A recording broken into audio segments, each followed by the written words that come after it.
Anthony. Well, this one involves you. And he keeps going. He just goes with it. It's got to be a radio guy right to the end. Jesus. Okay, well, I will. First of all, What do you need to know? all right, you went to a Mets game with Danny. Yes. How'd that turn out for you? Well, What kind of setup was that? None. well, the punchline is it was Danny's hand. All right, move on. There it is. Enjoy it. Enjoy. And keep that in mind as you listen to this bit on the worst of Opie and Anthony. One of the most humiliating experiences of my life. Absolutely. I feel like a schmuck. Also, another time I felt like a schmuck was when I went into the movie theater to see Semi-Pro. And as I'm walking in, I'm like, oh my God, my fans are here. Look at them all. Look at them all standing in the movie theater, waving their hands left and right. And I'm like, wow, it's a very dark audience. We really must be hitting on all cylinders with our radio show because we're bringing in the black listeners. And stupid me, it took me a while to realize that they were throwing out prizes behind my back as I walked in. What an idiot. But that's not what this is. This is that other humiliating moment. Sam, I know that, but I was giving the people a little extra. But the thing is, the people are going to listen to that, and since that's the last thing they heard, they're going to get confused going into this bit, thinking it's going to be about Semi-Pro. I have confidence in the listeners. They can multitask. The answer to the bit you're about to hear, Danny's hand. The other thing, just a little extra. Yeah. It's like a DVD extra for everybody. So enjoy it on the worst of Opie and Anthony. Yeah, great. What the fuck is this? You're listening to the worst. What the fuck is this? The worst of Opie and Anthony. Well, I did enjoy the Mets game yesterday, but I have to ask the audience, I have to ask Anthony and whoever else wants to listen. I have a funny or gay. I had gangbang from the entire Mets team. No, because that would be. Well, I decided gay. to pick up marshmallows in front of the entire Mets team. That would I thought it'd be gay. funny. They yelled gay. No, You're a man taking on the entire team. It's gay. I had great box seats right off first base, and then Mark Chernoff comes down and see how the seats are and stuff, and we're chatting. We're chit-chatting. Nice little chit-chat. And then he's like, "What? You want to go up to one of the suites? You know, they have a suite at Shea Stadium as well that they give to clients." I'm like, "Yeah, let's check out the game from up above now," because we sat in the box seats for about 6 innings. I'm like, "Yeah, let's go check it out." You know, and they have food and beer up there, right? So I get out of my seats. I'm way down, close to the field. So I have to walk up, and then I have to walk to my right to the exit. It's a long walk in front of a ton of Met fans, a ton of Met fans, and quite frankly, a lot of O&A fans yelling Opie, and, you know, blah, blah, blah. Where's Anthony? All that, right? So I'm with Lindsay, and I'm with Danny. Danny goes to the game. So I turn, as I'm starting my walk, I turn and I grab Lindsay's hand, right? Yeah. And we start walking. And now it's getting, you know, very tight. So she's behind me, but I have her hand. So then I reach back lovingly, and I grab her other hand. You know how you do that, You right? do the two-hand grab from behind you. The two-hand grab from behind. And now I'm walking with what I think is Lindsay's hands. Yeah. And I'm walking through the crowd, right? And then she lets go. So now I'm only holding one of her hands. Right. And I'm really into it. You know, I had a really good day, and I'm like just holding her hand and walking us out of the place so we could go up into the suite. Yep. Just as I get to the, what is it called? The exit or whatever. And now no one sees you anymore. I turn because now I could kind of pull her, to my side. Yep. And that's when I find out it was Danny. You had been holding Danny's hand through the crowd. Walk through the crowd. Oh my God, how embarrassing. They set me up so bad. They set me up so effing bad. Bravo, Danny. Why, thank you. So what happened was... Wow, that is embarrassing as all hell. So what happened was when I turned and grabbed Lindsay's hand, I had Lindsay's hand. And now I'm turning around and I'm walking us out and she's behind me. You go for the double hold. When I go for the double hold, it's not Lindsay's second hand. Danny grabs on at that point. So for a little while, I was holding Lindsay's hand and Danny's hand.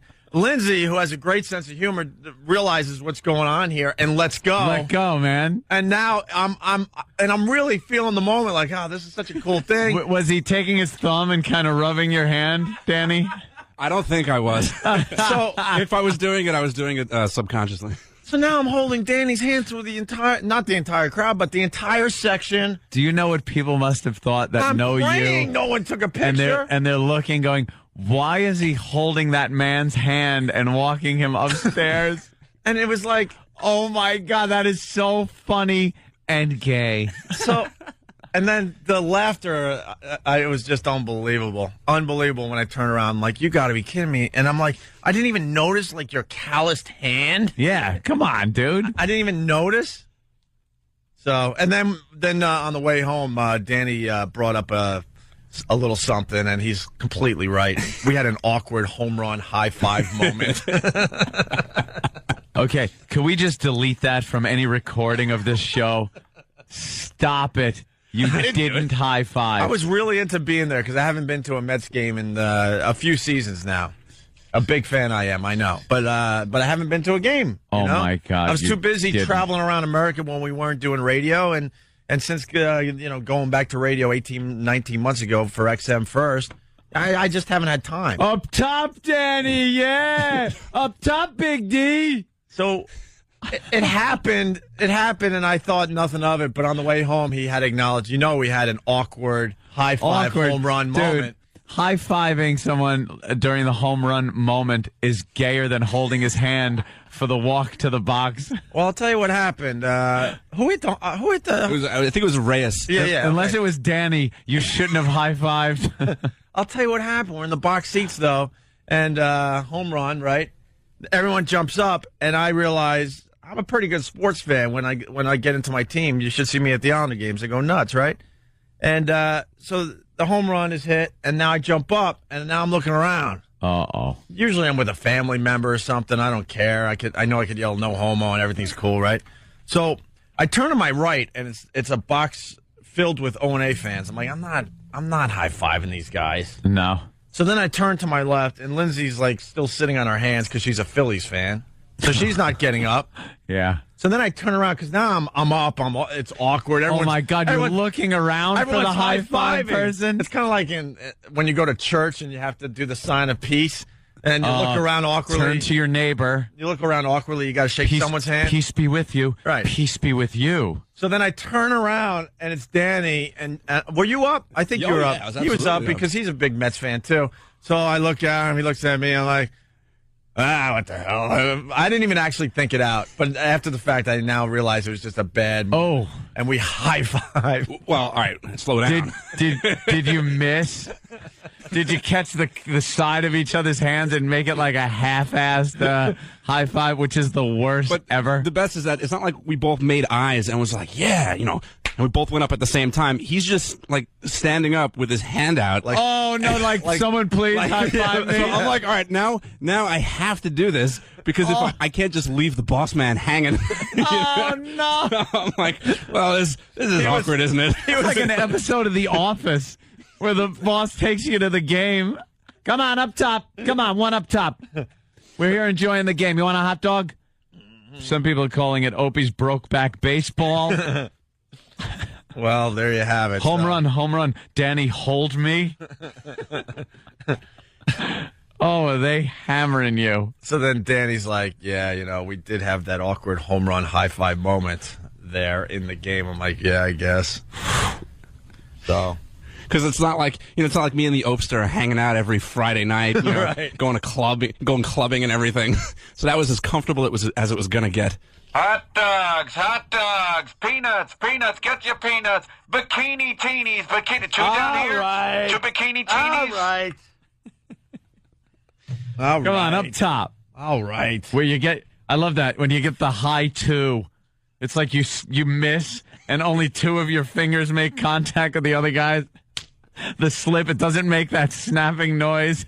It's too bad we got to take a break. Awkward. It's too bad we have to take a break. Yeah, because, it's a shame. Well, it's too bad because the phones are just going nuts right now. Jim in Albany, what's up?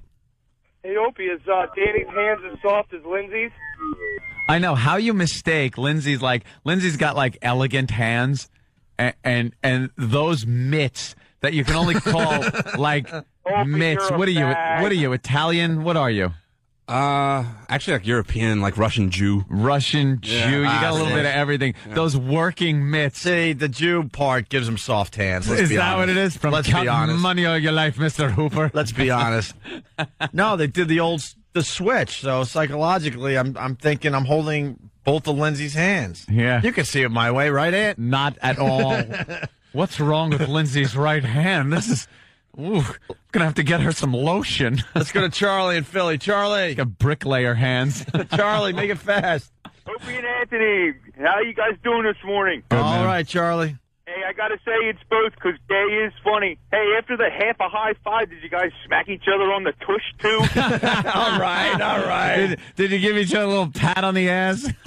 Look, I call no homo. Simple as that. Yeah, you got to. Hey, but I want a lot of echo. Can you put a lot of echo on me? Hey, this is Lee Turgerson. You're listening to the worst of Opie and Anthony. You're listening to the worst of Opie and Anthony.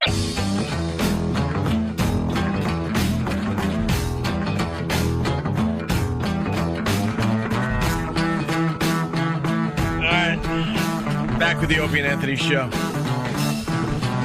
Do we want to razzle dazzle? Do we want to do Big Kev's really interesting celebrity interviews? What do you want to do? What do you want to do? Well, we got Big. We could probably do both. We got Big Kev here. I mean, right. it's very Yeah. rare to get the interviewer in studio That's when the true. riveting interviews are being played. And these are big celebrities. I don't think they should wait. Absolutely. These interviews.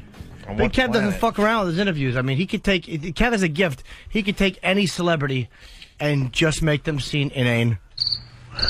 No offense. No, none taken, I'm sure, right? No. Well, the beauty of the interviews are the fact that they're less than 2 minutes. I mean, He gets in another Thank in-depth God. crap that some guys go for. In and out. This is Big Kev. Do you acknowledge that you're Val Kilmer? Yes, I do. Moving all right, on. thank you. Thanks for talking to me today. You should do that just for the fuck of it. That'd be funny to hear. Okay. Timed out like a fucking jewelry store robbery. It really is. It's a stopwatch. We got 2 minutes. So, Sam, tell me about this movie and go.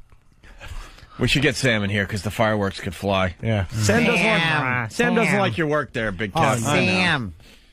I hate I to, could I do hate better to be the with my bearer of camera. bad news, but Sam's saying you're not that good at interviewing. I don't want to upset you, but Sam said that your stuff stinks. You know, Sam would know. Look at this There you kid. go. Appley cheeks, sweet disposition, you'd think. Look, if it wasn't for me, you would have never known that someone thinks that you're interviewing stinks. Fiona Appley body. That's Really up is a there. waif. Those are just ideas that popped into my Oh, head. don't when I be a was pussy! Exactly. Don't be a pussy! No, we it's know all you. right, Sam. We know you have it in you. Editorializing in the titles of the tracks. I That's love what it. you were doing. I love it. Maybe. All right, well, Big Maybe. Kev. How is he a black man, partially black man with lips like a Vietnamese man? Maybe part Vietnamese, Yeah, too. the same as thin lips. But I hear he's all cock. Gotta respect this kid. He's a good boy. Have we figured out all of them yet? We What? know we got the black, Black and white, we got the white, we got the American Indian. right? Yeah, I guess so. Part be Jew. something in there. Part Jew, I Oh, bet. you got some Jew in you. A little Jew. A little bit. Yep. None that I know see of. it. No. I see it. All Yeah. right, it's there, I guess. So young Sam finds Kevin detestable. Yes. Sam, Paraphrasing. what do you mean? A lot. What do you mean by this? It says Kev's been practicing his radio voice. Well, Kev's voice was made fun of the last couple times he presented his interviews, and it sounded like he's sort of getting that broadcast quality to it. Perhaps it's because of his numerous podcasts That's what I was that thinking. he's been doing. That's true. Yes. Sam You is. can listen to over at BigKevsGeekStuff.com. That's a long name. Jesus. BigKevsGeekStuff.com. At least it's memorable, though. Flows right off the tongue. Sam is just better at it than Club Soda Kenny is. Well, no, I'm just saying that his voice seems to have a broadcast quality. Well, one would listen in. I'd like to say that Oh boy, the These- excuse these before interviews, the interview. This is the absolutely. best part of the Big Kev interview experience. I have a good one this time. The Tuesday, so this would be Friday and Saturday. I did these interviews, and on Tuesday that week, I had 5 wisdom teeth out. So I was on the OxyContin all that weekend. Oh, drugged out I interviews. was totally. I thought we only had 4 Nice. wisdom teeth. I had a mutant 5th one growing up. In the top. Are you shitting me? No. I'll bring you the X-ray. Wow. Hey, Can the boys get like all of Big Kev's excuses for next time? That would be good. Because he Bring has them an together. excuse before every That is a good time we one. do this segment. Guys, Not it an was excuse. guys, it was It's jet an lag. explanation. It's fucking Secaucus. Yeah, but I just Look, there were a Yeah. lot of people that wanted time with the guy, so I figured I only had a minute. No, hey, that actually developed very nicely into the That was an excuse, minute though. interviews. You have many excuses. Maybe we took can that find them one real and ran fast. with it. All right, here we go. See what old Great White Teeth had to. 5 wisdom teeth. pulled one out and Jesus. it grew right back. Sam writes in this first track, Big Kev has a boring conversation with Val Kilmer. So boring? Val It was really not interesting whatsoever. It wasn't the questions. Oh. All right. Well, the questions were terrific, you're saying. That's what I'm saying. Whatever it was. Hey, this is Big Kev. I'm at the National Comic Convention. Oh, I hear a little bit of that radio voice. Yeah. By the way, national, not this local shit. Big Kev with you. Where were the National? Big This was, Kev. right across from Madison Square Garden, the Penn New Plaza York, Pavilion. Yeah, all right. BigAppleCon.com. Oh. Hey, this is Big Kev. I'm at the National Comic Convention, and I'm here with Val Kilmer. Val, how are you? Val, Not bad. How are you? I'm good. Val, tell us something about Deja Vu. I'm having one right now. It's as though we've met before, isn't it? Deja Vu is a really great roller. He didn't want to play anymore. He didn't want to play He anymore. said, I'm having one right now. You, set him up to come back at you and do some kind of deja vu joke, and he just didn't want to play. Yeah, it's a movie about. Yeah.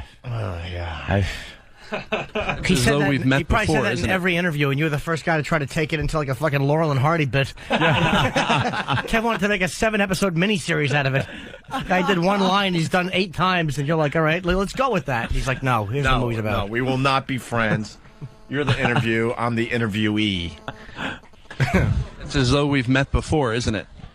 Deja Vu is a really great roller coaster. He totally didn't even acknowledge what you said. There wasn't even like a nervous titter to make you feel a little more like well, anyway, the movie is about just like you weren't even fucking speaking. But let's listen. Why don't we listen closely here again? Having one right now. It's as though we've met before, isn't it? Deja Vu is a really great. I never heard somebody's eyes roll before. It's as though we've met before, isn't it? Deja Vu is a real. Holy shit, is that great? Not an inkling that you were even in the room. It's as though we've met before, isn't it? Deja Vu is a really great roller coaster. It's a really fun movie. And Tony Scott just never fails to deliver. And I just heard the other night that Jerry Bruckheimer has amassed $50 billion for his employers. Isn't that crazy? That is crazy. I mean, he really knows what people want to see. And it's just a really fun movie. Can you tell us, just from a personal point of view, what it's like being recognized for one of the greatest Westerns ever, your performance as Doc Holliday in Tombstone? I had such a great time. My mom lives in Arizona, and I love Kurt Russell, and it's kind of a love story. You know, these two guys that couldn't be more different. Doc Holliday is a guy that had his life end. He knew he was going to die when he moved out west because he had tuberculosis. And he met a man that was honorable and had brothers that he cared about. So Doc Holliday found a family. So it's a really moving story. We saw it. About, Jesus. 10-year-old honor. movie. Don't tell it in Fuck. real The time, true Val. West. It's a true story, and that's why people love it, I think. Awesome. That's Val Kilmer here at the National. Wow.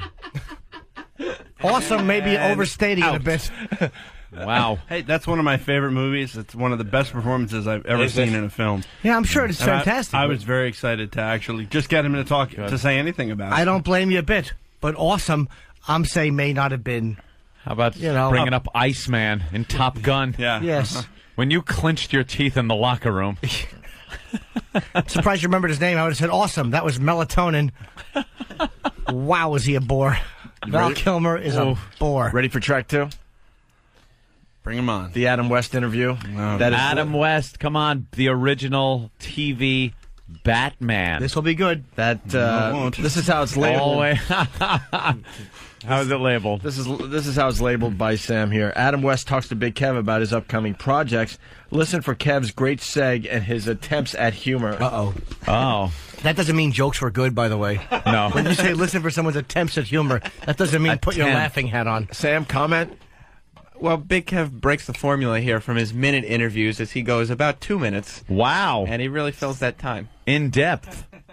Were the jokes good? Well, no, I didn't find them to be good. I love that. I love that Sam is coming out of his shell. I didn't find time. out of his shell. What a fucking little creep he is. Looks like a turtle out of his shell. Certainly does. Fucking little red-cheeked slug boy just shitting all over Big Kev. I think Adam West, as a cultural icon, deserved 2 minutes instead of... Well, Adam West, very recognizable. Cultural icon. A poor Batman. man's William Shatner. Yeah, there you go. All right, why don't we Having take a bit listen? of a renaissance himself. Here we go. Yeah. Hey, this is Big Kev at the National, and I'm here with superstar TV legend Adam West. Adam, how are you? Pretty good shape, Big Kev. Adam, I hear that you have a bunch of Superstar may not be good. Yeah. Do you realize the last time he was on television, blacks couldn't vote? That's not true, Jim. Oh, all right. Way to be literal with some humor. Wow. What are the facts? He's actually has a reoccurring role in Family Guy, and he's going on the George Lopez show this year, as he'll explain in the interview. As Jim said, from being Batman to he'll be appearing on the George Lopez show. And a cartoon. It's a reoccurring character. Back to you, Kev. He's not on TV if he's a reoccurring character. I like the volley here, but I think Jimmy just smashed one right down the sideline. Well, when he said, no, I hate to disagree, I'm like, okay, it must be some television roles. Right. Well, he's on a cartoon, and he will be on the George Lopez show. I bet you were heating up a little bit. He also has a game show in development. What's it called? Who Am I? I suspect, yes.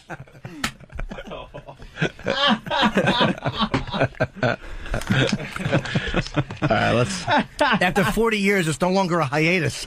He's off TV. And Big Kev, I don't want to be picky, but why the distortion in the interview? You're a broadcaster at this point. I had a technical difficulty there. it sounded loud there. Was it loud? It was loud. So you might have been talking into the mic a little louder than you should have been, overmodulating. he was couldn't really he hear. was pinning the needle. Yeah, that'll happen. I didn't compensate enough. That'll happen. I'm learning. Let's take a listen. Hey, this is Big Kev at the National, and I'm here with superstar TV legend Adam West. Adam, how are you? Pretty good shape, Big Kev. Adam, I hear that you have a bunch of upcoming projects. Can you tell us about some of them? Big Kev, I got a bunch. I hear you're going to be doing a reoccurring character on the George. Wow. What a dolt. Way to summarize, shitbox. It's an interview, you fucking cocksucker. Can you help me out here, Hendry? I got a bunch. Do you also have a bushel, you fucking farmer? I've got a bunch. I've got a meso project. And his head was empty right then. Oh, it's awful. He's trying to think, what project can I say I have? He gets into all of them. Give him a chance. All right. Give him a chance. To the project cave. Kev, let me look. No, it's empty. I hear you're going to be doing a reoccurring character on the George Lopez show. Yeah, that's really fun. I a lot of people, actors, others say, hey, that was fun to do. But many times work is not fun. You make it fun if you can. But I got to tell you, George Lopez is a fun guy. He's the greatest.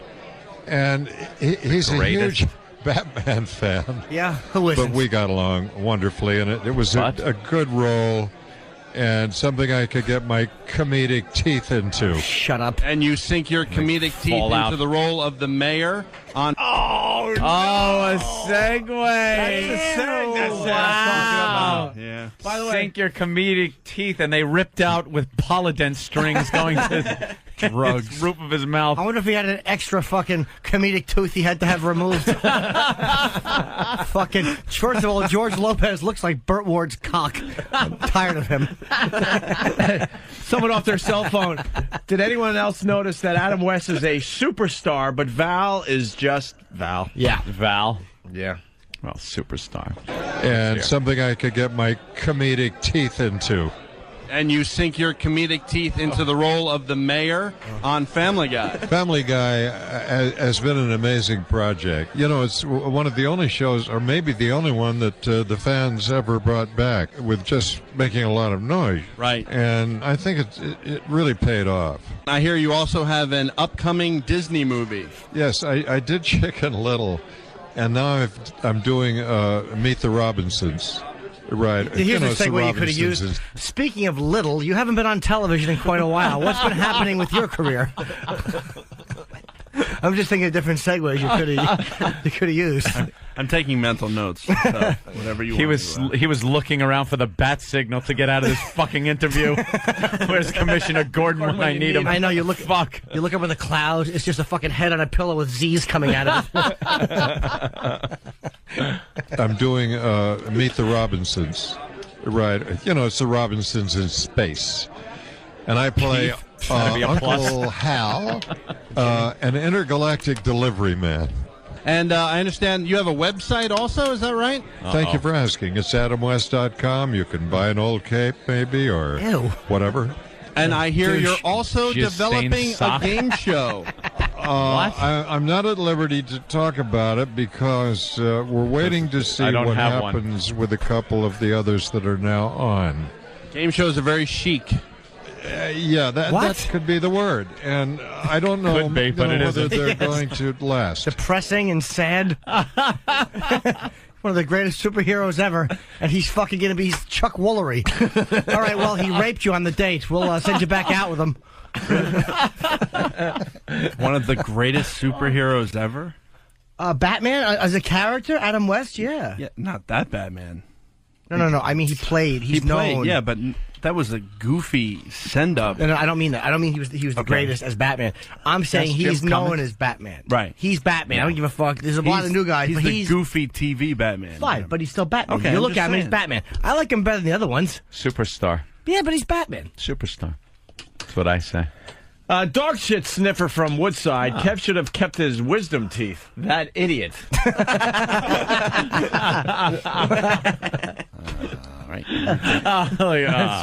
Get those implanted back in. Going to last. But if we feel that they have any longevity, then I think we'll go for it. Hey, if Shatner can do one, why not you? Oh, who? No, you just put me in the best company there. I mean, another icon. That is Adam West here at the National. Wow. That was the same delivery as Adam West dead at 74. But that was like a send-off, like after somebody delivers a huge line, you go, now that was Adam West. But he went, Company. Lawn chair, I'm shitting. Ladies and gentlemen, that was Adam West. That doddering fool who's been turtling this entire interview was Adam West. I was very proud and lucky to get that interview. He didn't do any other press that day. Well, after that, how could he? All right. Wait, was there a line to meet him? There was. The entire 3 days he was there, the line didn't stop. Of course. Yeah. How'd you get Who wouldn't want It was at a hole in the bathroom. I talked to his people. I actually didn't do that one until Sunday because I had to talk to his people for 3 days until we could find time to set it up. All right, here we go. Finally, the last track, Big Kev's really interesting celebrity interviews. Big Kev talks with Dukes of Hazzard star Catherine Bach. All right, give us a little background because we know Catherine Bach, the original Dukes of Hazzard from television. She was the hot cousin, I guess. Right. And Daisy Duke. Daisy Duke, who the Daisy Dukes were actually named after. Correct. Jessica Simpson playing it in the movie with the little Daisy Dukes and stuff. We remember her beautiful ass on there. But what's her name? Barbara? Catherine Bach. Catherine Bach. Barbara Bach was Ringo's wife? So, yeah. Catherine Bach. So, gotta be hot, right? Yeah, was she walking around in the Daisy Dukes? Guys just creaming. No, she was. Oh my God! It's Daisy. Walking. Yikes! Look at this picture. Oh Jesus! Daisy douche. Wow! Wait, did I fuck that up? Daisy ate the dog Duke. Just sucked. Wow! I tried. Me too. Crash me, please. No, what happened was double crash. I bombed and you got hit with the fucking fallout. Right. There was nothing funny coming after that zero I dropped. I'm on life support. I'll just shove my Hanging cock in in there. the grill of the Charger. Jesus Christ. And there it is. That is Back horrid. on track. All right, well. What happened? So no Daisy Dukes, huh? 20, what was it, 25, 27 TikTok. years ago? Well, stop eating the pie, okay? That's right. We Yeah. remember you as a Time's a hot bitch. piece of ass. Make sure you can still That's fit right. into the Daisy Dukes. Where are those cunt huggers, if I may? That's what you should have said to her. You should have been real polite and said, look, it's good to see you, but how does it feel to know that so many American girls wear cunt hugging shorts like you did? I got that Yeah, in when are my you going to notes. lose it, Big Kevin? Ask the real question. Yeah. Real hard hitting. Real Hey, dumb. I don't want to lose these opportunities to bring 'cause they're you just these unbelievable opportunities. You're all fabulous about the interviews. fluff. Wow. You're all about the fluff. I don't want to lose. God, the they're lining up at opportunities. Best Buy to get their XM because of this. He ought to do another do a show called Lack of Entertainment Tonight. That's lovely. Thank you, Jeff. All right, here we go.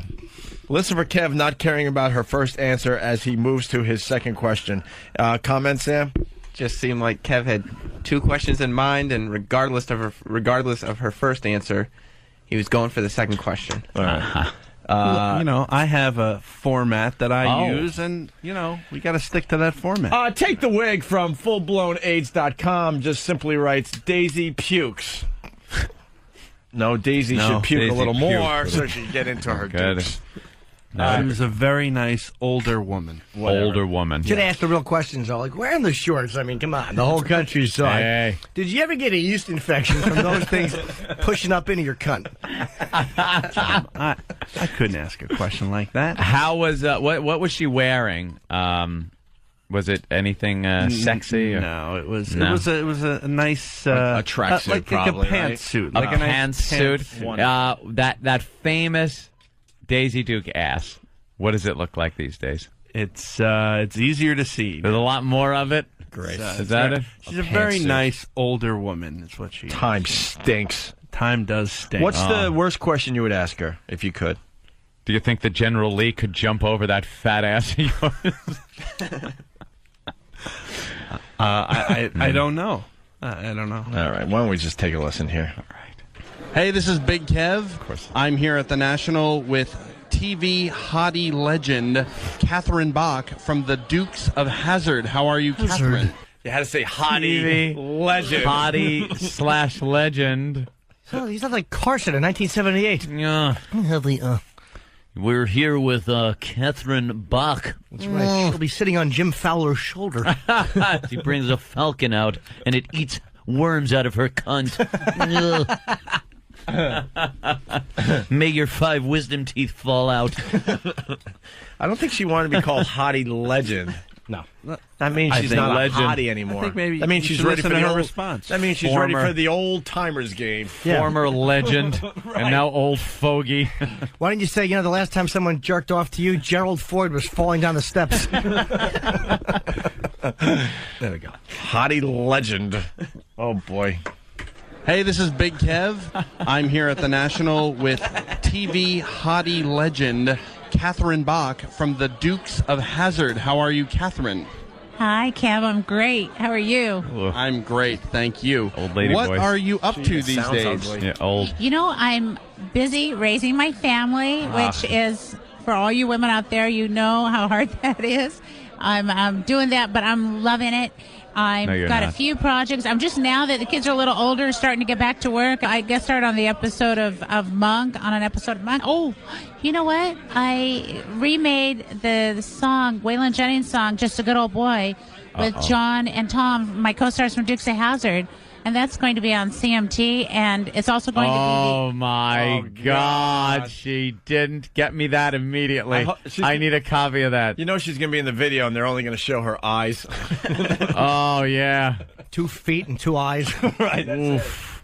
Oh my God. Oh, Are you she kidding? fucking finished. John Schneider and Tom Wolpat Yes. and her are re-recording The Waylon theme Jennings theme to the Dukes Yeah. of Hazzard, and it's going to be played on the country music television. boy. Holy fucking disaster! Wow. Hazard, and that's going to be on CMT, and it's also going to be the inner jacket of the new box set of DVDs. Wow, that's awesome. Can I ask you, how do you feel about Jessica Simpson's portrayal of the character? Wow, that's you created? awesome. In other words, it's not awesome at all. It couldn't be farther from awesome if it tried. It's miles from awesome. Look, I have to keep the interview moving and keep my personal editorials out of it. Awesome really gets overused. Do you know you have to be in awe of something for it to be awesome? Yeah. You were in Or on awe. drugs. You were in awe of the fact that John Schneider, Tom Holpat, and Catherine Bach recorded the theme to the Dukes. I was in awe of shiny objects for 4 or 5 days. So Cotton's great. DJ ate a light bulb from Post Whores. Big Kev, I should have asked her if she ever got her labia caught in her zipper. Now, there's a good question. That's what everyone wants to know. Absolutely. Those are the hard-hitting questions. And then Redding from Whackbag is Kev reading off cue cards. He is overpronouncing every word. No, I'm trying to be a responsible broadcaster. Yeah. All right, well, here we go. You should have said Catherine Bach, who played Boss Hogg. Really throw her. Just as a goof. All right, I'm going to stop this next. That one I might have done. I'm going to stop this next question before the answer. All right. Awesome. Can I ask you, how do you feel about Jessica Simpson's portrayal of the character you created on the original Dukes of Hazzard? I'm sure she feels just great about that. Let me reminded think. how hot she used to be. Let's guess. She didn't like it. Don't tell us, Kev. Okay. I'm saying she didn't really like it because it was a little too much. Her character, while it left more to the imagination, Jessica Simpson character a little too much exposed and a little too much feisty. Blah blah. Now I'm going to go into the opposite and say I think she's going to say I think she did a terrific job. She was really perfect as I think she's going to be the Hollywood schmaltz. Yeah. And yeah. I hope in this question you at least refer to her as old lemon cunt. I didn't see it, so I don't really have a comment, but I do Fucking think bitch. that she seems like a... What? She didn't see it? She's gonna small. What a liar. I don't believe that. She's gonna schmaltz. Wait, though. she wasn't in the movie, so she's bitter, so now she's going to tell exactly. her she didn't see the movie. Not She as saw bitter the as movie. Cooter. Cooter's real bitter. He don't like the movie at all. He I was find boycotting it really hard to believe that they didn't at some point. It's been out on DVD forever now. I find it really hard to believe that She none of saw them, it. because according to what she told me after the fact, that as far as she knows, that none of the people have seen it all the way through, or they were sent clips or something like that. Such a Really? lie. And I don't. Yeah, That's I don't a believe lie. it at all. Liar. Big fat pants on fire. Let's say they do a movie about the Opie and Anthony show, Oh. but they don't invite us to do a cameo in it. Exactly. We're much older and stuff. We're going to sit at home and not watch the Opie and Anthony movie. I wouldn't. You think I don't want to see how Tom Cruise plays me? Oh, sorry, I didn't mean to laugh too hard. Be hurtful if I laugh too hard. Here's the answer. See it, so I don't really have a comment, but I do think that she seems like a sweet girl. Why didn't you see the movie? I haven't had a chance. Everybody out there that has kids and a busy life knows it's not that easy. Catherine Bach, very busy lady. Thank you so much. Wait, My you have pleasure, kids? And Kev, I'm going to be looking for this. You don't have Okay, time to watch you'll a movie? find it. You lying cunt. Don't have time to watch a movie because she's raising kids. What are they, monkeys? She's lying. They're shitting and throwing it at her. She's just a duck. And they put feces in my VCR. She's lying. She certainly is.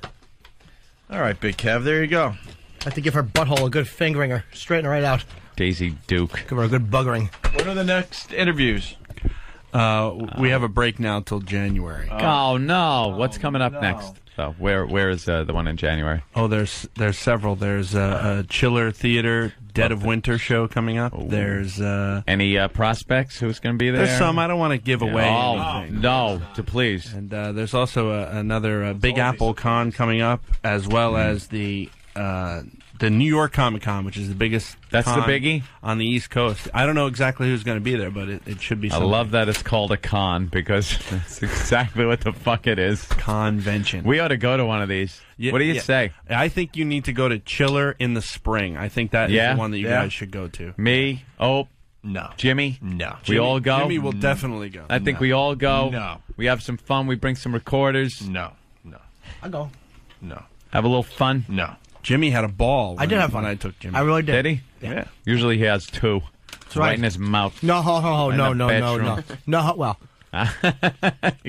He got pictures and he met people, and actually people wanted pictures with him, which was very fun. That's something. Aaron Moran. That was Aaron Moran. Joni, Happy Days. Joni from Happy Days, big Jimmy Norton fan. Yeah. You know, I hear she's I'm chewing my almond. nutty as a fruitcake. All right, Oh, yeah. Let's take a break, please. I'm chewing my almonds. Oh, is she a fan of the show? You're listening to the worst of Opie and Anthony. Anybody working for the show today? Could you find the Merv Griffin article, please? Okay, thank you. Because I used Dave to stall. I'm tearing down all sorts of walls today. I need the article. But basically, you probably figured out by now, one of his conquests was River Phoenix. Merv Griffin, according to this fucking article. Really? Wow, very cool. This, Really? yeah. I felt like Jimmy reading this article. I wanted to be in a bathroom puking. How did he get such a young boy? I gotta read it word for word. Just how it just will make you nauseous. He's a very powerful guy, man. Merv Griffin could fucking. He left the room at a party and said something like a mission accomplished or something. Exactly. Maybe he just wanted to eat his ass. Huh? Maybe he didn't want to fuck River. Maybe he just wanted to eat his ass. I bet you that's what he wanted to do. He probably saw My Own Private Idaho, and he just wanted That's to. exactly it. He probably wanted to bend him over. I bet you he wanted to open River's asshole and just go like this. And breathe Merv breath onto River's bag from the back.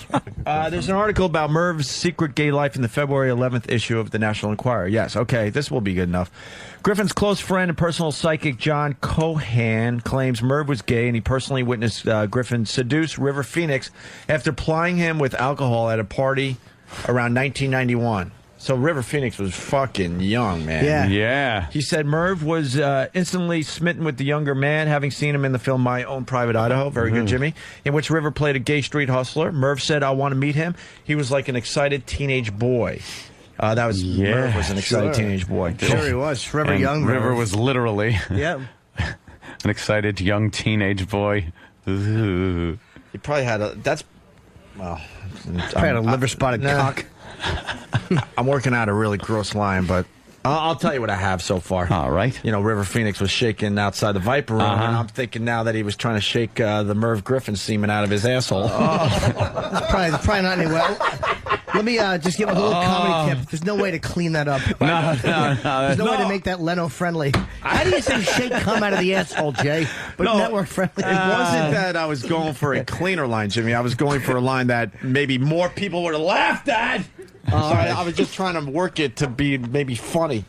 Okay, so Cohen said, toward the middle of the evening, Merv comes over to me and says, I'm going to take a drink to River. I said, well, go easy. He's a fragile young kid. Watch it with the liquor. As the evening wore on, Cohen claims he saw River, and he said, Merv's giving me a lot of drink. I shouldn't be drinking this much. It was clear Merv was trying to get him drunk, and he succeeded. Bet you Merv just wanted to suck his cock.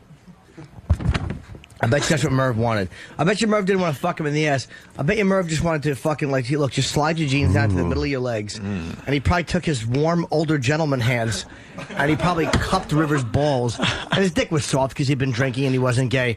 But Merv popped that fucking cock and sucked like fucking gay guys suck, like... It was like a,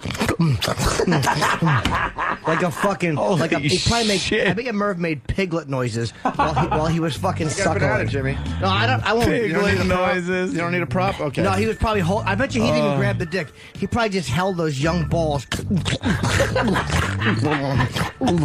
older man nose hitting belly on every fucking downward. River couldn't help, but River probably came before he was hard. He was probably getting hard and shooting. Merv came out. Merv swallow it all down. Oh, of course. Merv, not only did Merv swallow it, he went, and then he would fucking squeeze the balls and try to milk another dropout as if it was liquid gold. Merv came out from one of the rooms, and he was smiling, and he said, mission accomplished. Yeah. Cohen asked Merv later, why did you get him so drunk and do that? Merv said, oh, he's just so adorable. I couldn't resist. Maybe he just kissed him. Maybe he just wanted to fucking like lick his nipples or something, or smell under his arms. No, he probably did exactly what you said. Sucked his dick. Yeah, cupping and making the sounds. I could do anything you need me to do. I bet you while he cupped, he would finger. He slipped his older gentleman finger under and tickled his asshole. And River probably wasn't that used to having that done. And River was probably laying on the back stiff, like, all right, I'll just come in his mouth real quick and get another movie.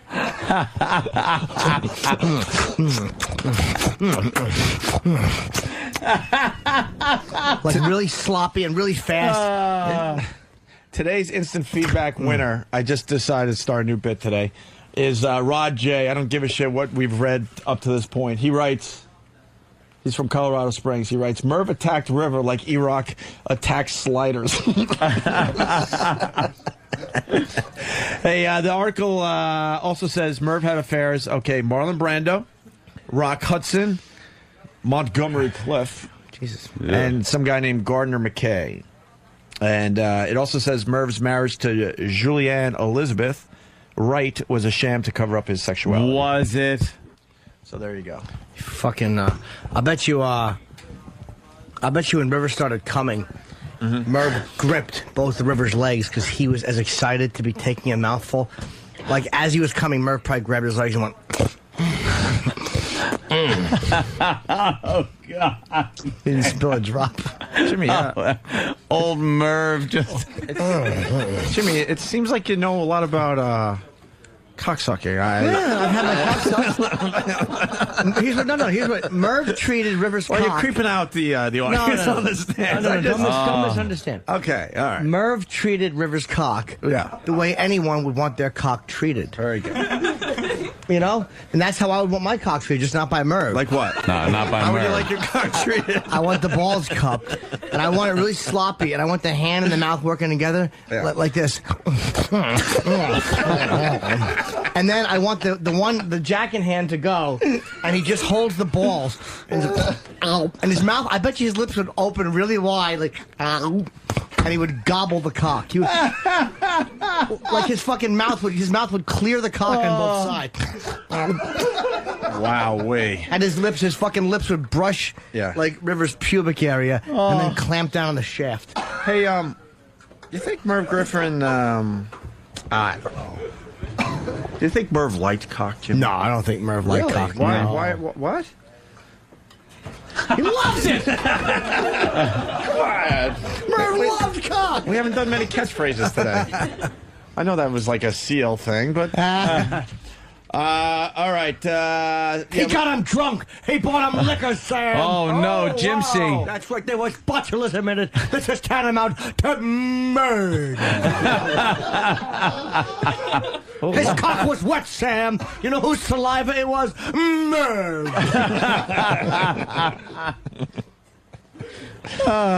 He took that young boy and he kissed his balls, Sam. And they were bigger than yours when he was 5. Because you're Asian, you have tiny genitals. I should have cut this one 2 lines ago, Sam, but I got greedy. The audience is loving it, though. I love Jim C. Who doesn't? Can you at least give him the facial expression? Just give him a little treat today, Jimmy. It was me. See, they love it, Jimmy, because they see the back of your head, unfortunately. You're listening to the worst. It sucks a pile of cock. The worst of Opie and Anthony. Ah, shit. Guys tell all the truth about sex and relations. Yeah, I'm sure that paints men in a good light, right? The Chinese cunt in the middle. Anyways. She's very sexy, but she's got a deeper voice than me. Why don't we get the one audio on of the this? left looks like a fucking guy. Guy in drag. Yeah, definitely. does. Oh my God. Pretty hot, man. Or not even in Yeah, drag. that is a guy. Oh, Oh wow. my God, it's Michelle Obama. Let me work on your trap some more, you dyke. We're watching the Today Show. Did you see her with that sweater on a couple weeks ago? I think she's a beard for him. I really do. Yeah, yeah. She's beautiful. I man. don't think he's gay. Yeah. She's very hot, but she's got a voice like this. Next up, chicken salad recipes. Do you like nuts and celery in them? I'll give you a good firm stool. We'll be right back. This woman looks like John Leguizamo. She does. Yes! With a wig on. Yeah. Say hello to fucking Scott LaRose. What is this crap? Oh, God. Look at that. This is what they pick All to right, hold speak on. for men. Marriage. There you go. Andy, many years. You've got many years chalked up. 16 years married. So many Yes, years. tell me. What do you do? Well, you know, What's his name? spark is spark. You Here know, comes when the you're funny. hot, you're hot. Yeah, swallow another When you're load. not, you're not. You know, but it's all about communication. Shut up. It's all about It is not. You know, It's all I'm about not the same guy I was communication. when I married my 'Cause wife. I'm and neither gay is she with the sperm same in my woman mouth. that, Yeah, go home she and was. diddle Kind your of like fucking routine, clit. like, oh, it's Wednesday. That's why- Imagine a our guy day, saying or- that. Wednesday is good. Wednesday is very, very good. Today is Tuesday, which means It is tomorrow. about communication. I got a hard Wednesday. dick, now suck it, realize that the person that you are married to is still that beautiful woman, or for women, she's it's still not. that Even though you're a gay man, you have to remember you're a woman. As much as you do, or as much as you wanted to back in the day. So now you have to keep doing the things. They go, we're not talking about doing the rape. things that Yeah. you used to do to get them. Now be real. Are you still romancing them like you? Like Yes, you, I You know, do. I try to be creative. You know, Yeah. I try to do stuff like Sometimes I just take suck off a all my man's clothes, put them in the house. Is that a turn on? Try to mix it up a little. Pretend it's It's like, if no one else enjoys it, I had a good time, and she's had a laugh. When we were at the back talking just before we came on air, and we were talking no. about Thank how you, you Rod keep that Stewart's son. spark. Yeah. We're not going to talk about the wigs and the lingerie. we're going to Like the one you're wearing. Out the back. Excuse you guys. Are you guys romantics? I mean, when you show up, I don't know whether it's a date or whether it's to your girlfriend. Do you come with the flowers and the chocolates, or Please do say you? it's a Do you? Are you hanky. into the romance part? I mean, I'm a chef, so I've got to be. Oh, yeah, don't I? that's good. It's got to be about food. It's got to be about nice wines, candlelight. You know, a bit of.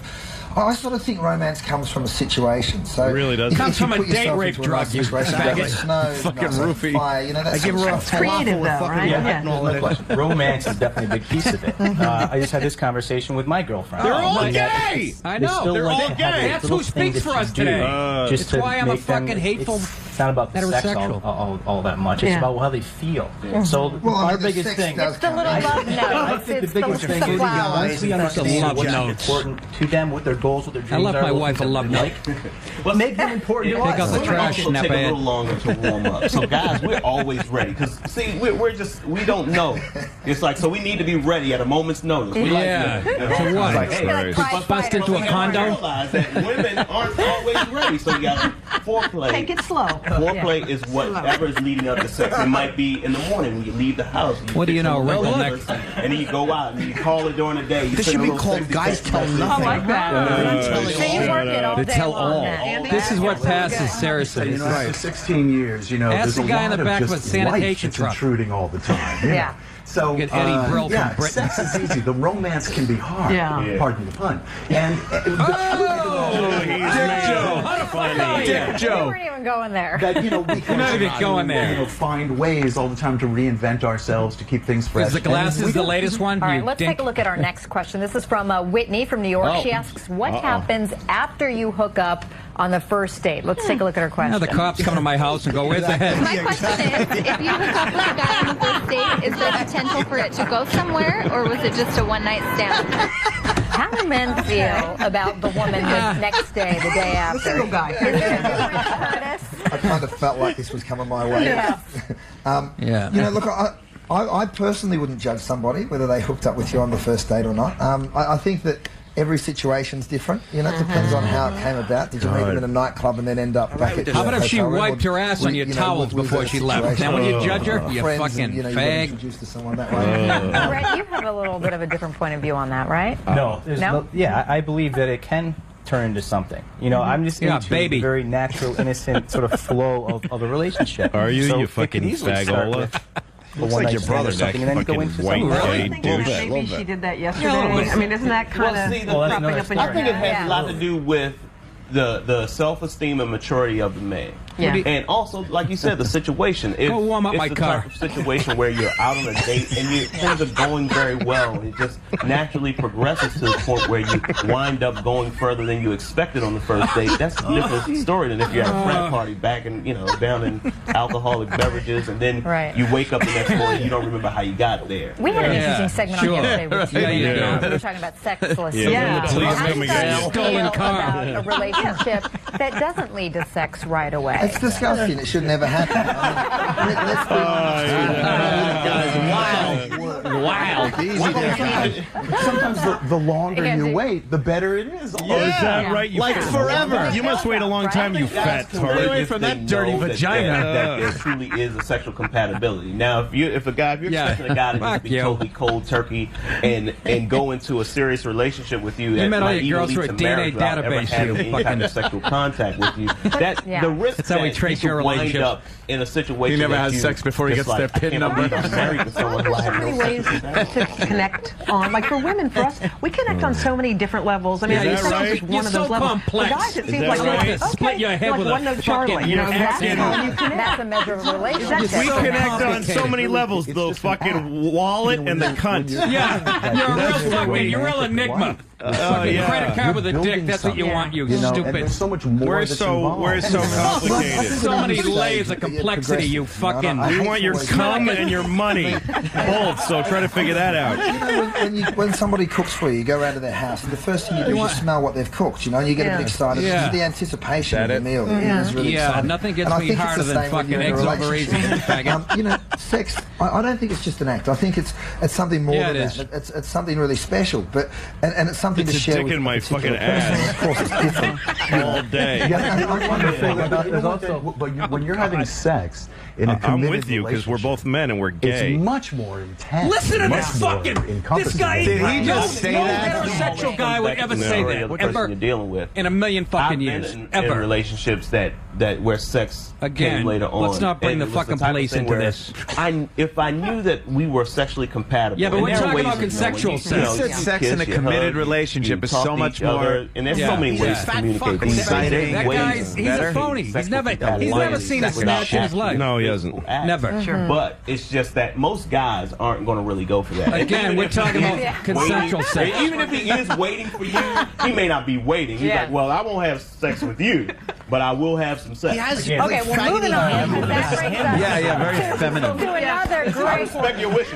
You know that guy knows when his date's over and Another somebody great blows a area. rape Anita whistle. from New York asks about how she can here tell we if a go. guy is lying to her about having sex with other women. Oh, To your point, let's take a look. I'm wondering, how do you tell if a man is lying about sleeping with other women if he says they're just friends? If his crotch smells like a blimpie. How can you tell? Go ahead, Brett. Women have a very strong. Why would it gut. matter to you, you Yeah. ugly whore? And they know when something's up.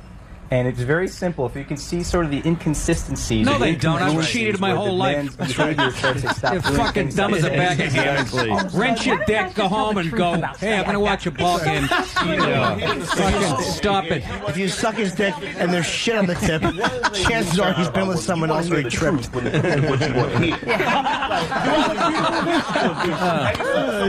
Yeah, let's ask Bo Jackson's younger brother. The doesn't matter is Stupid.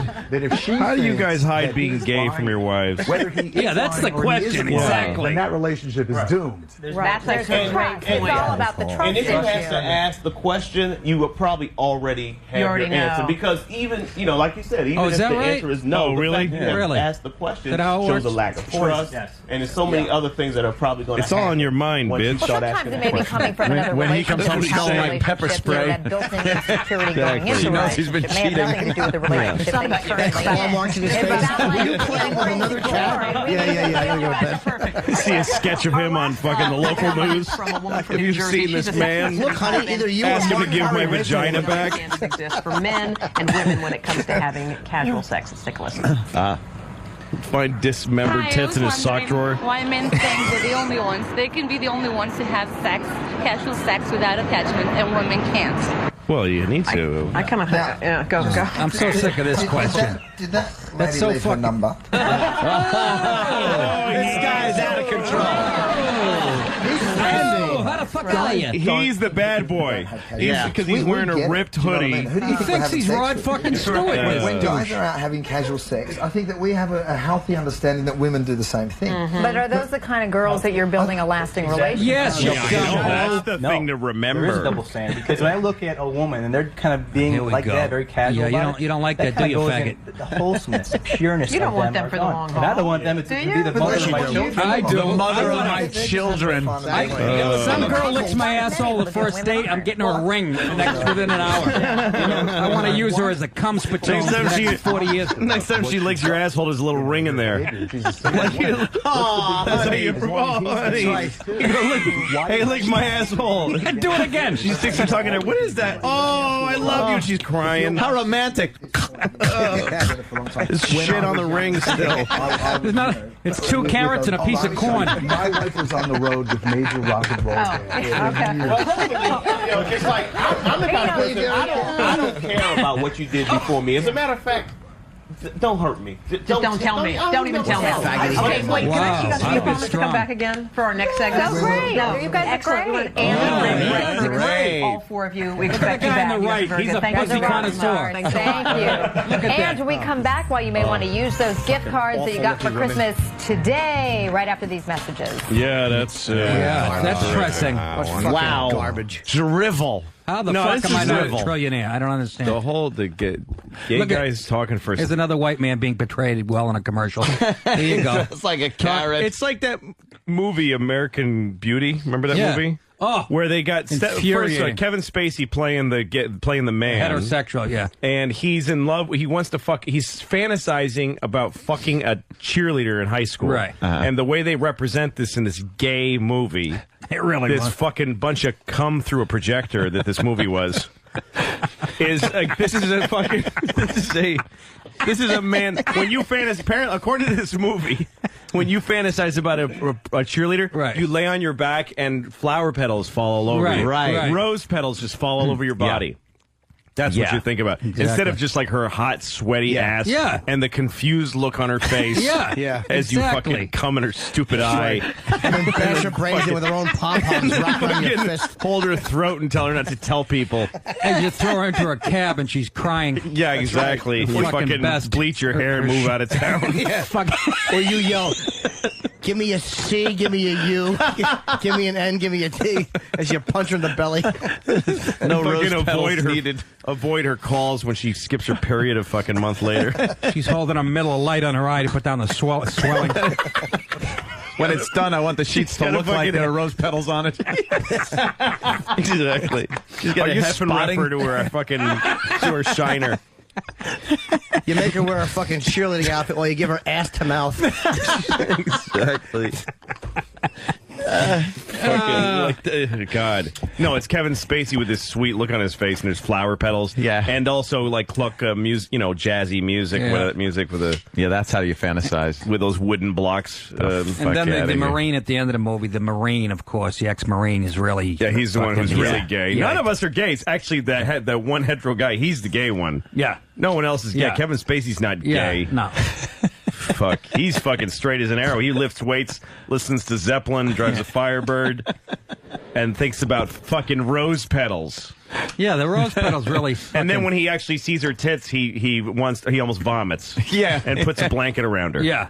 Where the fuck is the fucking man? There's no man there. No, absolutely not. She should have been in a finally sees chokehold. the 18-year-old tits and goes, oh, what have I been doing all the time? I Yeah. forgot I like men and their Yeah. anuses. I forgot I like Exactly. to suck cock. I don't like vaginas. They're disgusting. Hey, this is Louis C.K. You're listening to the worst of Opie and Anthony, and I don't know what else you're doing, but I hope you die soon. The virus. You're listening to the worst of Opie and Anthony. Hey, it's E-Rock from Opie and Anthony. And Sam from Opie and Anthony. And this is the worst of Opie and Anthony. And we're joined by comedian Jim Jeffries. Hello. A comedian who you've heard on The Opie and Anthony. Show. Yes. Jim, it's obvious the show's on vacation, so they left us here to take care of this crap. Where am I right now?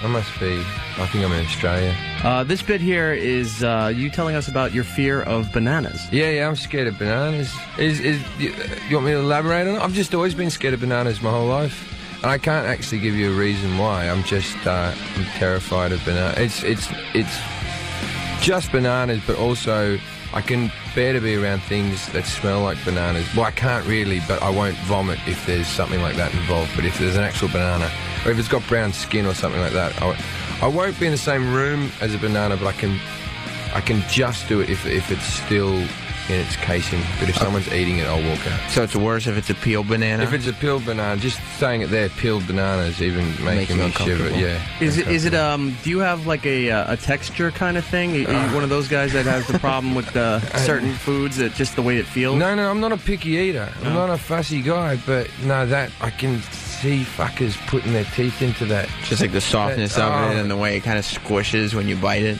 The reason why I ask is because our own Sam here has texture issues when it comes to food. Yeah, but I won't leave the room. No, but you can't eat it. You can't eat rice. You can't eat steak. You can't eat rice and steak? No. Well, you're afraid of bananas. Yeah, but that's fucking steaks. Like rice is a staple food. Yeah, but I could look at it. Yeah, there's plenty. But you can't eat steak. No. Not any type of beef. Can you eat ground beef? No, I always gag on. I'll put it in my mouth, but I'll gag. Can you eat ham? No. Pork? Only bacon. Can I eat bacon? Only bacon. So you're like a bizarro Muslim. Yeah. You're the opposite. You're like a non-Jew. Yeah. Like the thing that you just eat bacon. Yeah. I can only eat it if it's not kosher. All right, well, let's check out the story. Something completely unrelated to my eating habits. Yes, Jim Jeffries being afraid of bananas here on the worst of Opie and Anthony. What the fuck is this? You're listening to the worst. What the fuck is this? The worst of Opie and Anthony. My mum, I had a friend commit suicide a while back. I'm trying to cheery thing, but I had an argument with her before she committed suicide that day. But I rang my mum up and I said some awful things, Mum, and she goes, well, James, in your life, you're going to, say hurtful things to people that you don't mean, but you just try to, minimise these things so they don't happen again, right? And she goes, I'm just happy. I've said some awful things in my life, but I'm just happy that I never said anything bad to you or your brothers. And I'm like, what did you do when you left the house? Were you just, stabbing people in the street or something? Last time I was home, I got woken up by this 400-pound woman bashing into my room going, I want you to know that when I'm dead, in many ways you've been a huge disappointment to me. And the reason for that is because I didn't show her some photos and I showed them to my dad. Oh, she's mental. She used to beat the hell out of me. I got scars on my Really? thigh. She used to hit me with a belt buckle from a Scout belt, right, because I wouldn't go to Scout. The reason I wouldn't go is I was being molested every day I was there. Oh, my God. Wow. And she goes, why won't you go? I go, I don't want to go. Boom. You must have been an adorable little kid. Now it explains all the stories you told us yesterday. Yes, it does. Right, Jimmy? No, Now we stupid understand. Scouts. We understand why you do what you do I had sexually. MySpace messages, just a row of 20 when I got back to the hotel yesterday that just said, gay. Like nothing else. Wait, you got molested at Boy Scouts? Oh, at Scouts, yeah. Yeah, he never actually physically inside or anything. Just Whoa. Yeah. Well, yeah. Was that all right, you think? Yeah. Okay. Probably not. He used to just put me in a corner and... Anyway, it wasn't a good day. Either way you look at it. It wasn't a good day either. What would he just... Was he into just looking at you and... The thing is, he always wanted you to call him Baloo through the whole experience. He never lost his, seniority from the Jungle Book. So what did he make you do? You got to kind of keep it, sort of vague. There was we'll figure it out. A lot of swearing and sitting in the corner and it was like being in the front row at SeaWorld. Oh, no. Okay. Oh, Jesus. Wow. Oh, God. When Shamu flips up in the air caution. Lands in caution, you may get wet, is what they say in the when Shamu... That was the best way I could describe it on morning radio. I thought that was pretty good, the way I danced around there. Wow. All right. Oh, God. So this was going on at Scouts. You go home, and now you decide, it's in my best interest not to go back there anymore. And now you're getting... Cubs, actually, but it's just and now you're getting beat by your mom. Yeah, and so mum because you won't go to Scouts to get Mum used to molested, basically. Thrash me with the belt buckle of the Scout belt. When the hell did this happen? and those Scout belts, they're like those big buckles and everything. It wasn't. Yeah, it wasn't nice. In the end, my dad found out. I tell this little bit in my routine, but I'll mention it anyway. In the end, my dad found out. I swear to God, this is what he said. He comes to me and he goes, I went with my mate who had also happened to, and my dad said, you've done the right thing by coming to see us, and I want you to know that you've done nothing wrong, and he's done everything wrong, and he's going to get what's coming to him. And then my dad hugged me and looked at me and went, I wonder how you got all those badges. And people think I made that up. Oh, but wow. I swear to God, that's true. And the thing is, I respect my father so much for that because I believe comedy is all about taking risks. And my father was holding his molested child, and he thought, no, it's a good one. Have a go. Yeah, maybe I'll get I got a along. good joke here. Yeah. I'm just gonna let this one fly. I'll just work it in. Did you laugh? No, I didn't really get it. I can promise you, later on that evening, he was in the pub with his mates going, and then I said... Yeah. Let's say good morning to Cleveland. Wow. We got Pete on the line. Pete, that is true. Pete, what's up? Dude, that's awesome. Hey, Jim. Hey, guys. How you doing? Hey. All right. I've been lingering longer, and you guys were playing. I don't know. It was when you're on vacation or something. They did a replay, and Bob Kelly was in the studio with you guys, and he was talking about he did this set, and there was this guy that was in the waiting room with him that was like deathly afraid of something. And it turned out it was Jim Jeffries. This was a long time ago, and I guess you guys all forgot about it. What is he afraid of? Bananas. Oh, yeah, no, I don't like bananas. In fact, there's a pill over there that I've already... How did you... Don't do that. No, seriously, it's open. Don't screw with him. Wait, what is this about? He's actually leaving the studio. I don't like bananas. I don't like I'm just holding up the... Are you doing a bit? No, I'm serious. Put it back, Opie. Don't make the guest uncomfortable. No, put it back. I don't like it when it's open like that. Like this? Yes, don't do that. All right, what is Put going on? Put it back. And we will and we will ask, Look, and maybe there's an explanation. Wait, this is like kryptonite. Look at this. Watch that. Look, No, don't make our guest uncomfortable. Don't open up. No, seriously, it's not funny. Wait, do those things open look like what a Scoutmaster's trousers look like? All right, it's just Put it back. Hold on, it's got to be said that he saw my banana over here. I eat a banana and yogurt every morning. This guy just said that he's deathly afraid of bananas. And he pointed at my banana. I picked it up. I just started showing it to him, and he's moved away. Like, how did that guy know I didn't like bananas? Who told him? I guess Bob Kelly had said it once. Wait, this is a real moment. What's up? I have a thing with bananas. All right, you're going to tell us after the break. This is the tease right now.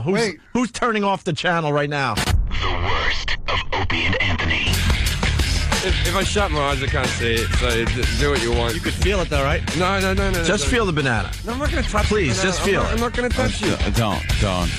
Why would you do that? How weird is it though? Look at him. He people don't like balloons. Some people don't like baked beans. Some people don't like clowns. I don't like bananas.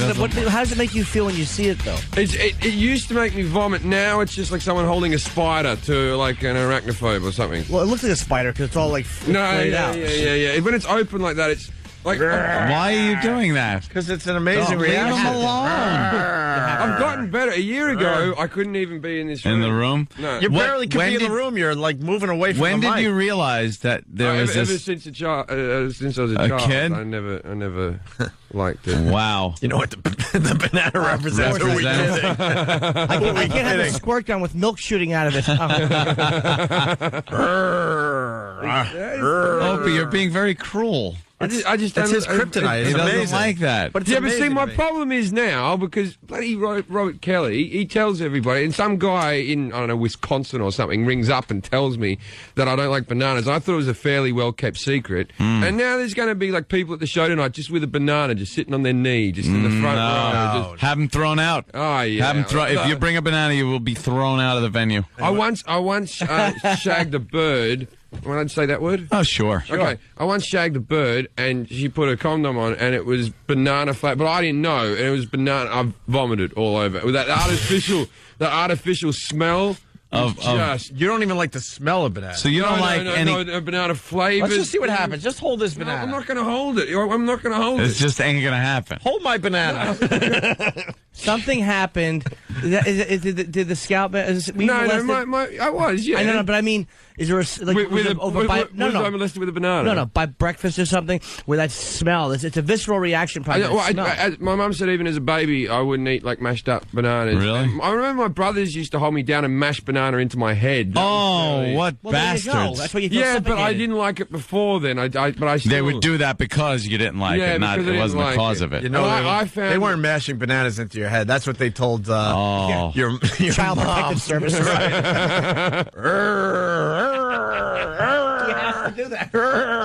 Opie, why are you being such an ass to our guest? I'm just showing love, man. We love this Love. Jim Jeffries guy. The guy. How would you like if someone brought a vacuum in and just Hey. started vacuuming around you? Don't you like vacuums? Bit over. Bit he over. No, hates Bit over. vacuums. Anthony figured out a way to make Why you stop. wouldn't you like vacuums? Bit over.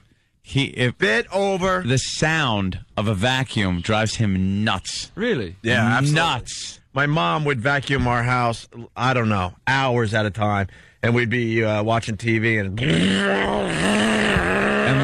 when they found that out, listeners would start calling.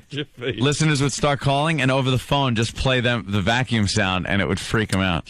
I'm lucky. Exhaust fans in like bathrooms. That's the same sort of sound. No, it's just vacuums. I'm lucky enough now in my life to have a cleaning lady, and she comes once a week. And she was vacuuming the other day. I had to leave the apartment. Really? I had to leave the apartment. All right, see? Look what it does.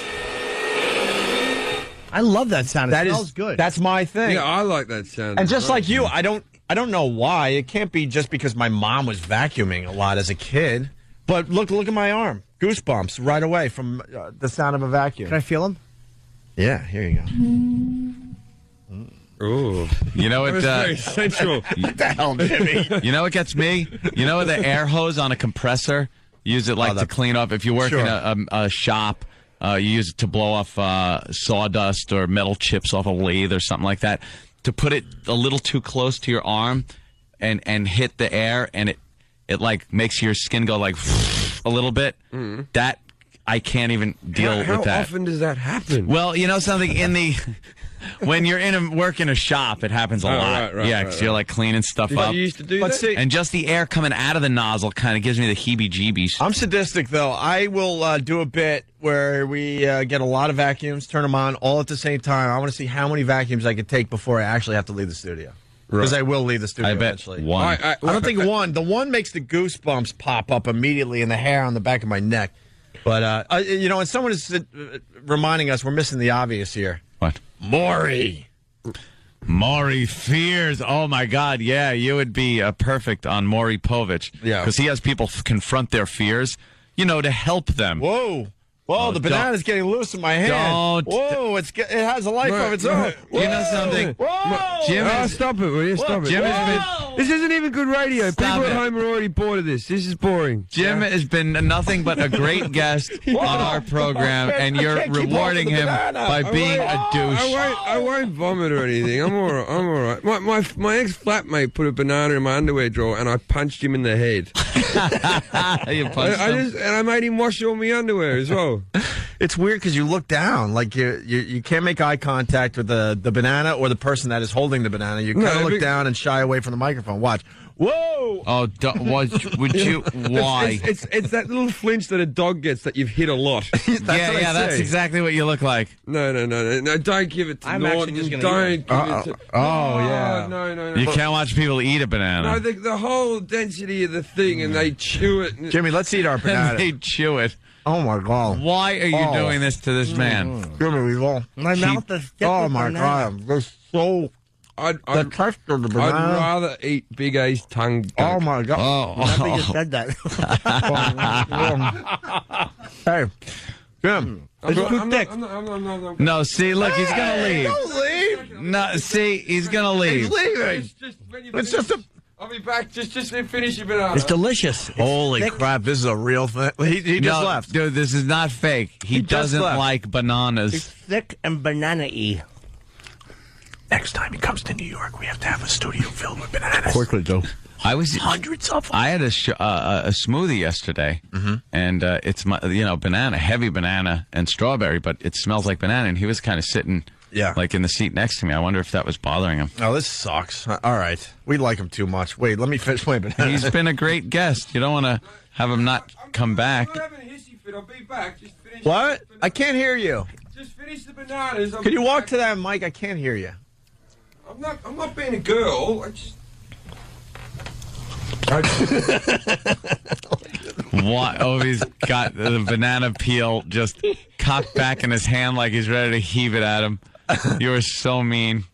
He's giving us such great radio, too. Jimmy, are you done with your banana? I certainly am. No, Jimmy's put the banana peel on his head. Look, we'll make it fun. We'll wear them as little banana hats. Okay. All right? All right. Jim, look what I do for you. No, don't. Look, no, I'm serious. Don't dangle it, man. What? Even this? I'll start swearing and we'll be taken off the air. You don't want this.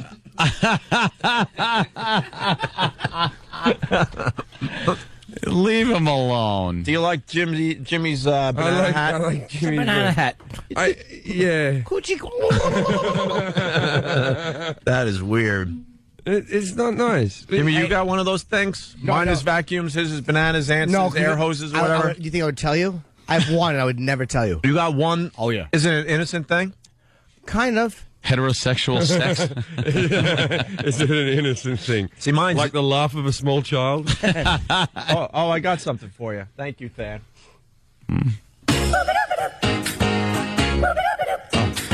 Ring, ring, ring, ring, ring, ring, ring, banana phone. The word. Ring, ring, ring, ring, ring, banana phone. No, it's you're holding it open. So appealing for us to get together and sing, sing. Ring, ring, ring, ring, ring, ring, ring, banana phone. Ding dong, ding dong, ding dong, ding, banana phone. It grows in bunches. I've got my hunches. It's the best, beats the rest. Cellular, modular, interactive, modular. Ring, ring, ring, ring, ring, ring, ring, banana phone. You're a bastard. I'm doing the dancing banana as a song plan. Banana phone. Pick one. It's no baloney. It ain't a phony. My cellular, bananular phone. Right. Jim, see? Banana peel. It's in the bin. Listen. There we go. All right. It's dead and buried. It's in the garbage. Wait, did you get Norton's one as well? I threw mine out. Oh, okay. All right, we're okay. I'm sorry about that. And now people think I'm an idiot. No, I have another one, but I do enjoy a good banana. I like to eat them. Yeah, I know It's healthy. people It's a do. superfood. It's a superfood. It's full of some vitamin that I obviously lack. Yeah, potassium. Never had a banana? Well, No. That's so weird. All right, we got Big A in Someone studio. offered me about $500 once to eat a little bit, and I vomited. Well, could you do that for our radio show next time you're in town? That would be terrific radio. I would need much more money than that. Would you ever take a gig That was when I was poor. at Bananas in Poughkeepsie? That's a funny question. Would you ever take a gig at Bananas in Poughkeepsie? I can handle the word. Yeah? There's big bananas hanging. It's fake. Oh, yeah, they're fake, but they're big. You can do that? I used to have one of these blow-up bananas that you rode in the pool with. Oh, really? Like a pool pony, but that was cool with that. Oh, okay. So you're not completely insane. It's just actual bananas. I can't go to Queensland, though. Up in Queensland, there's just banana plantations everywhere, and I have nightmares of, like, walking through it, and the trees, like, attacking me or stuff. Like, they're not trees, they're like, what are they, like bamboo-y type of things. Banana, whatever they are. If you were drowning, yes, and the only way to reach you was with a banana, would you grab it?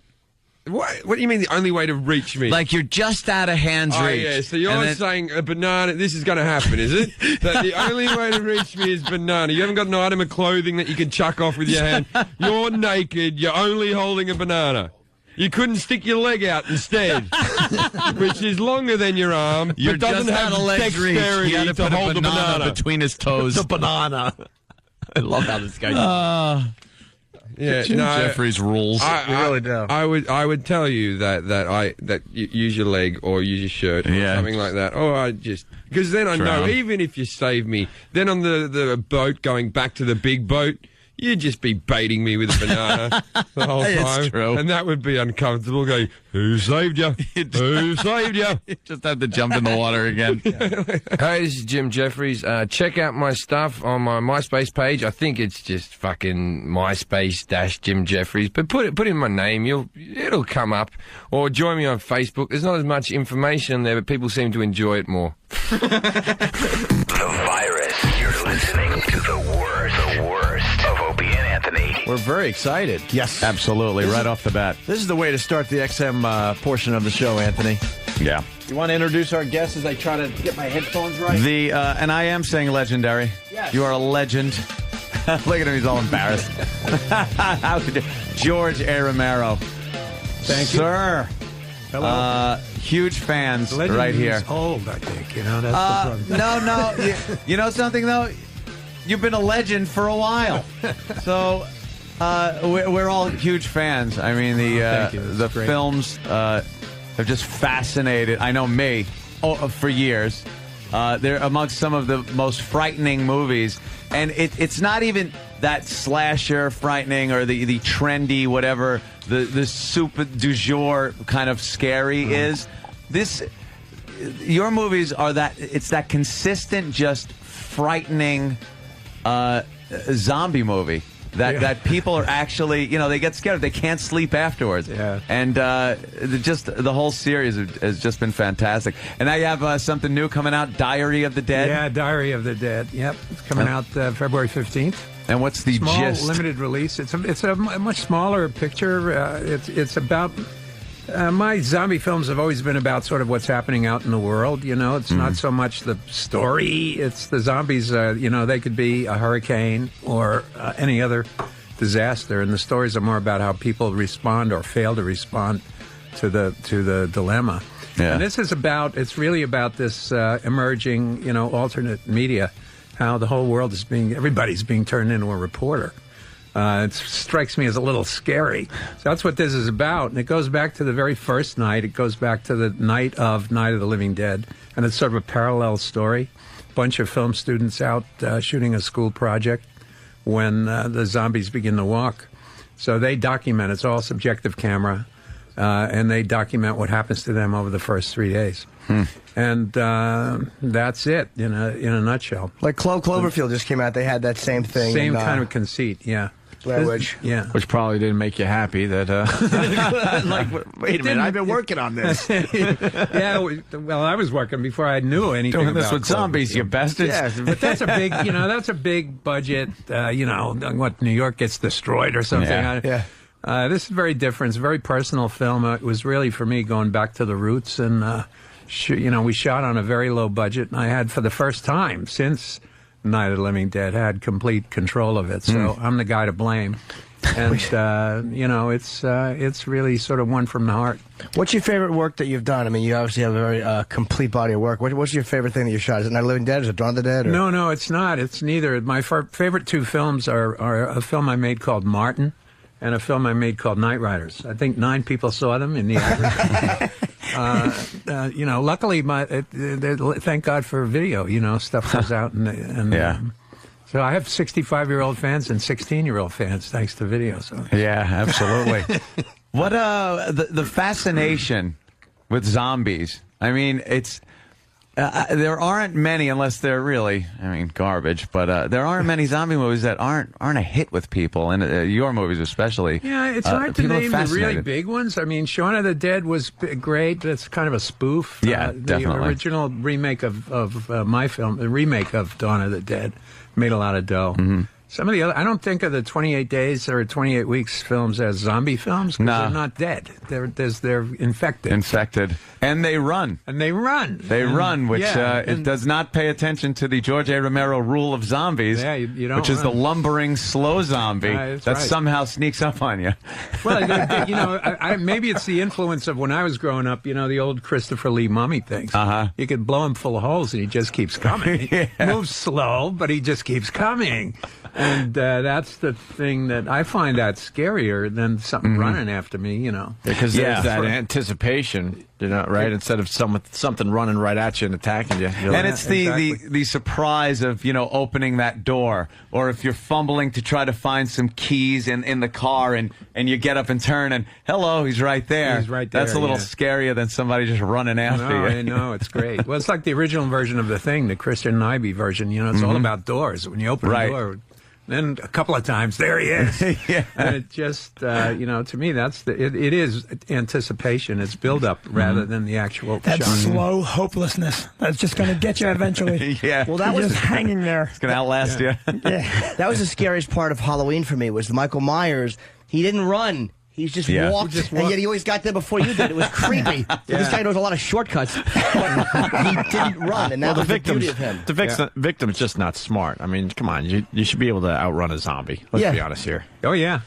Well, that's in my films. That's the mistake that everybody makes. They keep trying to go on with life as if it's normal, Just get out of town. It's not. It's something. No. Something dead is alive out there. The original Night of the Living Dead, especially for the time, was very shocking. The eating of the entrails and stuff like that. Did you come across any resistance with the ratings? But I don't. There probably wasn't even a ratings board. No, listen. That film is old enough that there was no MPA. Yeah. In fact, it was one of the films that people used to point at and say that we really need somebody to control these guys. Thanks for that contribution.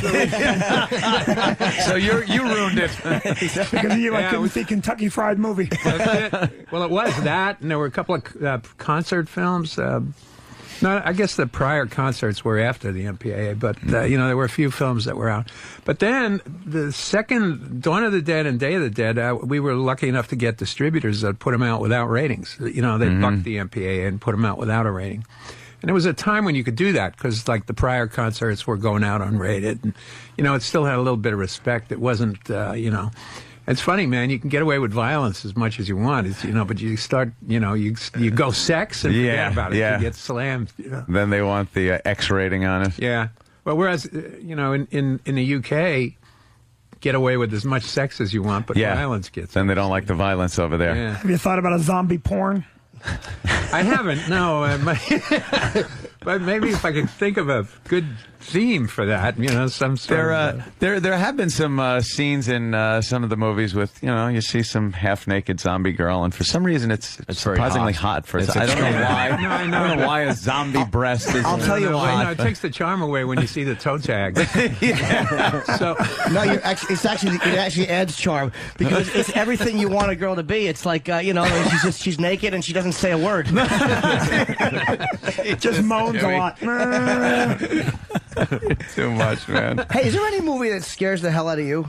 Like, or was it not one that for you a saw? long time? As a kid, yeah. The Thing, I was talking about that scared me pretty much when I was a kid. How about the original Exorcist? The original Exorcist, I was raised Catholic, so it had maybe a little bit more of an effect on me. I've heard that people that had a Catholic upbringing, were more shook up by that movie than others, but...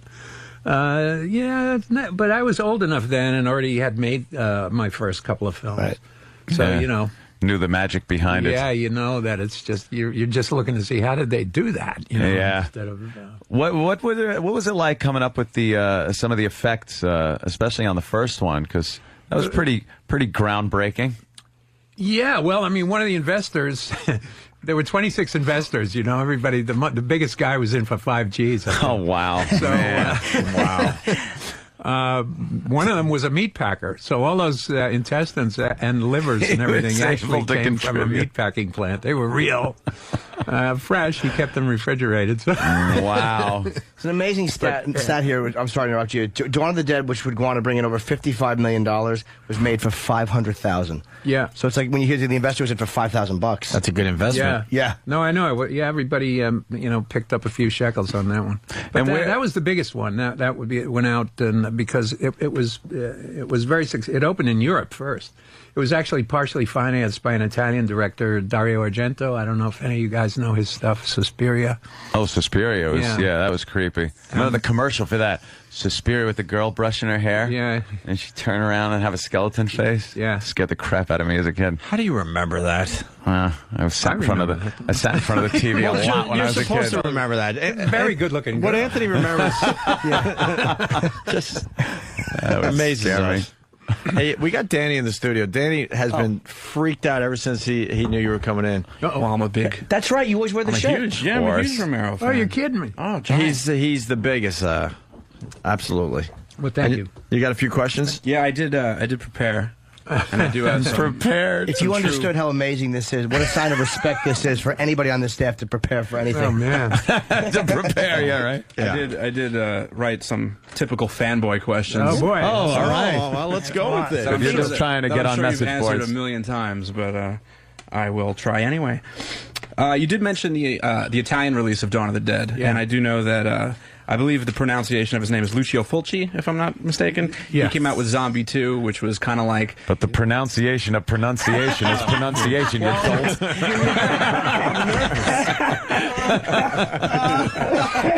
That's the Italian pronunciation of pronunciation. Now rephrase that and ask Mr. Remero. Oh, Daddy wanted to sound smart there. No. Come on. If you just understood the beauty of that. All right. But I was curious if you really felt that Zombie 2 was a ripoff of your work. Well, I think it was not only, well, let's say inspired by it, but they ripped off the title because Dawn of the Dead, the title in Italy was Zombie. It was Zombie, right. So this guy comes out and says, I'm going to make Zombie 2 with nobody's permission, or anything else. But I like some of Fulci's films. I mean, he probably has made more of the sort of zombie knockoffs than anybody else in the world. And some of them were really pretty funny and okay. I mean, old and, they wouldn't stand up today, I don't think. But they're not political at all. They're just... No, they were just kind of good, creepy movies. Yeah. Speaking of messages in your films, I know, a lot of people say that Dawn of the Dead dealt with consumerism and Night of the Living Dead dealt a lot with the racial tension at the time. But Day of the Dead, the third installment, a lot of people say that focused really around the AIDS virus and the fear of AIDS at the time. And now, I don't know if that's true. No, wasn't in what was in my mind. To me, it was all about mistrust. I mean, it seems like that was right around the time when we were starting to lose faith in everything. The military, the government, institutions, church, and individuals. I mean, losing faith in each other. So to me, that's what I was working with that film. It's just this breakdown of society because nobody trusts anybody. Even in that little community, living in a cave. That's what's so sorry, Danny. That's what's so intriguing about the movies too, is that slow kind of breakdown of society, and I don't know why that's so fascinating to people, but it really is in movies when there's this just complete breakdown of society, and only a few actually can make it through that. Yeah. I don't know. Well, there used to be a genre, before I started, like The World, the Flesh, and the Devil. There's nobody left in New York except Harry Belafonte. And I guess I haven't seen the Will Smith thing, but maybe it's a little bit I Am like Legend. that. Yeah. It's interesting because I basically ripped off the idea for Night of the Living Dead from the book I Am Legend. Really? Yeah, before the other versions of that film were made. Yeah, that was kind of an Omega Man remake. Matheson in the book, and I guess in this film, starts with only one guy left in the world. Mm-hmm. And everyone has become a vampire. And, so I felt, well, it's the 60s, and I said, well, this is like about revolution, but, start the story at the beginning rather than when there's only one guy left. Right. And so that's what I wanted to do. So I knocked off the idea. I told Richard. He said, all right, if you make a lot of money, send me a check. But that was a genre. That was a specific genre. Mm-hmm. And then I think maybe what we started in the 60s and 70s, those of us that were working then, there's a documentary called American Nightmare about me, Wes Craven, Landis, some of the guys that were making like really hard-ass horror right around that time. And I think we sort of wanted to show the roots of it. Maybe it was, our own sort of, 60s guys sitting around pissed off because our revolution hadn't worked. Right. Peace and love really didn't change it. All of a sudden there's this war in some funny place over there, what? And rioting in the streets again and all that. But the racial thing in that, I mean, we used an African-American actor in the lead in Night of the Living Dead. He was just the best actor from among our friends. We finished the film, and we were literally driving an answer print to New York in the car, and that night, in the car, on the radio, we heard that Martin Luther King had been shot, and then which just completely changed the face of the movie. And it was something that we had done before that had happened.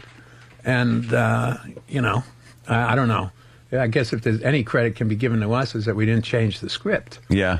When Dwayne agreed to play the part. But that was an accidental thing.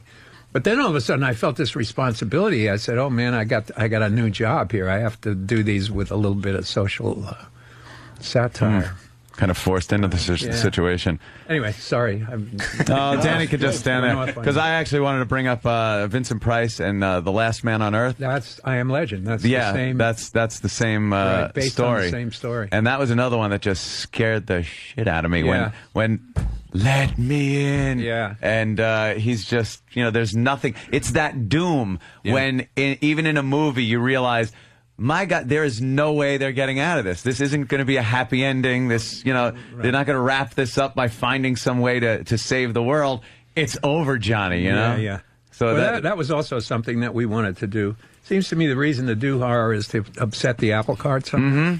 And in the old days, they used to just very deliberately reestablish order. Right, yeah. Kill a giant spider and it's over. Right. And forget the bomb that caused it, Yeah. Them was another one with the ants. Yeah. It's just that doom of, oh my God, this movie's going to end and they're just gone. Everybody's dead.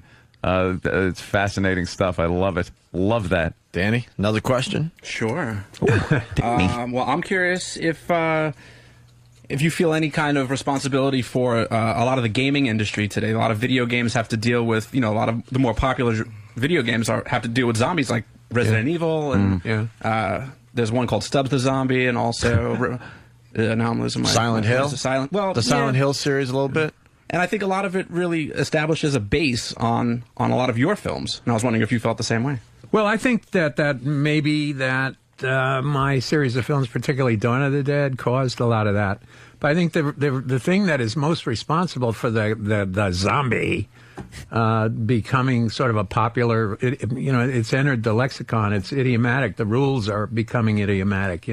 Pretty soon there'll be a zombie on Sesame Street hanging out with the Count.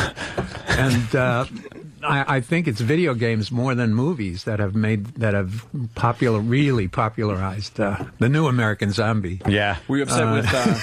it has made transformation, some of the zombies. This is one in particular, Dead Rising. I mean, it's basically Dawn of the Dead, the video game. You're a guy in a mall. Yeah. And there's zombies everywhere. So, yeah. I mean, that's just they a blatant seem to have gotten rip-off. that idea from somebody. Yeah. I think so. That mall atmosphere, though, is classic. It's just so great because that is the definition of who we are and what we do, and then to have that as your last castle, your last bastion of hope is really great in those movies, and just surrounded by thousands of these creatures. Yeah. And then it's other humans that win it, that win the day when the bikers show up.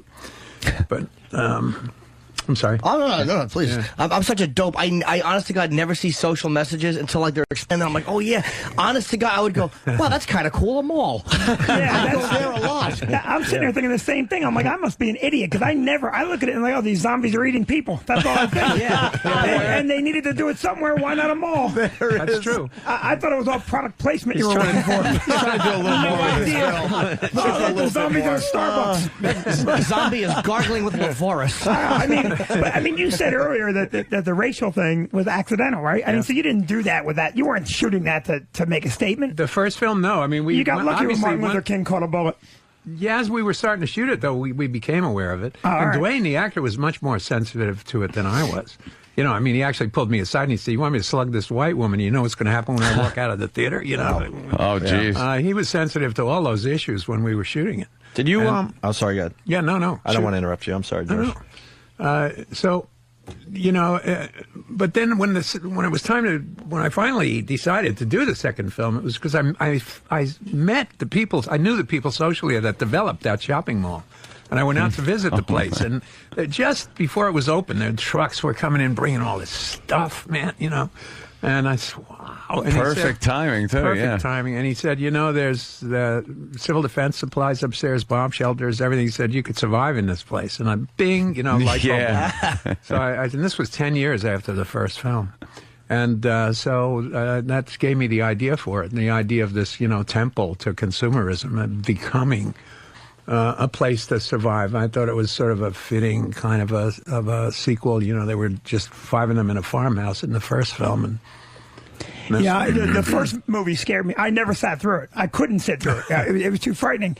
How do they kill the zombies in the movie? Did they kill the zombies? In the first film? Yeah, in any of No, them. they get killed. But they get killed by humans. Oh. Yeah. They managed you're a to grown man. Beat him or burn him. I'm going to watch the movie. Beat him or burn him. Beat him They or go up burn pretty him. easy. Right.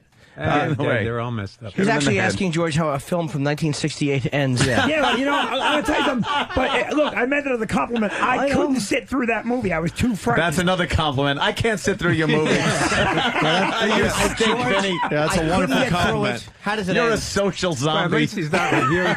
I've had reviewers say that. I couldn't sit through it, but let me tell you what I thought about it. Danny, anything else? Well, sure. Well, since we're on the topic of night anyway, I was wondering what you thought of Tom Savini's Color remake. I mean, the ending was a little twisted. You weren't expecting that, but I was wondering if you felt that it lived up to your standards. What was the difference in the ending, Danny? I don't remember.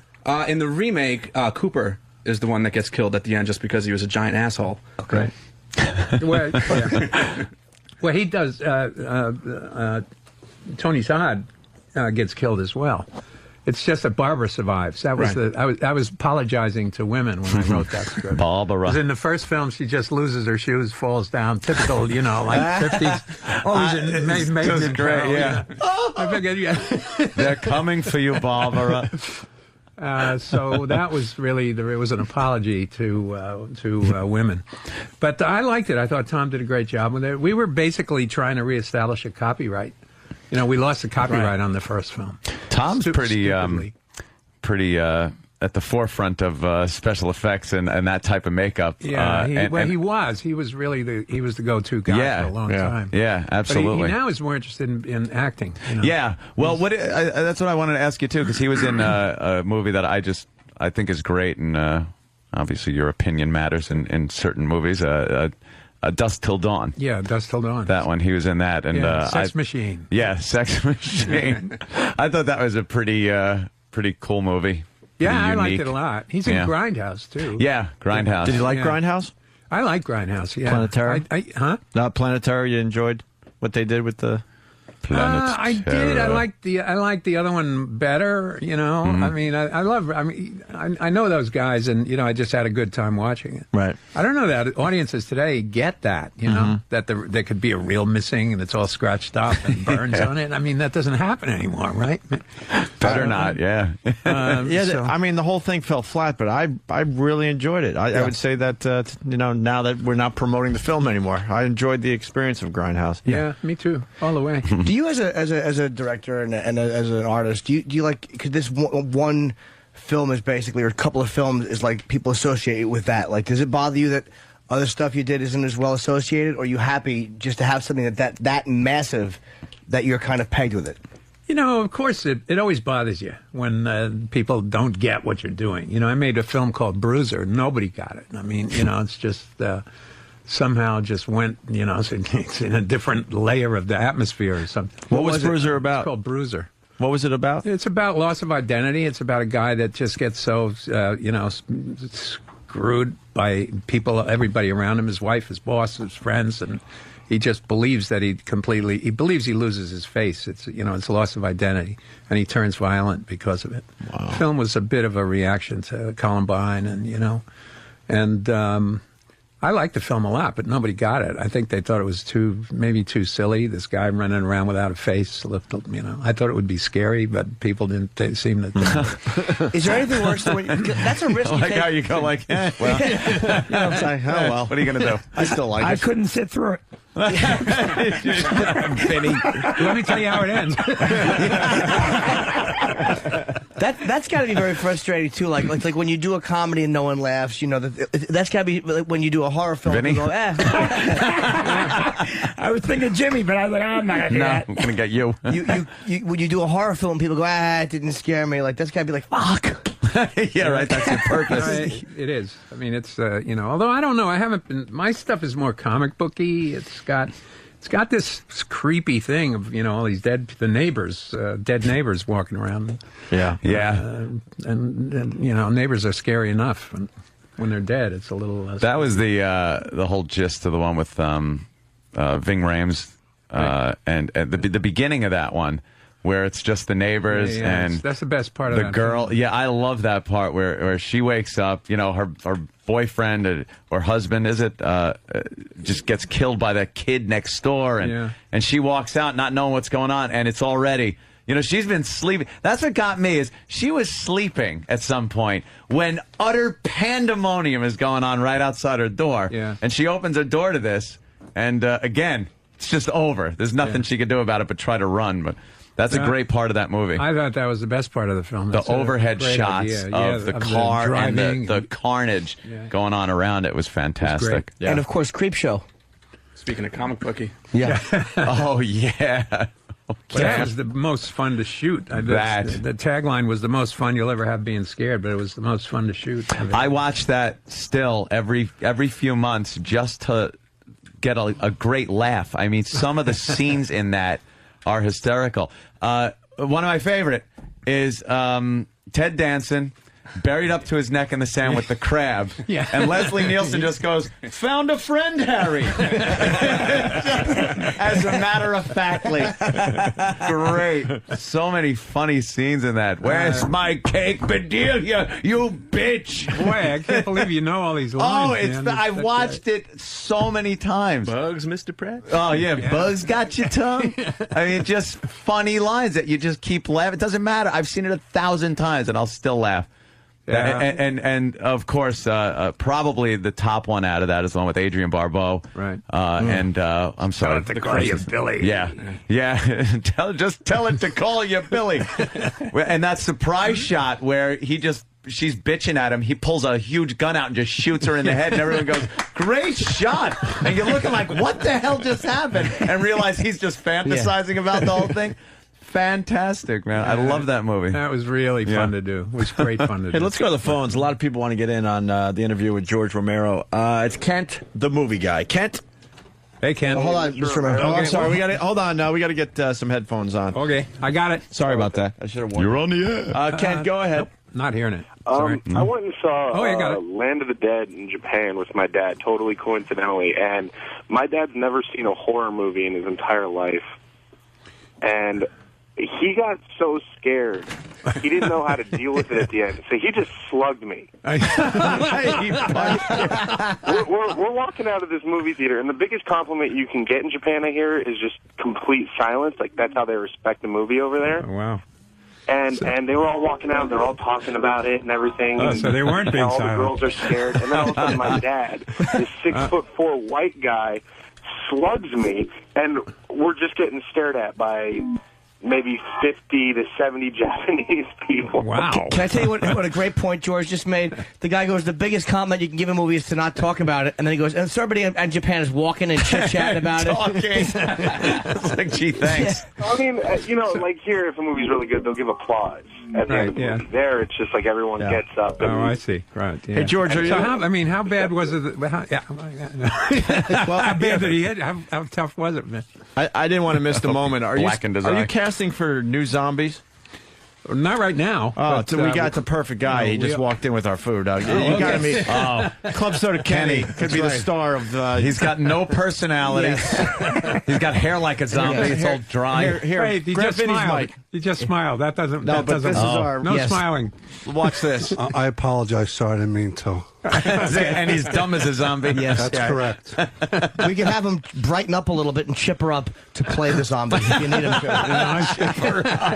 A little more lively, maybe. Where do the majority of the zombies come from in the movies? The cast, are they just extras and friends? You ever get friends to go, "Hey, I want to be a zombie"? Yes, and we've been able to do that. The last two films we shot in Canada, and the unions are really rigid up there. Zombie union? When I was, zombie union. The dead have rights. And that's so you can only use friends on days when you have hired a certain amount of union extras. So it's a little tougher to do that.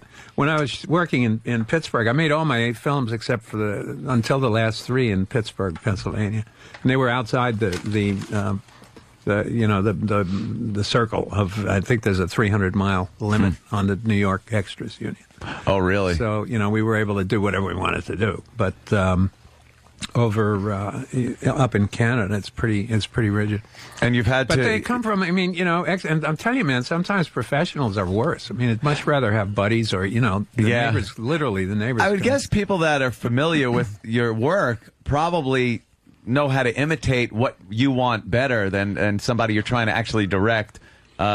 I think we've all kind of done that whole thing. There was a funny scene in Shaun of the Dead, that spoofy kind of scene where they had to mix in with the zombies, so they all trying to act like zombies. Yeah, exactly. And that's kind of funny when you think of getting an actor in there and having to tell him, all right, do this, or no, you're not getting it right. You're not zombie enough. I can't make a physical move. I mean, if I'm talking to a bunch of extras, if I even just do this, then all of a sudden you get everybody doing that. He does. It looks like Thriller. Choreographed. But so people, I find that it's best to leave people up to, let them do their interpretation. Yeah. And sometimes you get great stuff. I mean, sometimes you get these really exaggerated, things you have to cut around or cut out. Yeah. But you very often get some really creative stuff. Some of the creepiest ones are that emotionless, dropped face where it's just, it's just some mindless thing coming after you. Yeah. And those are the creepiest ones, drooling maybe. I want a zombie that snaps his fingers. That's what you need. One zombie that just snaps a little. Fingers would break. They just snap off. Snap. Let's say hi to Colin in Florida. Colin. Hi, Mr. Romero. Hi, Colin. It's an honor to speak to you. Thank you. The staff already brought up the Resident Evil movie. Yeah. And you actually wrote a script for it. Yeah. Could you talk about that?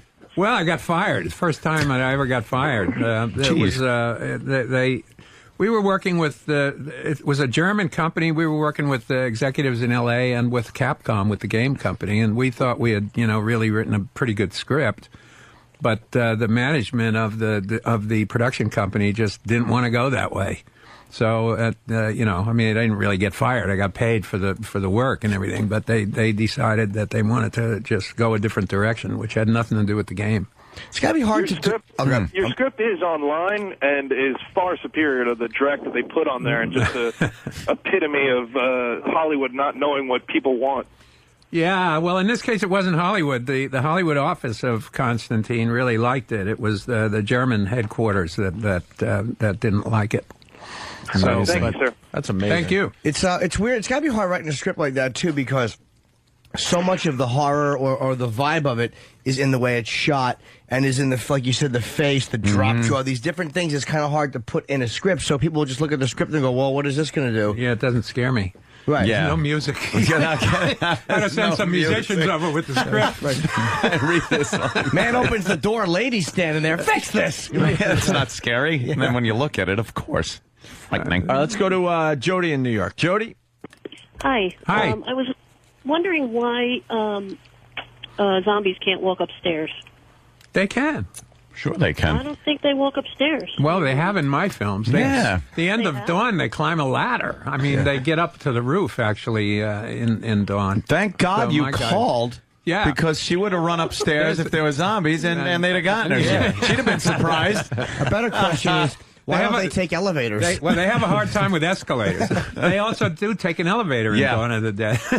They take elevators, and they also just miss getting into elevators, which is very good. One zombie pushes the button, and the other zombie's like, "I already pushed that. Why did you have to re-push it?" Even as zombies, they're annoyed. Let's say hi when to Sean people do that in Georgia. Sean. Hey, Mr. Romero. Hi. Have you read any of the zombie literature, like World War Z and anything like that? And what do you think about those? It's I don't know. What can I say? I mean, I like Max. He's a great guy, Max Brooks, and I like the Survival Guide, and I like World War Z. But I don't know. It's not my stuff. It's my stuff is. I have this peculiar niche, and my stuff is all really about what's happening in the world, and it's not sort of zombies for the sake of zombies, and so. Max takes it very seriously, as if it were a real plague, and that's the way he approaches it. And great. That's Can I paraphrase? George thinks it's shit. Yeah.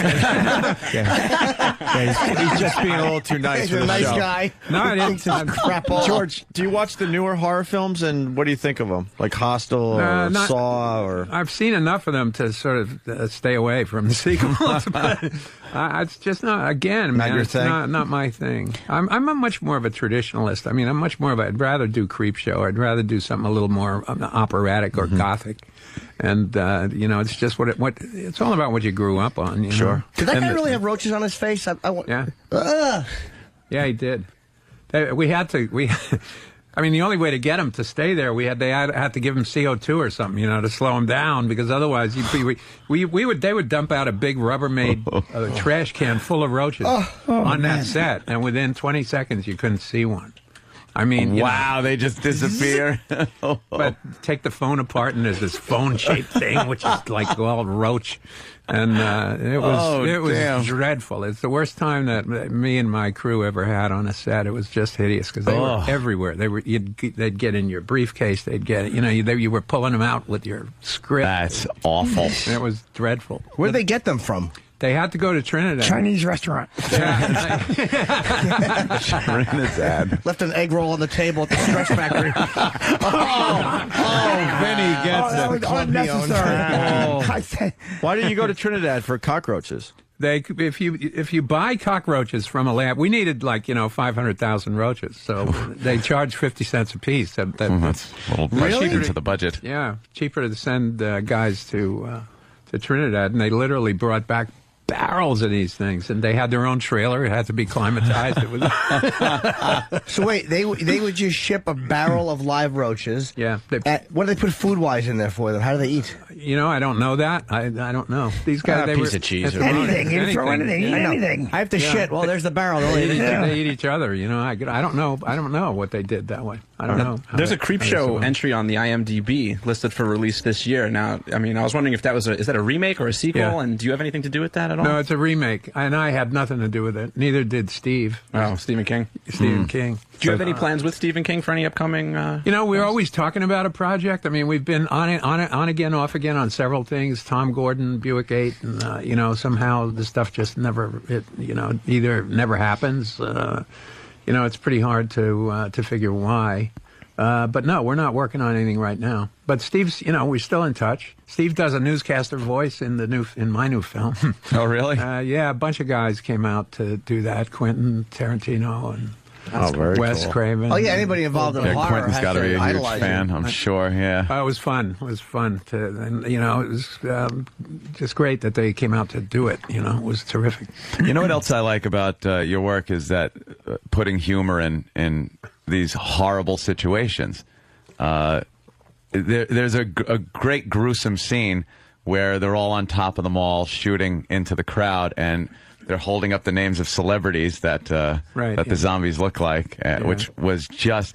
I was in the movie theater with my girlfriend, and we were laughing hysterical, and no one else was laughing. Yeah. I was really laughing hard. Jay Leno was one of them. I guess Jay Leno. And you look, and it's a zombie that looks like Jay Leno, and the guy just blows his head off.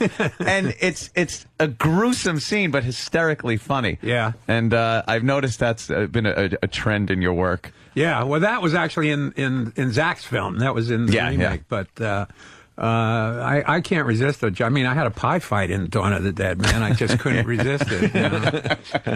You're out. You find yourself out in the middle of nowhere shooting one of these things, and half of your friends have goop all over their face. Yeah, you gotta have some fun. You can't help but chuckle, and so. I can't resist jokes. There's a few of them in the new film too. There's one that I thought was just going to be way too slapstick, but I won't tell people what it is. But it's turned out to be one of the favorite scenes in it. So I guess there's room for humor. And I wanted to. You wanted to go to just because you mentioned that, Jimmy. Brett from Long Island. He's actually seen Diary of the Dead at Tribeca. Don't give any of the movie away, Brett. But what do you have to say? I saw it 2 weeks ago, and I thought that it was one of the most refreshing pieces of work that George has done in a long time. Wow, man! Thank you. Thanks. You really loved it, huh? Well, it was great being free to be able to do exactly what we wanted to do, and So I don't know. Maybe that's why. It's just purely one from the heart. It's a lot of fun, and it was a lot of fun for me to do, and it's very gratifying that people are digging it, because it's not a big movie in any way. It's very intimate. It's more like Night of the Living Dead that way. It's a small cast of characters in limited situations. It's not Thunderdome, like Land of the Dead was getting a little too Thunderdome for me, but. This film seems to be working. So, what do you think of the CGI and stuff like that? Is that something, obviously, over the years, that computer animation, stuff like that in a film, has that really jumped into your movies, or are you still a little bit more traditional? I would prefer to be able to do everything mechanically and on the set. I'm a purist that way. I mean, I like the old King Kong, even though the thing looks like a but there are just some things you just can't do. Like we had to melt a guy's head down with acid, and then most actors don't let you do that. Although they should. We could get Rich Voss to do that. I think. Exactly. Just drink the acid and be fine. All right. As long as I'm a star. But in this film, too, we had to work very, very quickly. I mean, we only had 20 days to shoot this film. Wow. So, and it's all subjective camera. And sometimes, if you do it with a squib, you do a real explosive on the head. If you don't get the shot, the wall is stained. You got to repaint the wall, re-rig the squib, and it sucks off time.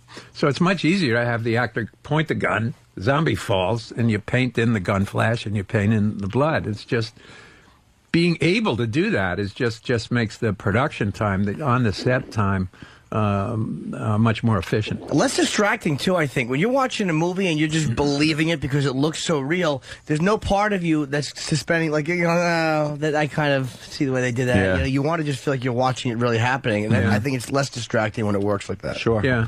I mean, these are all sort of simple effects. I mean, it's not like when you see a bunch of dinosaurs running around, that they weren't able to actually shoot that. So, it tips it off that it's CG. And I have a young son, 17-year-old son, who went to see iRobot, and he said, it's all computers. Yeah.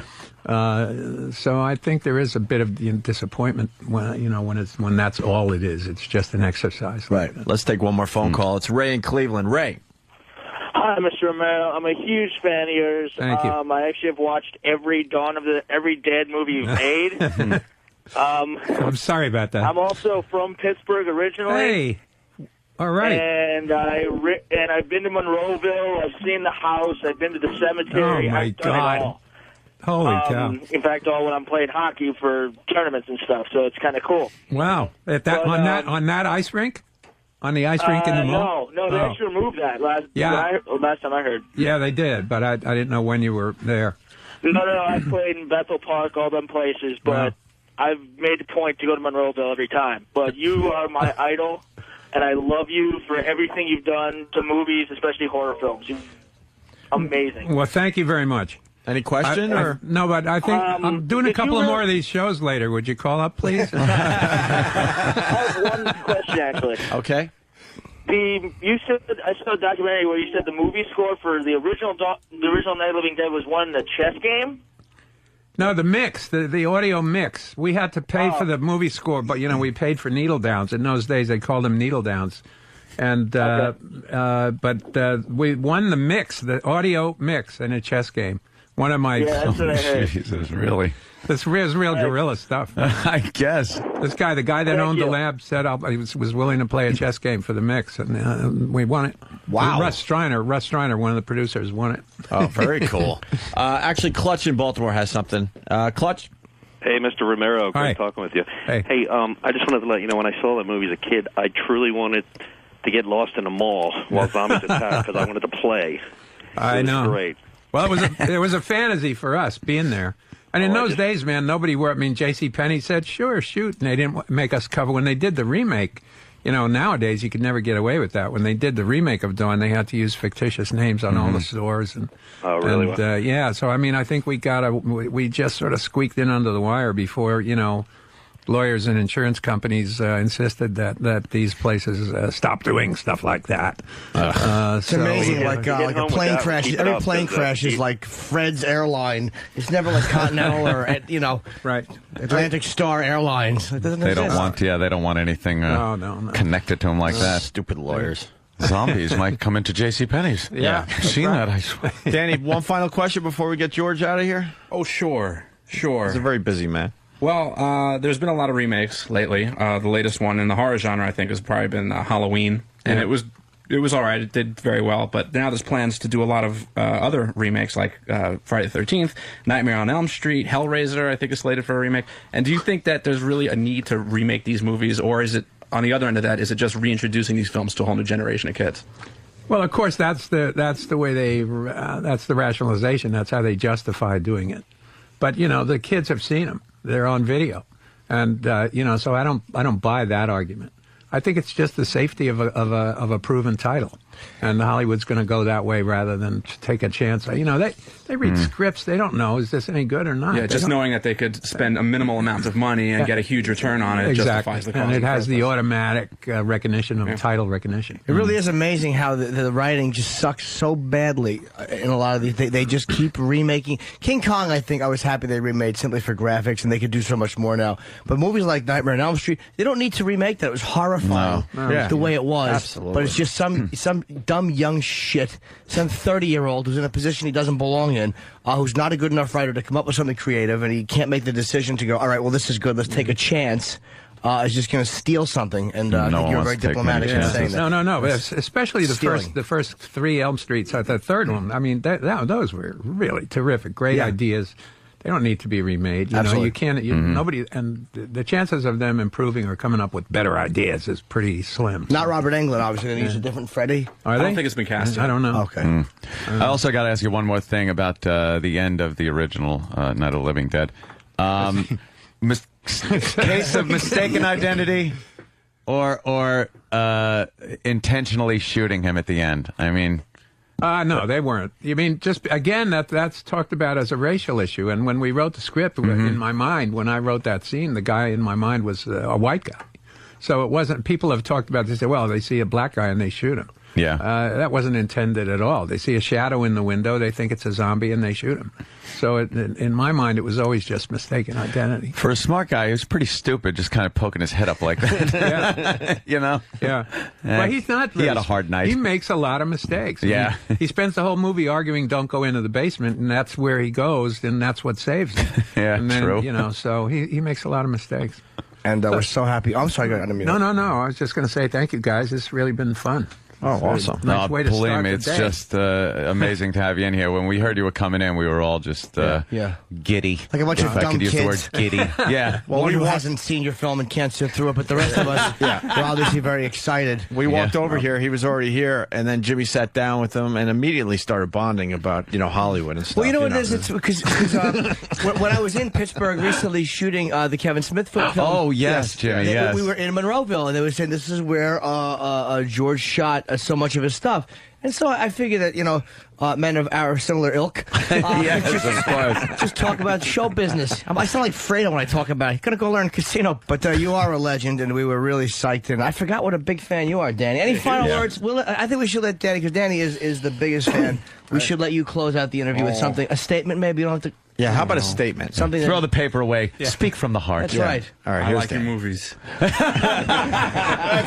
Brilliantly done. Movies. All right, Dan. No I'm need George to get... Romero, and I approve of this. Great. They're good. Wow, no need to get overly emotional. Thank you and so maudlin. much. Thank you, guys. Absolutely. Thank you. Pleasure meeting you. Great fun. Really, really fun. Take a break so we can take pictures, for God's sake. Don't go yet. No, not going. I want to try the glasses on. The famous glasses myself. Bye, All right, guys. we'll continue in just a bit. Opie and Anthony. This is George Romero. You're listening to The Worst of Opie and Anthony. The virus. You're listening to the worst of Opie and Anthony. How's it going, Lonely? I want to know how Anthony's doing without his What? cheeky. I'm in my house. Yeah. And No more candles. no, no more candles. No little picture frames. just essential guy stuff. Yeah. No more like little towels that match the shower curtain. Well, I did have monogrammed towels in the bathroom. Ew. I don't look. I didn't buy anything. That was it. There was like Really? it wasn't big gaudy ones, but there was like towels that never get used in the bathroom. You know, show towels. Yeah. And one had an A on it, and the one next had one should have an H because that's what you are to have them. Yeah. The other one, of course, had an M on it, but it was like, what are you going to do with just one of those? That's from Miss Me. So I walk in the bathroom after she came in and moved her stuff, and just the A towel was there, all lonely by itself on the towel. The little A towel was just sitting there. She took a Sharpie and wrote "hole." Yeah, that was Jimmy's joke. Yeah. Oh, wow, Why don't you just do Jimmy's material? What do you think the H stood for? A hat? He wishes he was Bob Gelly. Hey, I got brown towels. Yeah. Simple. Yeah. I got a bunch of towels, different to cover colored up towels. Brown. Oh, God. Brown to cover up brown. Oh, Jesus. I read it in a magazine somewhere. I have a very utilitarian guy house now. It's all just computer equipment and flat screen televisions, Xbox games, and booze. Yeah, you live like a spy. Yeah. So in case something happens, you go in that little drawer, take out 9 passports, foreign money. Yeah, I have a whole suitcase with different countries' money in it. I just want to hear. I just want to be there late at night to see how lonely you are in that big king bed you have, sleeping with all your guns. You roll over to make a joke. Me. Hey, honey, did you hear that on TV?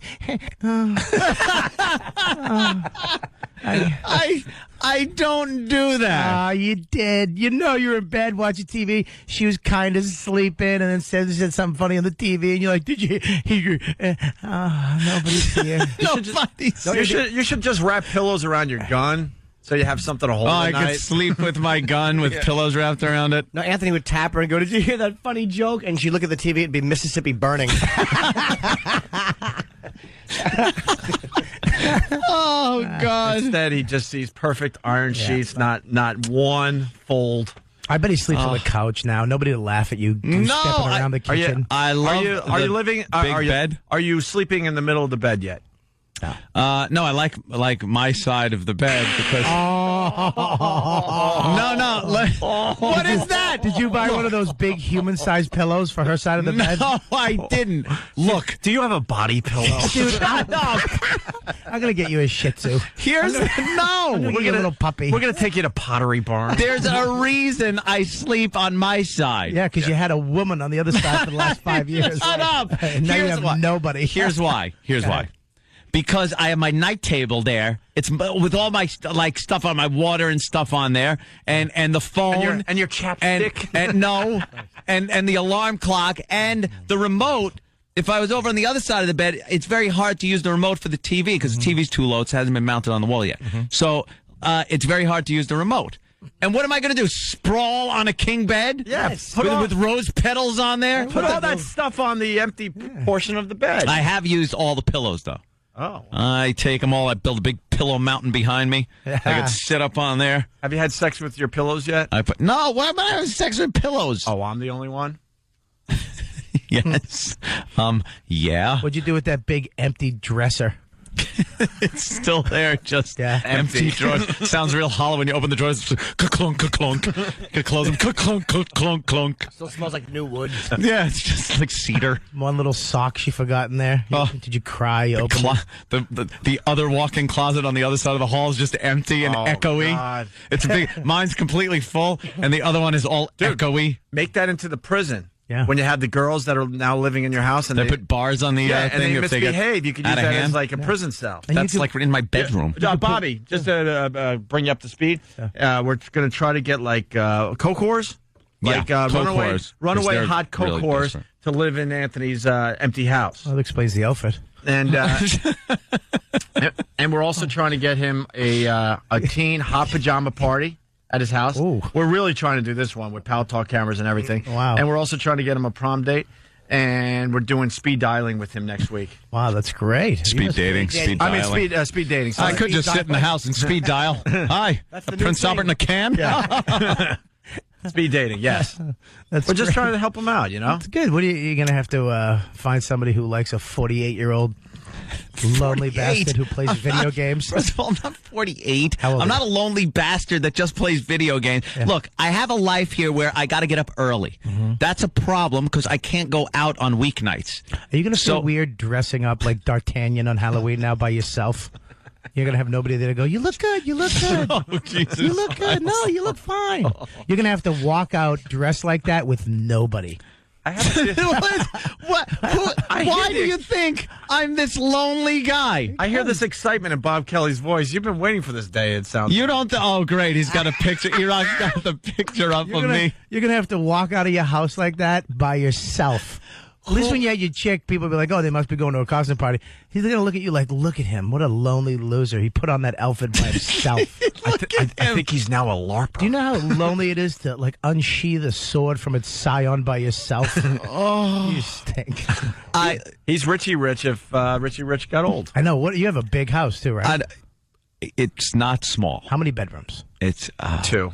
2 bedrooms, 2,000 square feet. You have two shy of being a No, hotel. it's not 2. I said 1, 2, 3, 4, 5, 6. 6 bedrooms. You have a 6-bedroom house and you live alone? You have 6 bedrooms and 3 friends. Yeah. Each friend could have 2 bedrooms. People are suggesting, Coke Logic is suggesting Lonely Ant 15. I could Or do a Lonely little- Ant, actually Lonely Ant 48.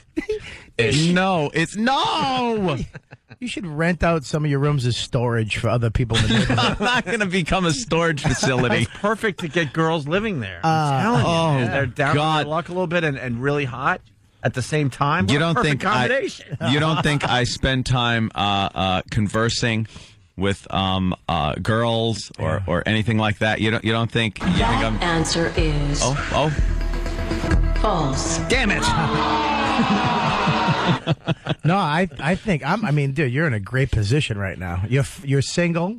It's over, right? And you have a 6-bedroom house. Yeah, a bunch of guns, a mansion. You got money in the bank. I got a pool going in Yeah, too. you By have the a way, mustache. It's always good. Hats. You like the mustache? And you get a bulge. It looks like half a tire in front of your pants. I'm getting a haircut today. Winnie Mandela's going to wrap someone up in that and roll them down the hill on fire. Oh, it is, if I may, God. delicious looking. This is so uncomfortable. Thank you. Have you heard about the lonesome loser? He's a loser, but Yeah. he still keeps on trying. Keep on trying. Yeah, that's me. Anthony walks through his house right now with no shirt and just feety pajama bottoms. Because he likes the way the bottom of the feety part sounds on the big wood floor. I have tile floors that are heated. Yeah. Oh, really? Yes, it's wonderful. Radiant heat in the floor. Stephen S. from Bayshore. The tootsies get cold. Stephen S. from Bayshore writes, 32, beat it, Granny. Oh, God damn. Maybe if you Last have a night was grandkid. nice. I got home. Yeah. I poured myself a little glass of wine, and I put a Did you say log in little? the fire. You said little? Yeah. I thought you were going to play. That answer is false. That's good. You got heated bathroom tiles. This way, Yes. if you need service while you're busy, you can just sit there and someone can just kneel on that nice warm floor. It is very nice and warm. I don't like the smell. Put a nose clip on. I'm a millionaire. And you just drop it on the ground until it cooks and then scrape it off with a spatula. Oh, God Like damn. an omelet whore. Pick that up. Hey, Scrape the egg whites off. You guys are killing me, man. You oh, you're just Michael Jackson's killing me. going to be having a garage sale, man. Maybe you could get the first wheel. I think you have enough room in the backyard for a Ferris wheel. I'm not putting a Ferris wheel in. And it's not like you can just walk out of your house. Like us three can just, walk out of our house and go do thing. And we're in the city. You're I'm in the suburbs. You walk out and you just see happy families. Yeah, but I could get in a nice, fast car and go nowhere. I could go somewhere. Where are you gonna go? I could go to a bar. Yeah, really? At 3 a.m. when it hits you? What's hitting me at 3 a.m? The alarm clock to come here? Bobby, what It's did coming. he do to you? You have I just- these eyes that are because- piercing. No, this my is what throat. Bobby. I've been there. Bobby's I've been talking there. about himself. I've been there. Are The you right? emotional mess Yes, I've been that is there. Robert Kelly is talking about himself, I've been weeping on the bed. I've been there. alone. I've been there. And you will I'm be not there again. now. She I'm does. not there now. Hold on, I got another song for you. Okay. Go do that one. I like that one. Is it too late? What's the matter? You're on. Rock's doing a good job today, man. Stop it. I swear to Exactly. God. Compared to what? Hold on. Do it again. As hold opposed- on. Good. Want to love you, pretty young thing. You need some loving. Oh boy. To the loving care. This is not good. I can't wait till Anthony starts taking ballroom dancing. Ballroom dancing. I'm not into that. By the way, you should have got the other Michael Jackson song that he likes. I'm talking to the dictator in the mirror.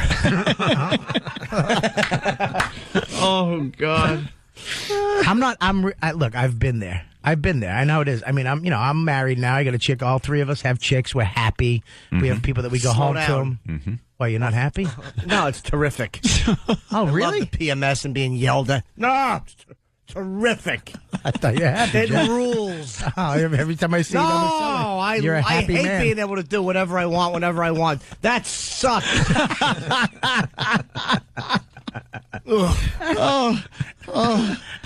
Bobby, I'm with you. I am not in that position though, where like when I go to bed at night, Yeah. Yeah. I can turn the TV on and I don't have to strain. That reminds me of a song. It does. No?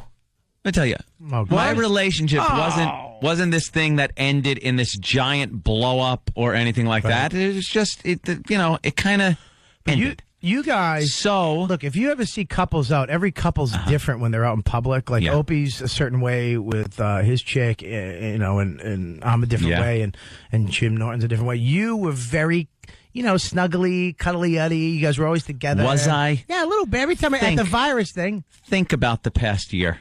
Oh, well. I remember you at the virus, her lying, and you guys in your little room having wine, and you guys look cute. Not saying it's bad. I thought it was Thanks. cute. He wasn't Bobby. cuddling. He was dealing with a hangover from his gambling trip. He was just leaning on it because he had a hangover. All right. You don't remember what Bob Saget said? He goes, "Is that guy all right?" No, I just. You thought they were Bob cuddling? Saget was questioning if I was okay. He pulled an all-nighter. He was hung over Yeah. his ass. I just thought they were leaning on each other. I didn't know he was leaning on her for support. I really need This literal heavy head. literal All right, weight listen. support I needed. The listener's truly helping you out. Jimmy in Jersey, what do you got here? Hey, guys. Yeah. 4 words for you. Yeah. Foreign exchange student housing. Ooh, foreign exchange. My mother did that. And Oh, you really? do get some hotties. Dude, get a nanny. Doesn't matter. You don't have kids. Nanny? Nannies. Hire a nanny with no children. Dude, the nannies. That's beautiful. Nannies. Oh, I don't know where Junior is. The nannies, especially in the Huntington area, loose. Really? And they travel in packs and speak. They speak languages that you don't understand. Great. But they're Get a nanny, loose. Make her whole job is to wash your balls. Oh my God! Can you say We're that? on CBS. Can you say that? We're talking about his sports balls. Oh, okay. Should have made a What's wrong golf with joke you? first, I guess. Right. Her whole job is to wash them. To wash them good. Yeah, with a scrub brush. It's not a bad thing. Like I get to do things that I kind of wanted to. Yes.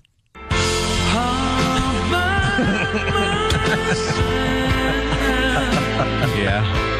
Don't want to be all by myself anymore. I thought we had One Is the Loneliest Number, Opie, but we don't. For You some know, reason. that song. Three comes Dog on. Night. You don't have that? No, I thought we did. That was the one I was trying to go to before. He's doing 100 down the highway, and he's listening to that song. He keeps replaying it, Yeah. because he wants to get back to the chorus.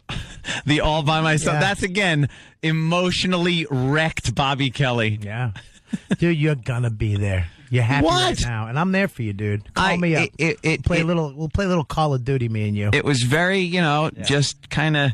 Hey, So I sit and I just kind of our stuff moved out. Like I said, it's now very utilitarian. Where is she right now? Male. She's got an apartment.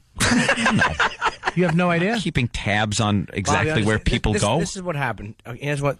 He came home one day with a very special belt that he wanted her to wear. Yeah. He said, this may look like an odd belt for you to... Now, I'm going to touch my toes. I want you to put this special belt on and run at me with it. There was never a special belt. And it's not gay because your mom gave it to you for Christmas. So. What? Absolutely. Yeah.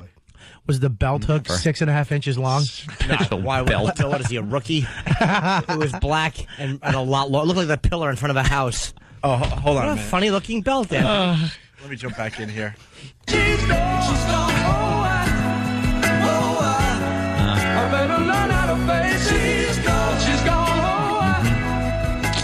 All right, that one hurt a little bit. Did it? Awkward. I think Anthony's okay, man. He's fine. I'm A-okay. I know you're okay. I really am. Things in life run their course sometimes, and that's the way it is. It is. You got to, you got to move on. It's just a dangerous space to be in. Is it? Well, dude, think about it. Think about you. You're gambling. You drink a little bit. You had somebody. Did you say a little bit? I said it with a smirk. I can't see it on the radio. And you had somebody to kind of rein you in a little bit. Now you threw that rule maker out. Yeah. Now you're living in this big 6-bedroom house by yourself. How many bathrooms? 6.5. You have 6.5 bathrooms? Yeah. Full? Well, 6.5. Some have just shower. Some have tub shower, and then the master has jacuzzi and big walk-in shower with a big glass door and 18,000 jets that can hit you all over, and a built-in with the tile bench thingy. When you shut the shower off, bench. When you shut all that and all that noise goes away from the shower, and there's nothing in the house, that doesn't bug you? I'm washing myself. Why would it bug me? Hey, Yo, this is Charlie Murphy, and you listening to the worst of Opie and Anthony. The worst. Not the best, the worst. And that's that. The virus. You're listening to the worst of Opie and Anthony. It's the worst of Opie and Anthony. Primetime Sam Roberts and E-Rock are here with you. And E-Rock, who do we have with us? It took forever, but we got him. Anthony. Yeah. Anthony from the Opie and Anthony show. Yeah, I'm going to have to leave soon, though. I got a booking on Ellen. Oh. I got to leave. I just want to be like a guest that has to leave. Right. One of those guests. You got to give us this little thumb twitching gesture. Yeah. My publicist is out there telling me, we got to go. We'll have one of the interns sit in the corner of the studio with a pile of papers and come over and whisper to E-Rock. He's really got to get out of here. Really got to go. We really have to get over to Regis and Kelly. No, he had a great time. Loved it. He wants to come back. Yeah. Well, just email me. We only have a short amount of time, so we gotta get to the big. Okay, you're right. You're right. Wow, so this was the day Anthony came in, and he had a lot of tooth pain. So he thought he could, plow through the show. Turns out it was really bad. So we found a dentist in the building and took Anthony right there. Only in New York City, only here on 57th Street, could you find keeping it local a dentist in a building with a radio station in it. Very handy because it hurt. Right. So he did a good job. No problem since. Oh, no problem. Yeah, I could. And he fixed it up in a New York minute. Oh, you at the locals. So here's Anthony going to the dentist on 57th Street. And the worst of Opie and Anthony. It's the worst It's so good. of Opie and Anthony. It's the worst of the Opie and Anthony show. Slide a finger into me, bum. All right, here's the deal. Why don't we get Patrice in here? Also, Eric is going up to the dentist with Anthony as well. I thought we were going to kill two birds with one stone, but it turns out that Eric is actually going to be the reporter on the scene. What do you mean? Well, we all know that Eric had a bad breath problem. I thought he was finally taking care of the situation. Figured, what the hell? Is it gone? Actually, I think it's much better these days. No? Ben? Ben apparently doesn't think so. Oh, you're not on? Turn Ben on. I don't know. Sometimes it is. Someone, I don't know who it is. Someone in our office has bad breath on a daily basis, so it's one of these guys. It's not. It's after the show I notice it. Really? So I don't know. Well, we eat a lot of crazy crap during the show. Maybe it's all just kind of bubbling in our mouths. Here's the test you do. When you smell it, look at who's addressing you. And that would be the test of that their breath is There bad. you go. How is it a mystery as to whose breath stinks? You can't just close your eyes and talk? Hey, we got Patrice O'Neill in studio. Good morning, everybody. We're going to treat you like a star. Thank you very much. As You opposed deserve what, to be. Anthony? Well, Jesus you Christ. deserve to be treated like a star. I always knew it. I'm just looking at Anthony's nasty oral gel. Anthony is. Anthony. Picture him rubbing his stupid gums. His index finger. Trying to be a professional. That's funny. You don't know the half of it. He has what? Read all the stuff he's got over there. He's got an Orajel. That's his breakfast that he never got to. Trying to do his dice impression with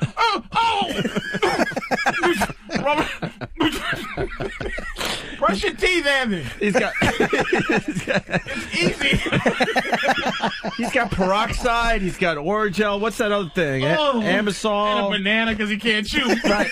And he couldn't even try the banana today. Then he's got Advil and Aleve. And what's that over there?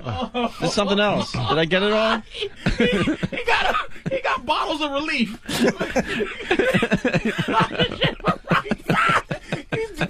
He's gargling with poison because he won't floss. Oh my God! Ooh, poor Anthony, man. Do you like Anthony's seat, by the way? Oh, this is great, man. Usually we give you the comfy in there. Usually we give you the crappy seat, but look, you got the nice chair and everything. Look, you got your own sound machine. You do whatever you want over there. Okay, just start pushing buttons. Let's see if we can find an impression of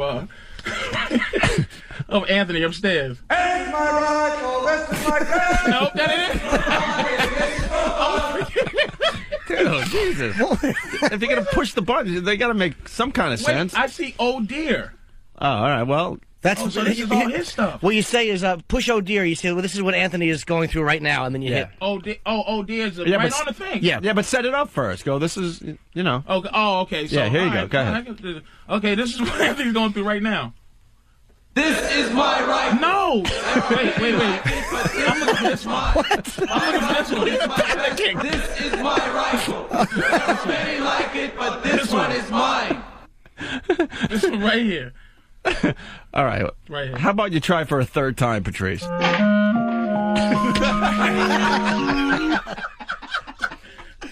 the... It says sex.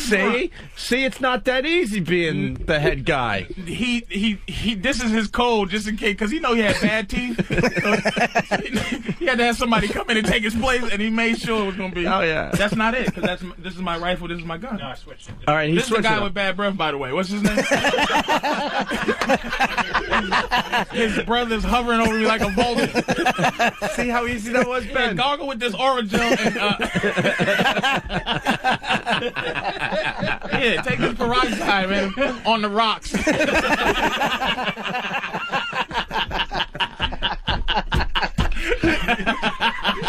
All right, try it again.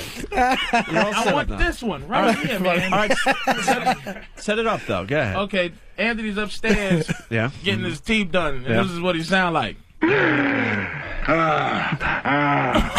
That makes more sense, don't it? That works. But it wasn't as funny as this is my rifle. Oh dear, would have been good. It was really funny was after you said that, watching Nathaniel try to help you but not bend. Just kind of leaning stiff. Take care of that rotten mouth. All right, let's go upstairs and see what's going on. Anthony. Yes. Hi, Anthony. You guys are a real fucking riot. Patrice is playing with my toys.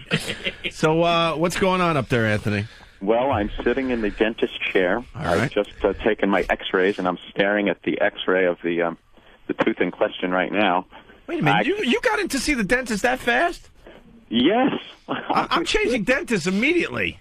Yeah, this guy's pretty good. You didn't have to read magazines or any of that crap? No, I'm filling out the paperwork as I'm sitting in the chair and actually getting the X-rays, so it worked out pretty well. Did you get the Novocaine?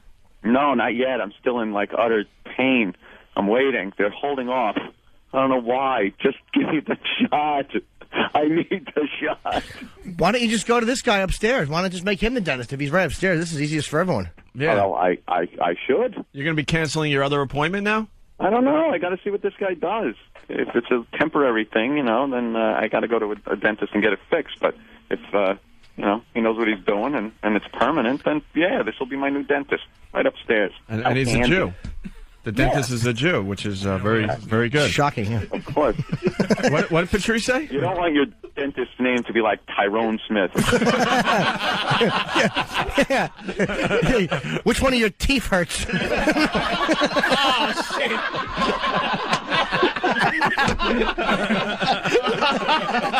I should have been prepared for that one. Which one of your teeth is hurting? Oh, man. That's funny, man. Yeah. Oh, geez, yeah, there's some races that are good at doing certain jobs in life, and the Jews pretty much have the dentistry tied up, and I like that. All right. So does this mouth and sore medicine work? Yeah. No. That stuff down there, like Ambisol and stuff? No, that doesn't work. I don't know what that's for. If you got a little scratch on your gum, not for this. Hey, Anthony, why don't you tell Patrice how you were trying to take care of the pain last night? Oh, I had a bottle of Captain Morgan rum, and I was swishing it around by the tooth and spitting it out in a glass. I can't really laugh. You want to laugh at somebody's problems, but I had a toothache a couple of years. It's not funny. It's the worst pain you'll ever have. Like, you almost want to dig something in it and take it out yourself. You know what I'm saying? So I do feel for you. But you got to brush 3 times a day, Anthony. We were trying to get Anthony to chew on tinfoil this morning. Grunting and hurting. First thing in the morning, he's miserable, and Jimmy and I were trying to help him out with some things. We think it's like a popcorn, kernel stuck in there, right up against the nerve. I don't see any popcorn kernel. Oh, you're just looking at the X-ray now? Yeah, I'm looking at the X-ray. It's right in front of me. The way they do it now, it's all done with computer magic there, Opie. The guy, I bite on something, it's got a wire on it, not like the phone anymore, and it takes the X-ray and it pops up on a monitor right in front of your face, as he takes the picture. What's he telling you it is, or he's not saying it? No one's in the room with me here, so I'm just staring at it, and it's a big mystery to me. They leave it in front of me for a while so I could look and go, ew, what the hell is that? By the way, and not have any answers. By the way, everyone listening in Alabama, don't get too excited. You'll have that technology in about 20 years. Well, they don't really need it. The dentist just looks in at the one tooth and gives you a prognosis. Wow. I know. Prognosis is just not a funny word. Then. Don't say it again. The dude looks at your one tooth and gives you a prognosis. Shut up, stupid. Prognosis was the right word, though. Oh. It wasn't, because you're turning red. Got a little uncomfortable there. You gotta make me feel better, man. Now you're I'm looking at my X-ray. I see the cap thing, and then I see a post that's going into one of the root holes, and then I see 2 root holes. I don't know how they make heads or tails of this stuff. Is this your first bad tooth, Anthony? No, years and years ago. I had to get a couple of teeth capped. Oh, okay. And, so what did you do? Shouldn't you have did exactly the opposite so you didn't have this happen again? No, it just came up 2 days ago. It just started hurting out of nowhere. Wow, hereditary teeth, man. Oof. Fine and dandy, and then all of a sudden... we were making fun of... This is what's creepy, Patrice. We were making fun of dentists yesterday. Yeah. And now this tooth that has been fine for 15 years, it acted up. No, the evil dentist karma. Well... what are you going to do? Yeah, if you want me to explain further, we have this pickled punk, and we think the place is cursed. Oh, this place here? Yeah. Oh, so that's why I know that sounds like a stretch, but we were talking about how the place might be cursed. Then Anthony starts making fun of this dentist that was a pervert, and next thing you know, Anthony has this problem. Yeah, the X-ray guy had put. Is that wrong for him to put his mule in my mouth and say, "Bite down, not too hard"? No. I'm in such pain. I just want it to go away, so I'm willing to do anything. That'd be so nice if he touches Anthony funny. I really hope I see you on a Lifetime movie. And your eyes are open, but you can't move like Serpent in the Rainbow. So you know exactly what he's doing to you. Oh, boy. Hey, Anthony, where's Eric? Getting his teeth cleaned? No. No. Oh, he's right here. Well, we were a little confused when he decided to go upstairs, and you didn't hear this part. We thought we were going to kill, 2 birds with 1 stone up there. Or is Eric just kind of looking around and going, what is this place? I've never been to one. What kind of a chair is this? Oh, you're terrible, man. As soon as you guys walked in, they probably grabbed Eric, and Eric had to say, no, I'm not the problem. It's that guy. Oh, Oh, so they're ranking you pretty good there, Eric. Oh, God. They're ranking you pretty good. Oh. Oh, you guys make me feel much better. So what? We're just waiting for some kind of Yeah, prognosis? sorry, I can't. If there were some tools around, I'd start working on myself. But sorry, until the guy comes in and starts doing it, it's pretty much ooh. What kind of making me magazines? Fill out my paperwork. No, I bypassed the whole waiting room magazine thing and everything. Oh, so you're just right in the room? Yeah, that's close enough for paperwork. They're taking my paperwork. I got some other stuff I got to fill out on the other page, huh? Oh, I've been talking on the radio, sir. Maybe I should fill out some of this paper. You get to getting me in trouble. What are some of the questions you got to fill out? Just the name, social security number, crap like that. You fill out all the time. Why are you now seeking dental treatment? Ow! That's all I'm writing. Patrice, do you realize this is a national talk show? Yeah. You're talking about his bad mouth. Yeah, this is it. This is what we do. Why don't you have Master Poe kick it out? We got everyone bamboozled. You don't know what caused that? Wait, Anthony's getting his prognosis. I got a little infection around one of my my tooth gum things, root things. Oh, the root. What's this little thing here? Well, is that a pustule? Yeah, the tooth had a root canal. It's reinfected. It's reinfected. There's a dark little shadow around the tooth where it's infected. I think the But shouldn't something have started that could be like pulled out of there? Like what would start an infection like that? Yeah. All right. A couple of the options. Oh, you're going to give me Novocaine? No. Oh, he's going to numb me out. what can they do for your tooth, though? What's he going to do for it? I don't know. He's got to look around. Antibiotics. Yeah. That's it. Antibiotic, Doc? Is that seem to be what the... Yeah. Right? Oh, boy. I think I'm going to get a needle. Ask him how your tooth gets really infected. I don't know. Yeah, ask him, man. We can learn It's something like- today. Yeah, like what do you do to keep it from What if getting I infected? bit down on it hard and something? Could that have started this whole ball rolling of it hurting? If I bit down hard? No. No, Yeah, probably not. that's why I'm not a dentist. I'm a stupid radio guy. Nothing I did. Oh, good. It's not my responsibility. Hey, Anthony, a lot of suggestions coming in. Tony from California, have Ant do a Voss impression after you get the shot of Novocaine. I won't have a choice. I'm reclined now, and I'm waiting for my please. my Novocaine. I want to see how wimpy you are. He's got to do the needle live on Oh, the I air. hate needles. Oh, I hate them. But it's going to make the pain go away. Oh, it'll make the pain go away. I love when the pain goes away. All right, what's happening, Anthony? What's happening? Well, he's going around. He's getting all the good stuff. Oh, first he puts this Q-tip thing. Hey. Dips it in some red stuff and then rubs it on the gum, I guess. Hey, Ant, put your hand on the end of the chair where his cock can brush into it. Okay. Here we go. Here we go. Listen. I'm opening. Yeah. Okay.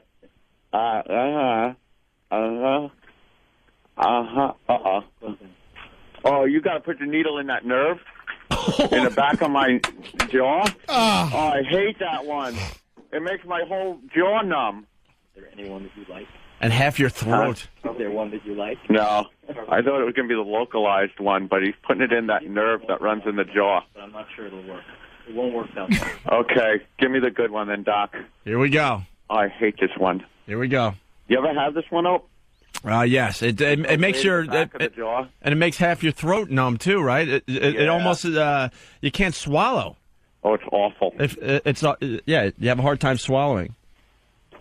By the way, someone has suggested you might have Ben's cell phone caught in under that cap. I hear you. All right, here we go. Let's listen in. I'm still numbing the thing out with the Q-tip. Okay. Uh-huh.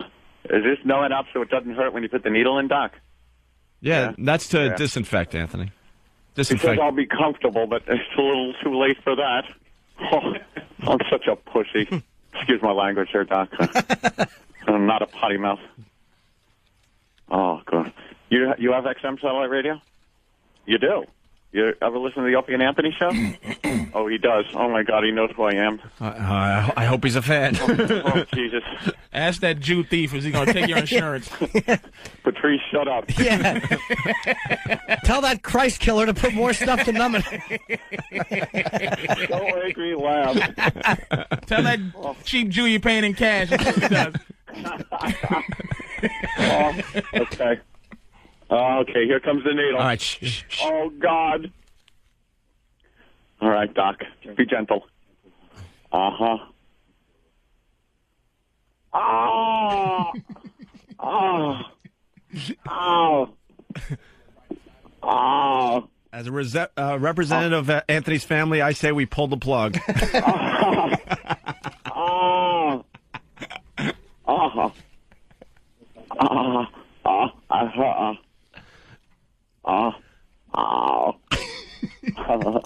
Now listen for a zipper. Why are we playing the Terry Schiavo audio? Jesus. God, how much? What happened to How Anthony? much did you put in there, Doc? Hopefully enough. Oh, I hope so. By the way, you just said what? But, yes. Maybe I brushed my teeth with Novocaine. No, that was actually pretty painless needle that he did there. Oh, look at that. Jiggling. That's going to be a great endorsement for the fine dentist. Yeah, let me rinse. Mm-hmm. Oh, do you hear that? That was me rinsing. Is it drooling down your... Oh, not yet. Drooling down your lip yet? Oh, God, that one. It's that one that they got to give you way in the back of the jaw that makes the whole... Oh, there goes the tip of my tongue. Okay. Oh, this is great. You want to buy a dryer door? Dude, you got... I've been drug-free 17 years. Oh. Oh, that is weird. Yeah. It's all going numb now. Anthony, you got to do some Dudley Moore. Huh? Oh, yeah. We could talk about that, Doc. Yeah, sure. Yeah. Root canal got reinfected. Root canal got reinfected. Oh. So, basically, 3 options. 3 options. Oh, no. One, Here are the options. Try and redo the root canal, huh? Uh-huh. If you look at the root, Yeah. it goes all the way down here. Yeah, I see. It goes down very far. Yeah, But yeah. if you look at the root canal filling, it doesn't go all the way down to the end of the root. Oh. They didn't take out the whole nerve. The little tissue left in that root. Right, that's And what's the going on. body, right. It's Bad dentist. The body's trying to reject it. Uh-huh. Oh, his body's trying to reject it. Off the crown. Nice. Take off the crown. Uh-oh.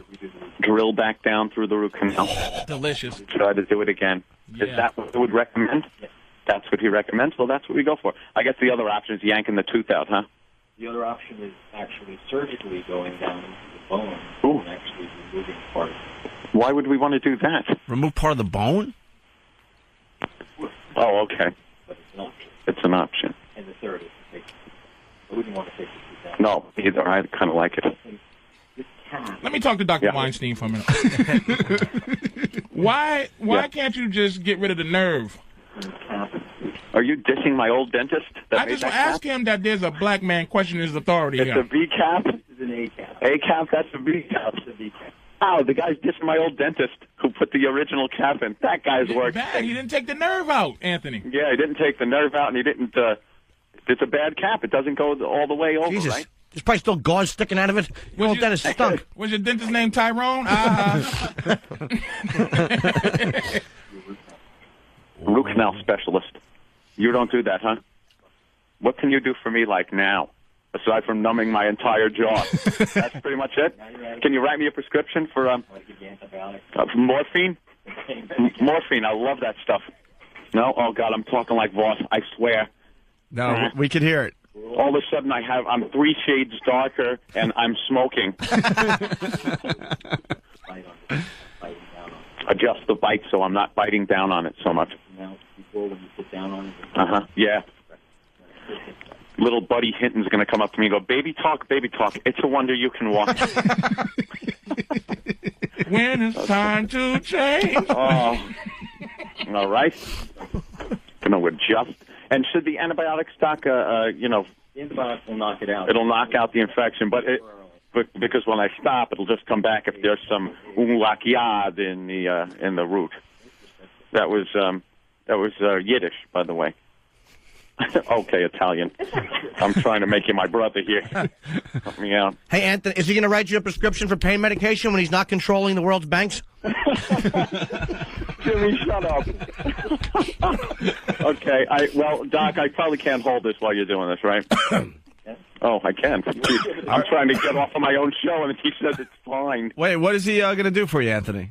He's going to fix the crown so I'm not biting down on it so much. All right. Oh. Hey, can you do some Dudley Moore? No, I'm not doing impressions while I'm in the dentist chair. Yeah, boss. But in the movie 10, Dudley Moore went to the dentist and his whole face was numb. And yeah. And you do a good Dudley Moore, and I just. I got. Hold on. I just writ down on some carbon paper. Oh, that's to check the bite. Yeah. Here we go. Listen in.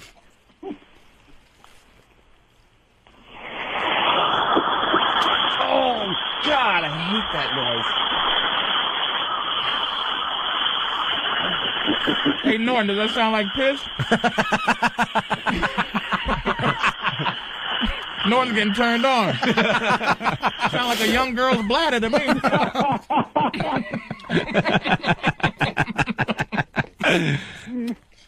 Anthony, someone is saying you're going to sound like a trainable in a few minutes. Uh-huh. All right, here we go again.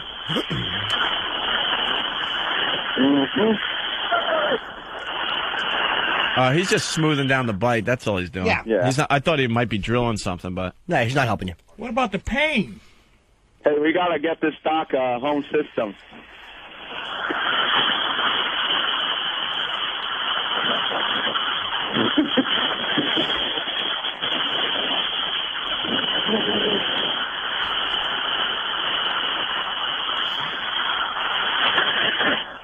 Hey, Anthony, what is he going to do for Eric? Does he have Lavoris? Does he have Lavoris hooked up to a fire hose? God, Eric's going to hate us when he listens to the replay later on. He has no idea. He has no idea.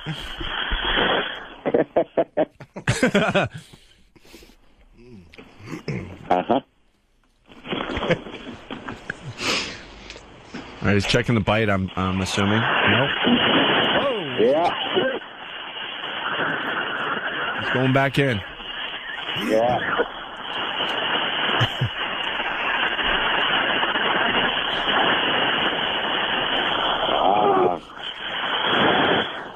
No pain. This is great. Hey, Anthony? Yeah. The next time you talk to him, I want you to address him like Pesci addressed De Niro in the desert in Casino. Oh. Wow, I am so numbed out. That rules. But when this wears off, Doc, it's really going to hurt. Can I take one of those needles home with me? Oh, he just grinded tooth. Yeah. What? Yeah, with that little tooth sander. Yeah. No, it was the drill. Oh, that was a drill? Yep. Whoa. So is he going to give you anything for the pain? Like, yeah. keep you through? Yeah. We got something for the pain, right? They're all very concerned about pain medication. I don't think for me, though. Yeah, Doc, I'm going to need about 250 tablets. And ask him how long you're going to have to take care of this. When's the next time you're going to have to come in?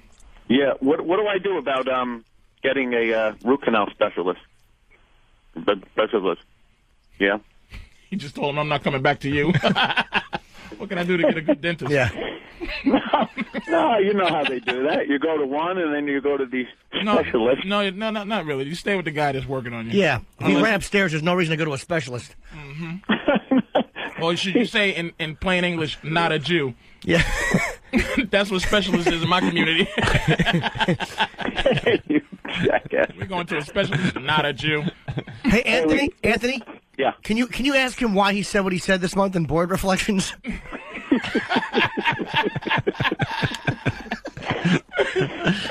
It's Dr. Goldberg.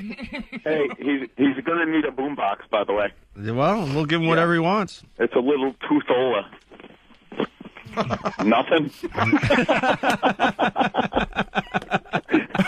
No, I really do feel like Voss.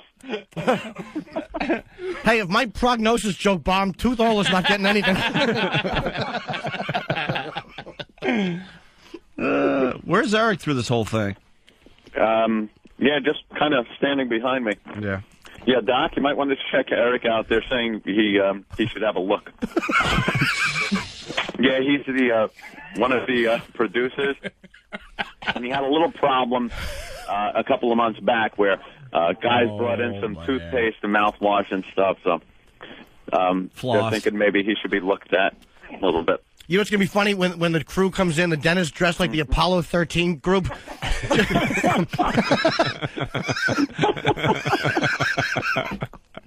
They are pounding you. Ooh, what is that? Is Vicodin good? Oh, yeah. Oh, yeah. Oh, Yeah. oh, yeah. Oh, yeah. Yeah, it's good stuff. You're getting thumbs up, Doc. Nice prescription. Keith from Indiana on the phones. Ant's going to sound like Daly Dooley. Daly Dooley, of course.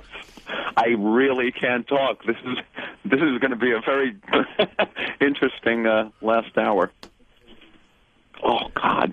It's amazing, man. Is he just about done with you? This afternoon, I should go? I have an appointment with another dentist, though. Perhaps I should go to her, and then she can send me. I'm going to have to do that. Yeah. Well, you know something? If I try to cancel my other appointments, you can bill me anyway. How much for this? Really? Yeah. How much is this costing you today? I don't know. I don't care. Yeah, I'm rich. Well, we want to we want to know from him just in case, people, you know. Yeah, he just said not something you want to say before I write out the bill. Oops. Hey, does this dentist seem like he knows what he's doing? Yeah. I'll go to him next time. He's right upstairs. I'm sick of going to Long It's Island. right upstairs. I recommend him now, Jimmy. You got bad teeth, Jimmy? No, actually, my dentist was amazed at how good my teeth are. She was smiling, saying, "You have fantastic teeth and great bone structure." Now, what does she say about the problem with no lips? Like, is it easy for her to open your mouth when you ain't no lips? I'm coming back downstairs, gentlemen. All right, Anthony's coming back down. Couldn't you just let me enjoy my little victory with that I have good teeth? Open up? Oh, it's open. It's always open. Hey, this is Patrice O'Neal. You are listening to the worst of Opie and Anthony. I guess which is their best, really. When you think about it. You're listening to the worst of Opie and Anthony. And there's a big story here in New York. Jerry Seinfeld rolled his car. He's fine. Nice. Out there in the Hamptons, driving around, to and fro his huge East Hampton mansion. Oh, he's got that giant place out there. And he was in a Fiat? A Fiat. 67 A Fiat. 67 Fiat, and the brakes, what? Just quit. The brakes Just quit. failed. Elaine, the brakes failed on my car. What do I do? And then he pulled, the emergency brake, and that wasn't working too well, so then he decided to turn right hard, and that made him roll. There were canned laughs going on. And boom, doo, doo, bing, bing, ding, ding, ding, ding. Kramer, I can't stop my car. What do I do? I don't know, Jerry. I think that cut your brake line. It's Jerry.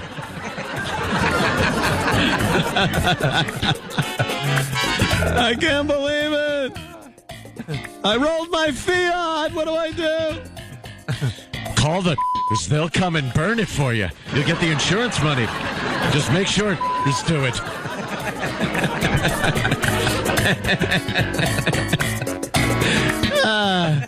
The hell's he doing? I don't know. He owns like 200 cars or something crazy like that. So he drives around in the piece of crap one.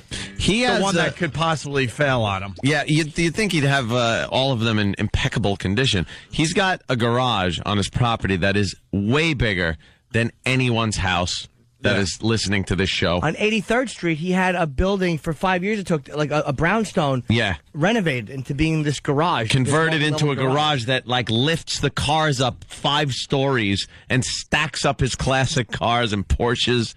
And then he pulls out a Fiat. This old Fiat. What? Why? How come a white guy could do that? And there's so much love and respect when you talk about it. If a nigga did that, you would just be all day long talking about what's wrong with him. Because the cars all are the cars, Did you hear what 50 Cent did to a house? He turned a damn brownstone to a garage. That's crazy. Seinfeld is a classic. He's a collector. Because everyone are just loves him. Frivolous. Because everyone loves him. Black people are frivolous. White people are collectors. You watch that show, Seinfeld. People love the guy. Oh, he's so funny and non-threatening. He had 200 cars, and 50 Cent had 200 cars. I think it'd be a problem. I think it's pretty crazy that he turned a brownstone into a freaking They parking hate for garage. 5 years. They complained. The neighbors Residents hated were out it. of their mind. All you hear is car elevators going up and down all hours. I want car number 32. It's on the 3rd floor. Get me my Porsche. Get it going. I guess Jerry, you ought to get a to work here to bring your cars down for you. It's a Jerry. I was reading he has 47 Porsches. 47 Porsches. in Just his collection. Yes. You think as the car's rolling, he's just thinking $250 million. $250 million. What am I doing? What am I doing? Riding a car made of cotton. Really? That, I hate stories like that because I do kind of like going out and driving, you know. He's driving a car before safety. Like those cars before there was they cared about safety. safety. I don't need seatbelts. He's worth about $1 billion, and he still has the seatbelt that goes across your waist. It's got the steering wheel that just goes right through your chest if you hit something at 5 miles an hour. No safety check. Yeah, no airbags, nothing like that. Think of the future. That's the first thing they do in commercials now is just say, it got a 3 in safety. And that's the first thing they always say. talk about that drivers, passengers, back side curtain airbags. You know, airbags pop out of everywhere now. Yeah. Back then, you got a metal dashboard. He's driving one of those cars that oil slick come back like a spy car. Or you ever see Get Smart when it's driving slow and then all of a sudden it just speeds up real fast and it drives slow again. He's driving a Maxbox car. He probably has a death wish. He's tired. Yeah, you think he's tired of the whole thing? Just, kill me. Jerry Seinfeld should never roll a car. He has enough money to prevent that from happening. I would have loved to have seen him crawling out of the wreckage. Because everyone does, it really humanizes you and humbles you, I think, when you just, I'm crawling from the wreckage. Elaine, pick me up. I'm on Long Island. Who cut his brake line? I'm crawling. It was the Jerry. They cut your brake line. They're jealous of you, Jerry. They're jealous. They're jealous. Kramer, stop talking about the...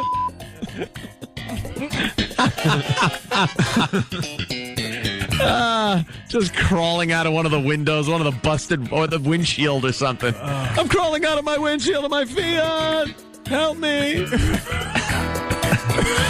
Were you swerving to avoid a Jerry? There aren't any of those in the Hamptons. Or a P. Diddy. Or a squirrel.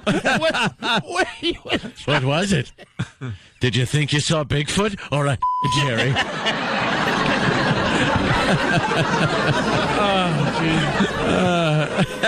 Terrible, man. Make a great episode. Jerry rolls his car in this hilarious episode of Seinfeld.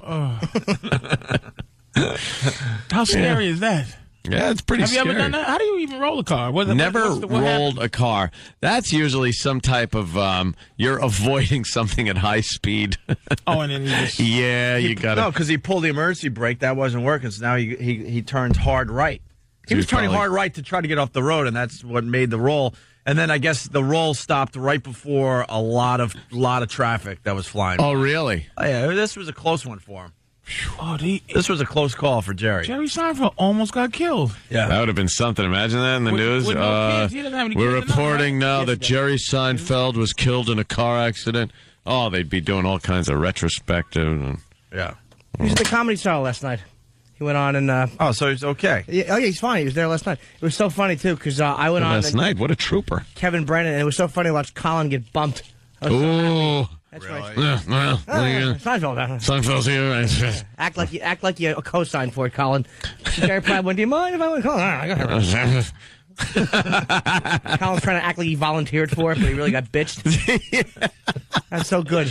Yeah, I'll take the bump. What are you going? What's wrong with that needy, psychotic Seinfeld? Oh. Why would you go on stage after you roll your car? Why would you go on stage after you get $250 million? Why just? What is he doing? I'd go on and take a dump every night, and they'd probably go, look, you can't come back anymore.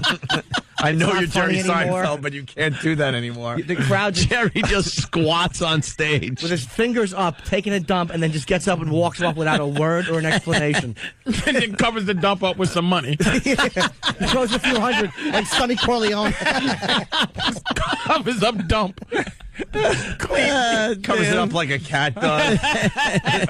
but use the money. He scratches money over his and just walks off. Scratching hundreds over his... Rolls another car. Just walks away. He's bored, obviously, huh? Well, guess so. You gotta be. You do a movie, you do stand-up, and then you want to go back to stand-up. He's a comic. Started this break talking about Scott and Todd and how awful Scott now speaks, and it just so happens they did their own Jerry Seinfeld bit today. Let's see how that was. All right. You just heard ours. We'll compare what they did now. Okay. You see that story about Jerry Seinfeld, too? Yeah. Yeah, he's okay. I guess he was tooling around in his classic 67 Fiat, one of his many vehicles. Well, you know what's funny is this is the car.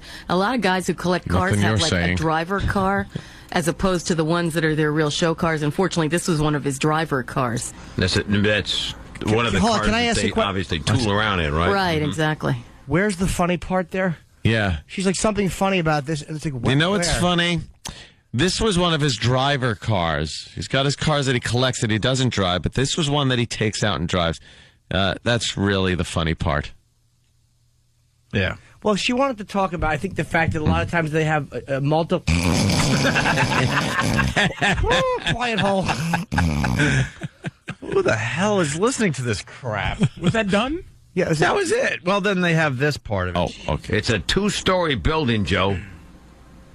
He has 5 years to renovate it. He doesn't care. Now you got so much money. He's got full-time people that work on it. Yep. How many people does it take to take care of that many cars? 4 or 5, Patty, you think? 20, Jerry. How many does it take to hold up your face, Rockhead? That's stupid, Rockhead. This may be so unnecessary, but that's the difference between funny people and there's people that's just...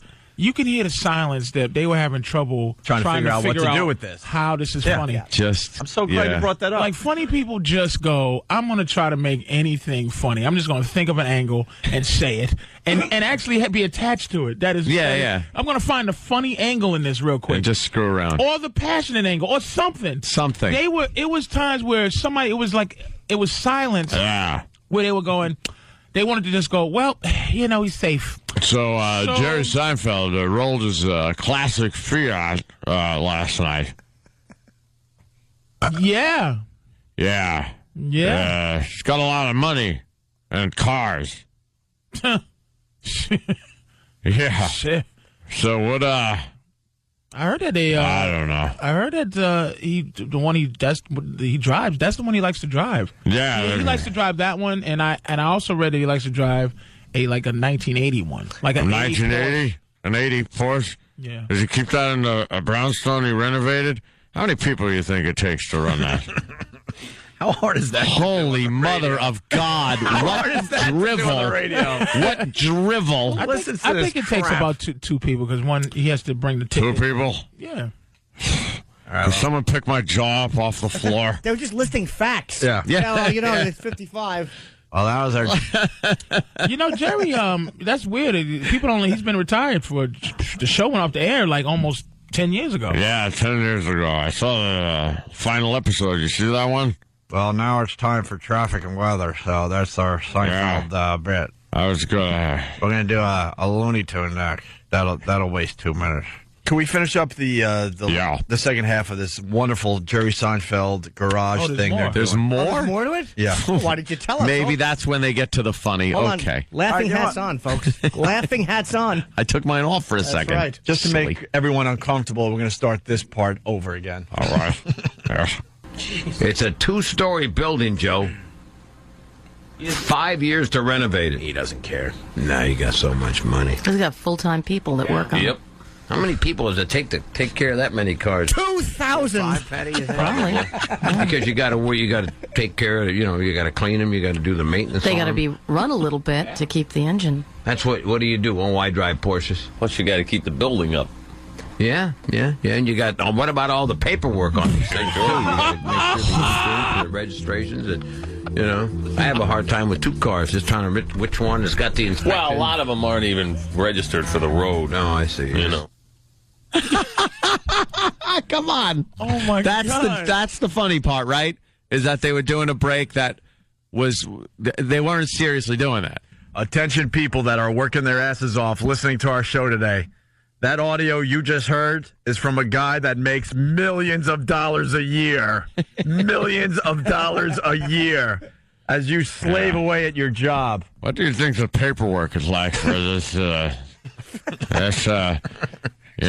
Crazy. You think, like Jerry's at Motor Vehicle, online at Department of Motor Vehicle, register. I like to register 8,000 cars. All right, can you imagine you got to register all those cars? Yeah.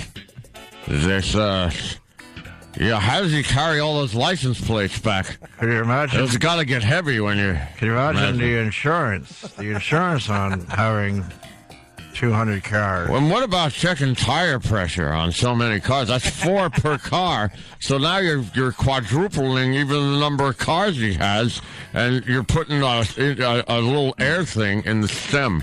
I know he's a billionaire, but with gas prices how they are, can you imagine filling up 200 cars So if the prices were... Renovated the building. The building was originally, I believe, a textile mill back in 1857. That's where, could you imagine the neighbors? They must be... my face. My face is trying to... He didn't even go for a Kramer Newman neighbor joke. Like just disinterested. Totally disinterested in the story. But why report it? Just report like the most inane, boring fact. But there's an angle. You said he used to own that building. Yeah.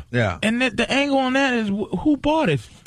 What that Who one? bought his giant garage townhouse? like it's so many angles to go. It's just like I'm going to go down and see who bought that. I'm going to go to the town records and see who actually bought it. Yeah, let's talk about the cars over. I'm imagine the air fresheners. You think how many for air fresheners? You think all the cars need air fresheners, or the new ones smell nice on their own? Guys, the funny thing is... What's the funny thing? What's the funny thing is you... No, you don't have to keep Yeah. Don't you have to start them? What is it? No, you What? don't. The stardom. She probably just saw 48 hours. Yeah. Dummy. She was worried. Yeah, the Porsche wasn't going to start. You know what? I know we're going after Dennis and Callahan in Boston. I know that fat pig Terry Clifford is on our radar. That slob. But Sam, drop everything and get us more of this guy. I need some more of this. Yes. Can you imagine how many? Wow, I don't even have a thought anymore on this. But we still have 30 seconds to kill with this before we get to traffic. That's how long does a tune-up take on all those cars? Do a tune-up.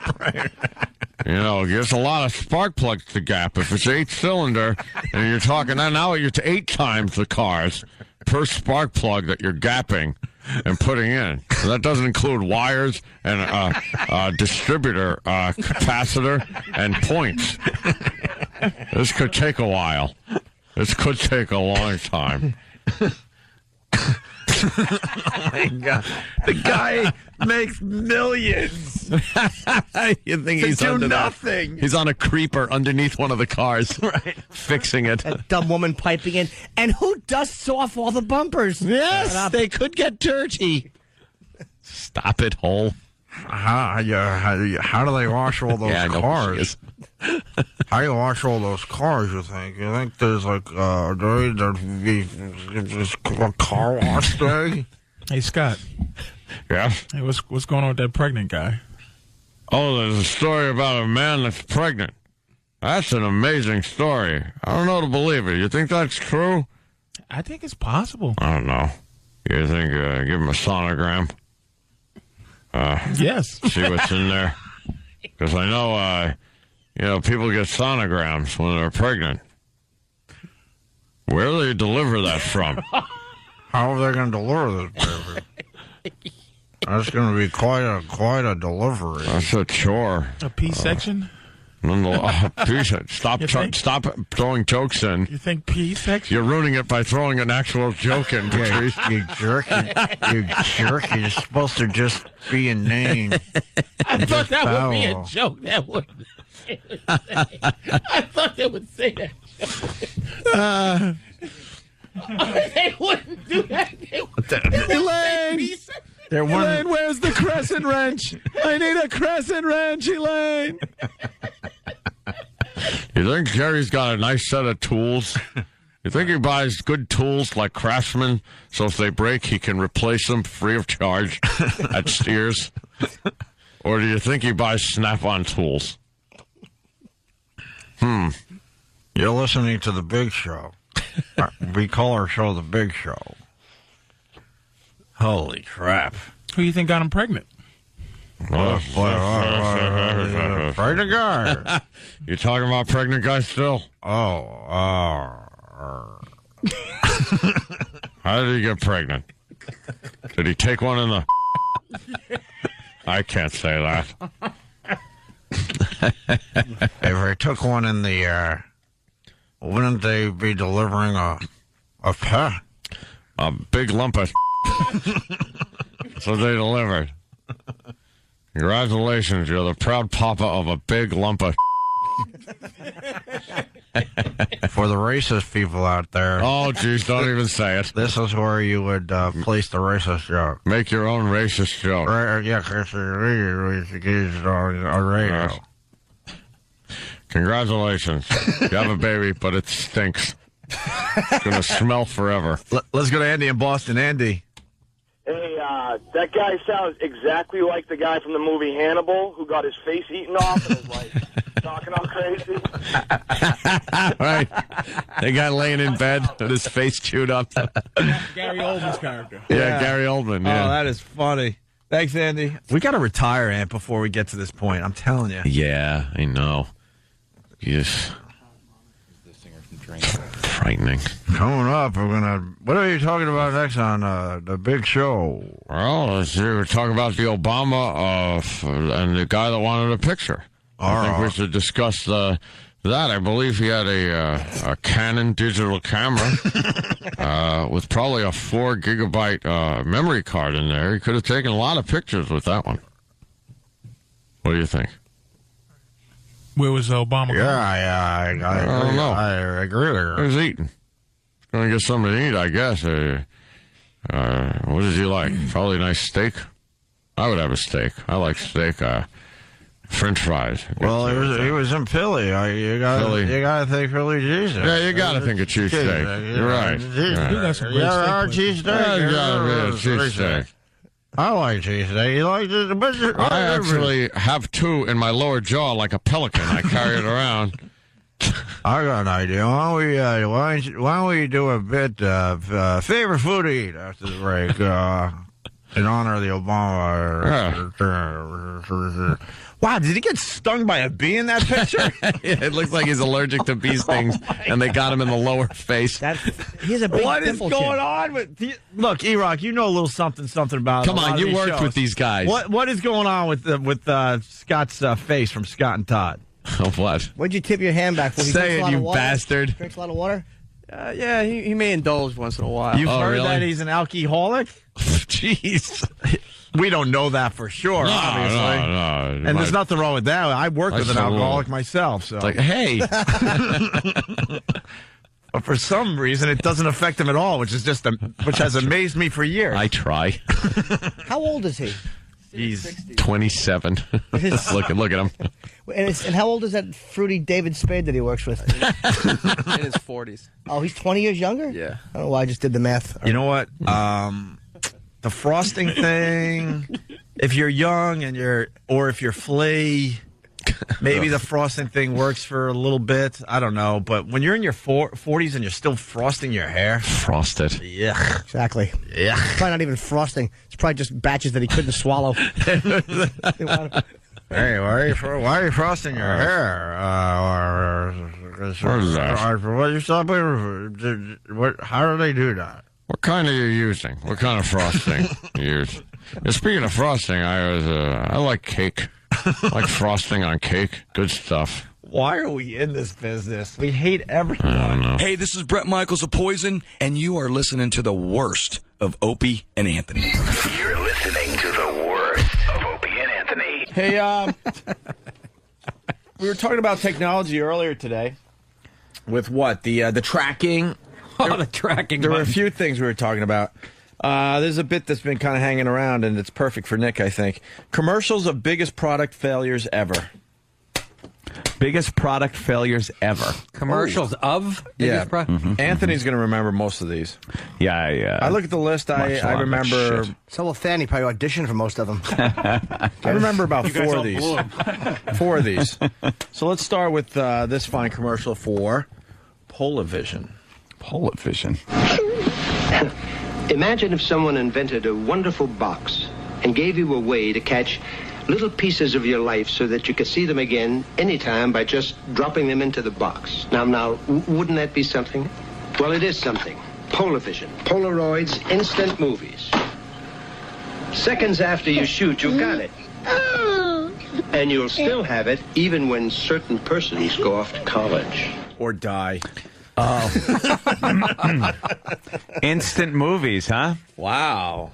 I guess a little something called video killed that whole fucking idea, didn't it? Yeah, what was that about? It was. What year was that? I You could wish I- develop film. Oh, can I go backwards again? It is a white guy once again being betrayed in a commercial as Yeah. a Mameluke. Anyways. Oh, yeah, there a you hairy go. white guy There with you no go. shirt on. Unlikable fucking lump. As his Surprised the cop is white, though. That's I know, that did surprise me. As his Bad fat wife example. gets the shirt out of the dryer. There you go. All right, so what do you got? Polavision. Do you remember this, Ant? Yeah. It was just like, because Polaroid put it out, it was just like their regular still cameras, but it was with film. And I remember it was pathetically short. Like, you couldn't really film a lot. Couple seconds. Yeah, it was 5 really seconds, short, and it didn't come out very well. Do we and know then wh- video kind of Do killed we know it. why these things failed? Video. Because any type of moving picture thing you would think would have done very well. Nah. Maybe so it was something else right was going before on. something else. Sometimes if they came out right before a much better technology, that's probably why. Right. What year was that? Yeah. The 42, Polar. 1942. You got Good it, year. Dan? Late 70s, looks like. Oh, 1977. late Jesus. 70s. Okay. People already gearing up for the video camcorders and stuff. And now you got it on your cell phone. Done. Didn't that Yeah. But does it creep you out all that the late 70s was over 30 years ago? Huh? Yeah, I know. You Think that. It's like, what the fuck happened? I was 16, 17. Yeah. Where did that go? What the fuck, man?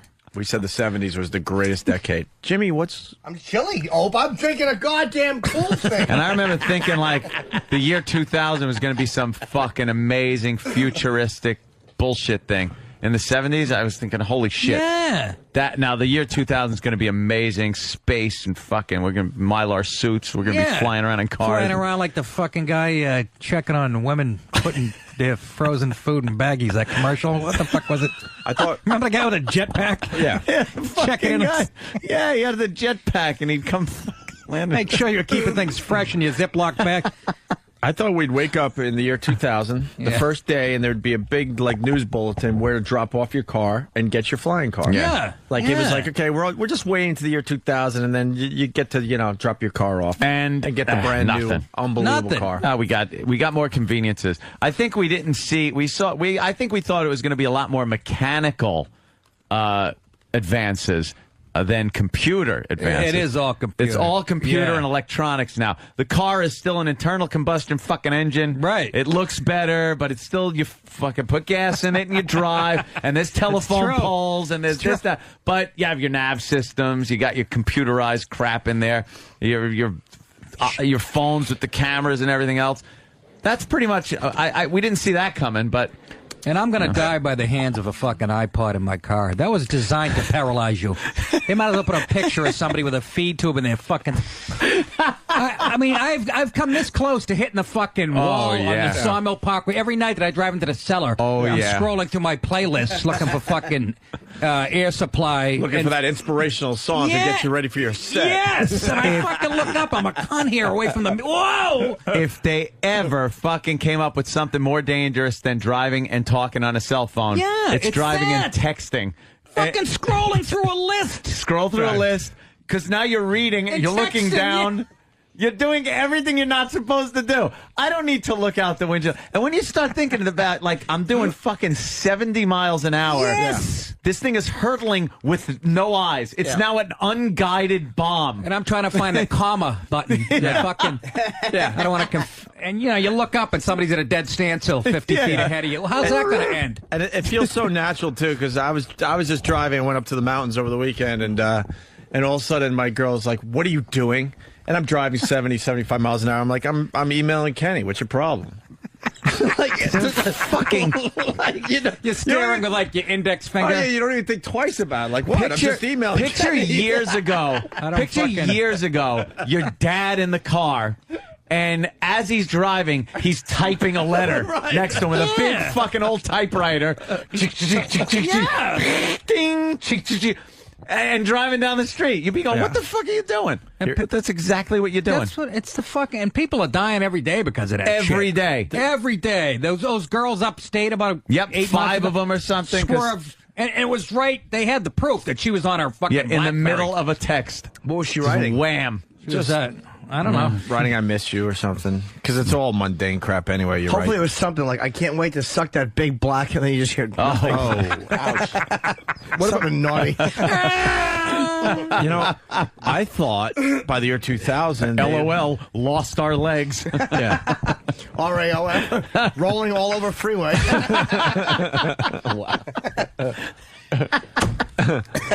It is made for that shit. It is really fucking. is. And I can't believe. And I tell my wife about it. I remember reading, going. I read something in the paper. It's like, 7 out of 10 accidents are caused by. Next day, she gets me like a fucking thing I can plug into the. I'm like, the hands free and I thought by the year 2000 we would figure out the whole like driving like. When you're driving down the highway and another car's coming at you, I thought they would have figured that out by now. Like maybe make 2 separate. That it's impossible lanes. to get into a head-on collision in this day and age. Why am I trusting not 1 or 2, but hundreds and hundreds of other drivers? As I speed by them as they're going the other way. Yeah, you're Why trusting can't we figure that shit out? None of these cars bump together. So they're not on tracks. If back in the day, if you saw one car coming at you, you'd be freaked out. But now we take it for granted. You're just assuming they're going to do the right thing, and they're not on their fucking iPods. And that's right. That's how Kinnison died. Yeah. Guy swerved into his fucking lane into in a his pickup lane. truck. Wham. For that fucking day. And then bragged about it. What do you mean bragged about it? He bragged. That he was the guy that killed Sam Kinison. It's on his resume. He used to go around saying, I was the guy that killed Kinison. He used to walk around. Was he bragging about it? What a fucking scumbag. Absolutely. Yeah, we could get his brother on. He'll tell you the whole story. We've had Sam's brother on a few times. All right, here's another commercial for another product that failed miserably. Meet the lady. Her name is Lisa, and she's the most exciting thing to happen in computers today. The Lady Lisa, beautiful, a classic triumph for Apple. Pure and simple graphic images and a clever pointing device called a mouse. But most importantly, unlimited expandability, unlimited power. Lisa, from Apple. The future today at Wallace Micromart. Is that a computer? Yes, from Apple. You remember it was called the Apple Lisa? Yeah, isn't she beautiful, Lisa. That thing is stupid. What an ugly fucking machine. Yeah. Is that a portable? But see, back then it wasn't about something looking good. You know? 82. That's right. It was about, you know what. That's right. Let's see what it's got. It's got 5.25-inch Twiggy floppy drives. Well, that's nice. All right. It was supposed to be Mac pretty much killed it. I mean, the Apple Mac killed this. Some support for up to 2 megabytes of RAM. Get the fuck, really? Wow. 2 meg. What do you store on that? 1 letter? Dear Frank, I need a new computer. High five me, someone. I'll give you an air one. All right, across the table. It had a 5 megahertz processor. Oh my! You know, someone is still waiting for a response. They sent something in 82, and it's still downloading. 5 megahertz on his Lisa. Is that good, Jimmy? And it only takes up half your bedroom. Yeah. Like the ENIAC. It's like a fucking refrigerator with a TV screen and a You got to kick your fucking package from FedEx on top of it. You got to kick your twin brother out of your room so you can have a computer. Oh wait, Steve Jobs was forced. God, this fucking LASIK works. I can read that from here. Wow. Steve Jobs was forced out of the Lisa project, so he joined the Macintosh project instead. Contrary to popular belief, the Macintosh is not a direct descendant of the Lisa, although there are obvious similarities between the systems and the final revision. The Lisa 210 was modified and sold as the Macintosh. Oh. I can't believe I can see that from here. Lisa 210, that was my girlfriend's nickname in high school. What? You ready to move on to the next one? I can read from here. I got 22,000. That's right. Can we, the next one? Whatever you need read, I'll read it. Well, no. Need something read? I'll read. That's why we played the audio, so it's less reading for us. Oh. We figured that one out, 2-3 years ago. Arch Deluxe. Do you remember this product? Not by name. I see you pressed L. G-U-L might stand for lobby, but for me, Chef Andrew, L stands for lettuce. Crisp iceberg lettuce, just one of the ingredients on McDonald's Arch Deluxe. America's favorite new burger. I just can't help myself. I love it. And what was the problem with a burger? Yeah, it was a burger with lettuce and tomato. They fucking that. Wasn't that what your Arch Deluxe was? Seriously. Do you know, Than? Why did this product fail? I'm looking at a picture of it because right now. it had been biggest around. product failures ever. The Arch Deluxe. What was wrong with it? Because it was trying to compete with the Whopper. I know why. They put avocado on it. Avocado. It was just like a Before it was burger. Popular. Yeah, it was a burger. They were trying to compete with lettuce and tomato. All Yeah, right. they're trying to do the They were fucking trying to do the Whopper thing. but they didn't have that, so they used octopus cum. And they thought it would take off. Is that the special sauce? Nothing more delicious than a warm tomato on a burger. Fucking stupid. Is that the only thing? Dumb tomatoes and lettuce? It really was. They put it in a nice box. You can see what it's got. Yeah, a bun, secret sauce. Yeah. Onions, lettuce, tomato. Wow. Beef. Somebody was working American overtime. cheese. Wow. But wasn't this the McDLT? Wow. See, I'm confused now. See, that shows your marketing. They just rename shit and sell it to you again. Remember the McDLT? It was the burger on one side, and then the That's a lettuce hot and and cold tomato thing. on the other. You're And right. it was in some big styrofoam box. thing. Yeah, there's homeless people living in them now. Yeah. If one of these things would ruin the environment, Well, you throw it out. Yeah, that's what ruined the fucking, the ozone. I blame the ancestors again. I those forgot dopes. about that. It was also. We've been attacking the ancestors all morning long there, Nick. How Yeah, dumb. I heard you on Yes. the way in. Yeah, I was you were part laughing. of it. You Yeah. got in on that. Power one. Okay, windows. good. Who would have come up with that? It was also, Yeah. I guess, very expensive. Oh, is that the problem? Yeah, price pickles point were going seems through to- the roof in '86. Fucking. Yeah. McDonald's spent $300 on research, production, and marketing for the Arch Deluxe. How much? $300 million. Oh, $300 million. That guy's working at a car wash in Seattle now. Fucking Yeah, I was the guy. I used to be some. Shut up. It's a bad name. It's me a a- bad name for a product. Arch Deluxe? Sounds Arch stupid. Deluxe. Yeah, it sounds like a guy's name. They should just called it. Coach Arch Deluxe That's went right. 7-0 this year in the SEC. They should just called it the Chopper or something. I mean, they're Yes. ripping off the Whopper. Just change the first letter. How about the unoriginal burger? Yeah, right. Nitwits. That's right. How about the Hoo Hoo Burger? That's right. How about the cunt on a bun? Well, it sounds crazy to us, but Sounds crazy. What are you talking about? That's Well, fantastic. think of word of mouth. I mean, come on. that's right. On a Oh, bun. can I have some cow asshole cooked? Why not? Let's go to McDonald's. I haven't eaten cunt in 2 weeks. All right, we're going to go to the next product. I got a funny joke too. The Yeah? chicken McNuggets. Like I'm like, well, I don't know. Chickens have nuggets. It's like, but I give the crowd a look like we all know where I'm going with this. You know, it's all how you look at them. You're the worst. I got a fucking Cialis. You're rod looking right at him now. like Ronnie Gold. You want to see his Cialis hard on, Nick? He likes It to just show happens people. sometimes. I'm looking at something on Paddle Talk. You say Cialis?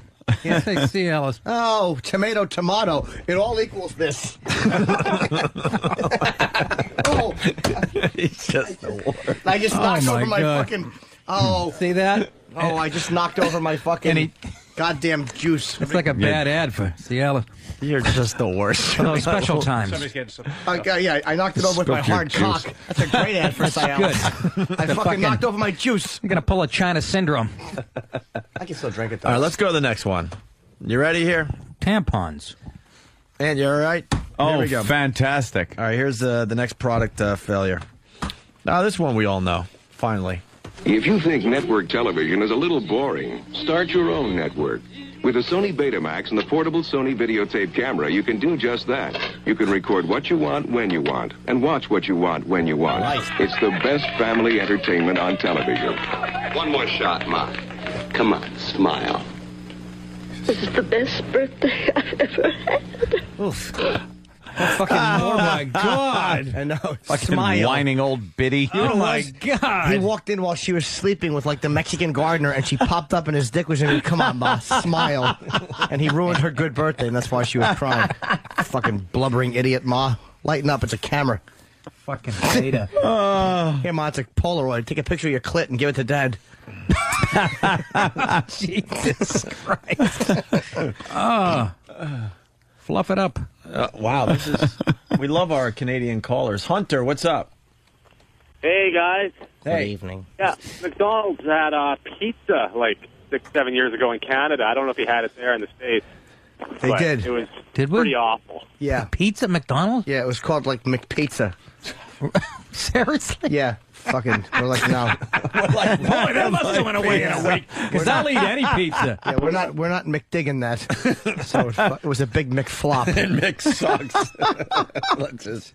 I know, How many Mick fucking jokes remember do we that. And I love pizza. I don't give a shit what kind Me too. of. You give me a piece of pizza, I'm happy. Yeah, baby. What do we know about the Betamax? It was just. It was legendary failure. Yeah. Flop, beta tape. Didn't quite catch on. Yeah, why? How come it was outdone by the other version? VHS, people liked it better. I don't know why. Was bigger. It was bigger, yeah. Which was so dumb about it. And the beta was on a loop, I believe. It was almost like a cart. Like it was on a loop.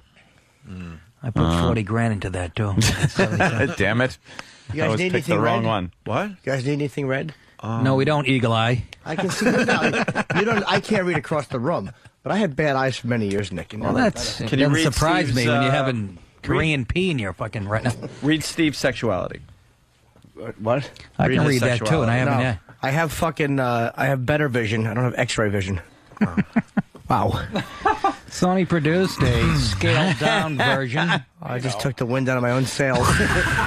As the sails go, I was just sailing along. flap and flutter down. And they just flopped down limply. Like that certainly- last joke. I It wasn't certainly- even a swing and a miss. The bat was limp. I swung a fucking wet spaghetti noodle. I didn't help with the setup, that's for sure. You're adrift with the tide. No, you didn't. Can you see Steve's sexuality? Go. Yeah, that was horrendous on my sorry. part. All right, let's go to the next product failure. Suck this cock. This one everyone knows. this was just a dumb idea. I will now predict the exact moment in time when every single one of you will enjoy the best tasting Coca-Cola ever. It will be the very moment that you pick up this can, because inside this can is the new taste of Coca-Cola. The best tasting Coca-Cola ever. You will taste the new taste I remember this. immediately, and you will like it a lot. Now, if you're a Coke drinker, wait till you taste this one. If you're a Pepsi drinker, well, I predict we're going to be real friendly from here on in for a long, long time. Yeah, the new Coke. It was called Coca-Cola Jew. New Coke. Yeah, it was a big failure. They say it's probably the biggest failure ever by a big company. They also say it was kind of calculated, that they wanted to put out a new Coke that sucked and then bring back the old Coke under a brand new classic Coke thing to really pump that up. Brave, man. Take that chance. It is, but it's Coke. So how brave could it be? People are going to fucking buy it. What was the deal? Pepsi was starting to take over, and Coke's numbers weren't that bad, and then they decided I'm doing that with my career right now. I'm doing a lot of shitty comedy. That's how fucking funny I was in the 80s. Make it seem better. Yeah. The boys are starting a new bit. Now they're telling us, well, it's Lady Trucker. She's officially started the bit. Hi, fellas. This is a 65-mile-an-hour feedback. She's going 65 miles an hour. She's typing you. Shit. When will Black Phil be on the radio again? The fuck's Black Phil? Was it this past Saturday or this coming Saturday? Patrice O'Neill does a show here on Saturday nights every once in a while called Black Phil. I think it's good. It didn't just pass, right? I think it's maybe this Saturday. What? It did just pass, Danny? Danny's just... April 5th is the next show. April 5th, so okay. Tune in. All right, the next product failure. PC Junior, a bright little addition to the family. Junior comes with bright computer ideas, like a keyboard that doesn't need a cord. You can get easy-to-use software like word processing, games and graphics your kids won't believe, plus a starting price you won't believe. And with easy-to-add options, Junior can grow up real fast. PC Junior, new from IBM. Thank you, Kitty Carlisle. What the fuck? Got a 90-year-old lady pushing your product? That might have been the first problem. Yeah, try to unplug What was the the problem keyboard. with the PC Junior? It was expensive. It was trying to compete, and they wanted $4 million for it. Failure in the marketplace. Failure in the marketplace. Why did it fail? It says it's $669. The PC Junior's price was not competitive. Why would you buy the Junior when fucking Senior was available? Obviously, had much more fucking wisdom and memory. Experience. Yeah, it was twice as much as the Commodore 64 and the Atari 8-bit family. Yeah. Too much money. Let's say hi to Ben in Georgia. Ben. Going into the computer business. Yeah. Hey, guys. Big fan of the show. I just wanted to point out, I heard that the reason why Beta did not survive was that the porn industry actually embraced VHS. Wow. Over the edge. Fucking great point. Great point. Really? You might be right, man. Yeah. Can you imagine I that? have no idea where I heard that from. Well, what else would you need to watch at home alone? Pornography. So whatever, like that was probably the first take-home videos because you could watch. Well, movies I don't know. out. I had a lot of nice home movies in my family, having picnics and playing Oh, softball. but Nick, Nick, You know from what your I lips mean? to God's ears. my sister's wedding. I kind of like that. Jerking You up like to my reliving nieces. that? Well, you guys have always mentioned that it's the pornography is what pushes technology forward. That's true. It gotta That's be absolutely true. I had a great video of me, and I was doing a cookout, and I had a fucking thing Apron that on? said "Mama's Little Helper," and I threw my wife in the pool, and we laughed. We got married, my brother got married on a roof. I know what you're talking about. Of course you do. Of course I do. All right, let's say hi to Josh in New Mexico. Josh. I don't want him to fuck me. Hey, I think 15 years ago, Pepsi made a Pepsi Clear or Crystal Pepsi, something like that. I don't remember because Pepsi Clear, yes. that's all I got. Punch it out. Pepsi. Oh, It by the sounds way- too much like Pepsi Clear stuff. Snopes is saying that new Coke theory you had, Ann, is like BS. Well, how do they know? Because he drives a truck. For How Coke. does Snopes know? Because it's like... And Bill K. from Philly, hey, Ope, that porn story is an urban legend as well. Boy, I guess we're spreading all kinds of disinformation here today. Yeah, That's not an urban fuck us. legend. And what were the first videos? They were porn videos as far as the biggest sellers. The biggest seller in the market. That's not bullshit. And I want to say hi to Timothy McCoy. He's going 78 miles per hour, feedbacking in the fog, and he just wanted to say hi. 70,000 tons of fucking Idaho potatoes in his truck. Right. Got a fucking lady in front of him and a Cooper. All right, let's move on to the next product here. The DeLorean. Gull-wing doors rise effortlessly, beckoning you inside. The sleek, stainless steel DeLorean. Beautifully crafted for long life. The DeLorean is one of the most awaited automobiles in automotive history. Drive the DeLorean. Live the dream today. I'm guessing it was the music in the commercial that buried that fucking... And the... What's a bird? Yeah, what the fuck? What was that? That's DeLorean snorting coke. Off of Hooker's dirty ass. He had a nose whistle.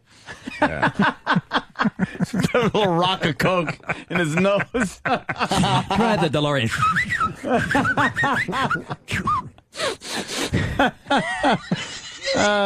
What's the reason why that this thing fell? They give a reason? The price?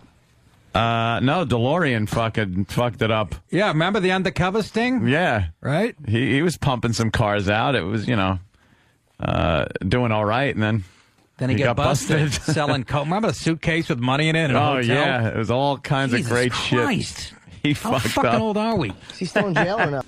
DeLorean still in jail? I don't know. Right, dead. And finally, we got the last one here.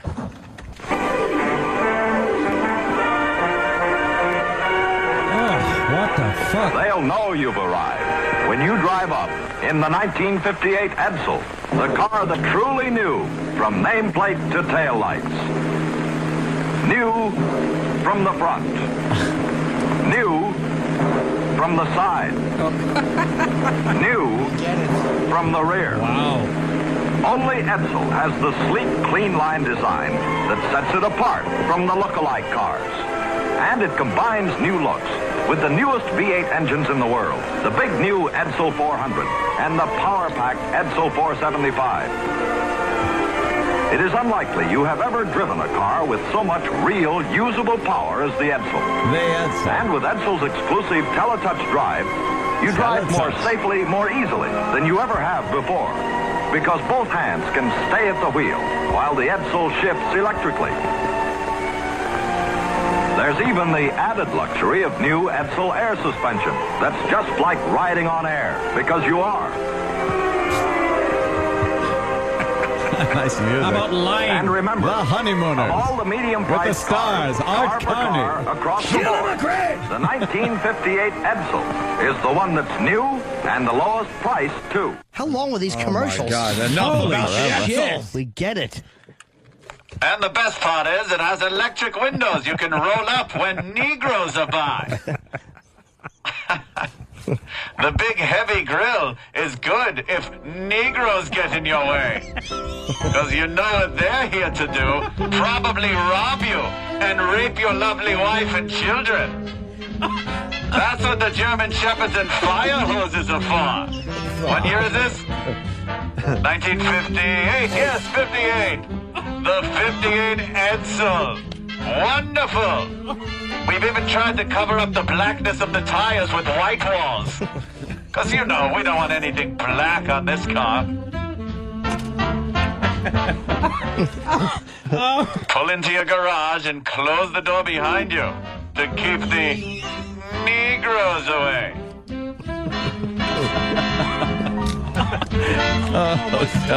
The 50s. What are you going to do? Yeah, that's the Very guy. intolerant. That's that voice. Yeah, he just always had that whole thing. It's the same guy that did the little films for the kids in school, how to hide under your desk when a fucking nuclear bomb. The duck and cover. That's right, Johnny. Duck and cover. That's him. When the communist menace drops its hydrogen bombs on you, so you don't burn to a crisp, duck and cover, Johnny. Good boy.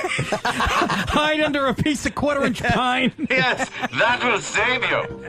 Some people say radiation is dangerous. Poppycock. Your hair might fall out, but it'll grow back. Same length, same color, same cowlick. Don't worry about that, kids. Your government's here to protect you from the commie menace and the Negro. So light up a lucky strike. Yes, you, pregnant woman, have a drink. And a lucky. Good for your baby. Unfiltered. Yes. And let the doctor inject you with some thalidomide. It's good for your children. He'll be a hell of a swimmer with those flippers. Save on yarn. Yes. Sweaters have never been so cheap. For grandma to knit. That's right, one armhole.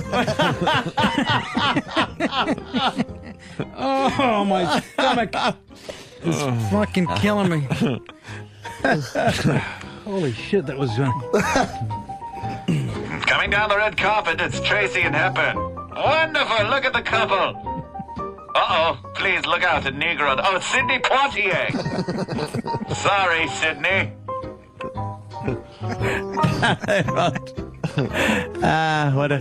What a time. Yeah, they seem to get the same guy for everything. He was in war films in the 40s and the 50s, educational things, and all the shit. Film strip records when I was a kid. Beep. Got the crew cut and those Harm Janine Garofalo glasses. Yeah, always in a suit. Yeah, skinny black tie. Win that Edward R. Murrow Award. DeLorean died in 2005. Of what? I think it was cancer. One of his doors of his cars hit him under the chin. Took his head off. I think it was a stroke, yeah. We're doing really? Line of the day. Cokehead died of a stroke? What the fucking odds? Oopsie. Hello, this is Tom Morello. In my resume, groups such as Rage Against the Machine and Audioslave. Perhaps you've heard of them. You're listening to the worst of Opie and Anthony, and it's very hard to choose the worst because it's all awful. You're listening to the worst of Opie and Anthony. Examples of our ancestors just being stupid and not figuring things out for us. My sister not shaving in high school. Let's go with, we'll start off with Rick in Brooklyn. Rick, what's up? Hey, yeah, in order to waterproof their hats and keep their clothes nice and rigid, the Pilgrims used to soak everything in mercury. Oh, yeah? Really? Yeah. Is that true? Yeah. What did they know? Where'd you learn that off a placemat?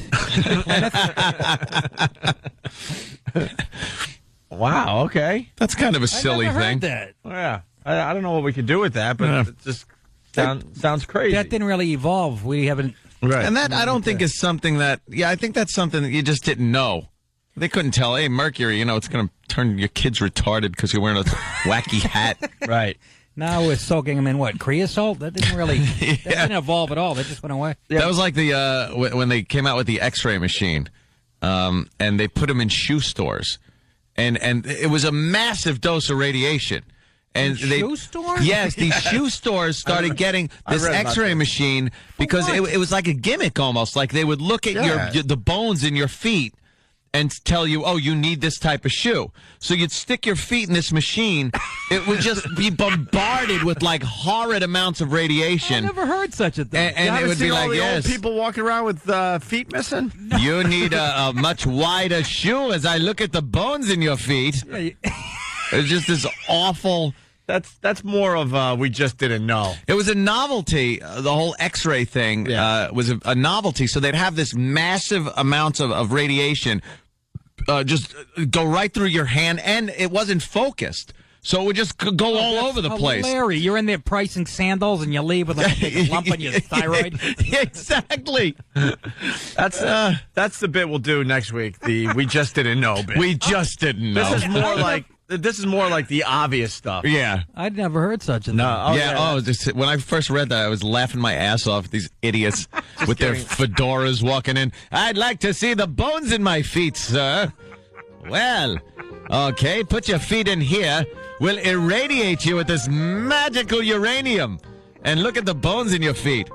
And you could light a lucky strike off your toenails when you're done. Just amazing. Wonderful. Well, see, you seem to have a bit of a hammer toe problem. We could see right through your foot. Actually, we could see through to the core of the earth. It's maybe a little strong. And then you fast forward a few decades, and you get an X-ray in the dentist's office. Oh, he's wearing a suit of armor. They're wearing a suit of armor. They put that lead vest on you, and then the lady like sets it just right and runs out of the room. Runs out. Okay, don't move. Don't move. Runs behind some thick lead glass. Right. But back in the day, 2 seconds. Bap. You just hear bap. All right, enough. Don't ever get one again. Right. We can only do that once every 5 years. In the old days, sure, stick Junior's face under there. Right. We'll look at his brain. You know the first X-ray machine, it wasn't just, you say they were just putting their feet in, but yeah. Oh, put everything. Oh, I want to see how my hand looks. Hey, look, Charlie, my skull, look. Sure, look. No problem. Yeah, looks like the Elephant Man with brain tumors. Right. I'd never heard such a thing. Oh, it's fantastic. That's beautiful. Who started that? Just Tom didn't McCann? Whose idea was that? Right. Well, so... we'll do that one day. We just didn't know. Yeah, we'll do write that down for next week. We just didn't know bit. Michael, Atlanta, what's up? Yeah, I'm not sure we had warfare figured out. In like the Revolutionary War or Civil War, you just line up all pretty and take turns shooting at each other until somebody runs out of men. Yeah, that was a little wacky. And actually worse than that, when we were fighting the Revolutionary War, some guys, instead of getting guns for the war, they got a drum kit.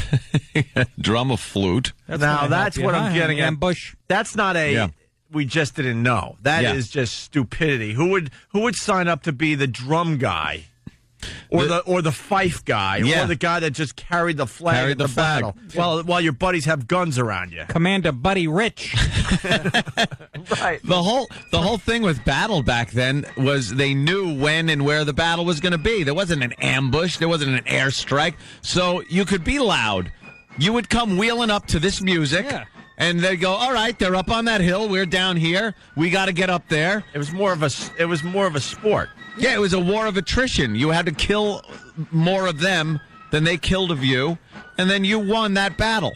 It's like taking on the Michigan marching band. At halftime, showing up with guns and Medic, he got me with a trombone. tuba player down. Amputate his lips. Just a horrible way to fight a war. Who's the first guy that thought, you know something?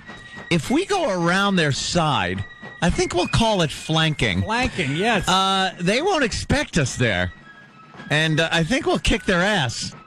As they're all lined up facing forward, they get the side of their heads blown out. Right.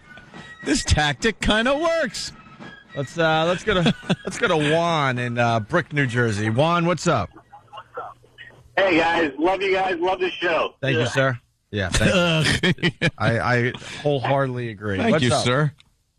Listen, I got two of them, one sports and one non-sports related. Okay. How about the monuments in Yankee Stadium out on the field?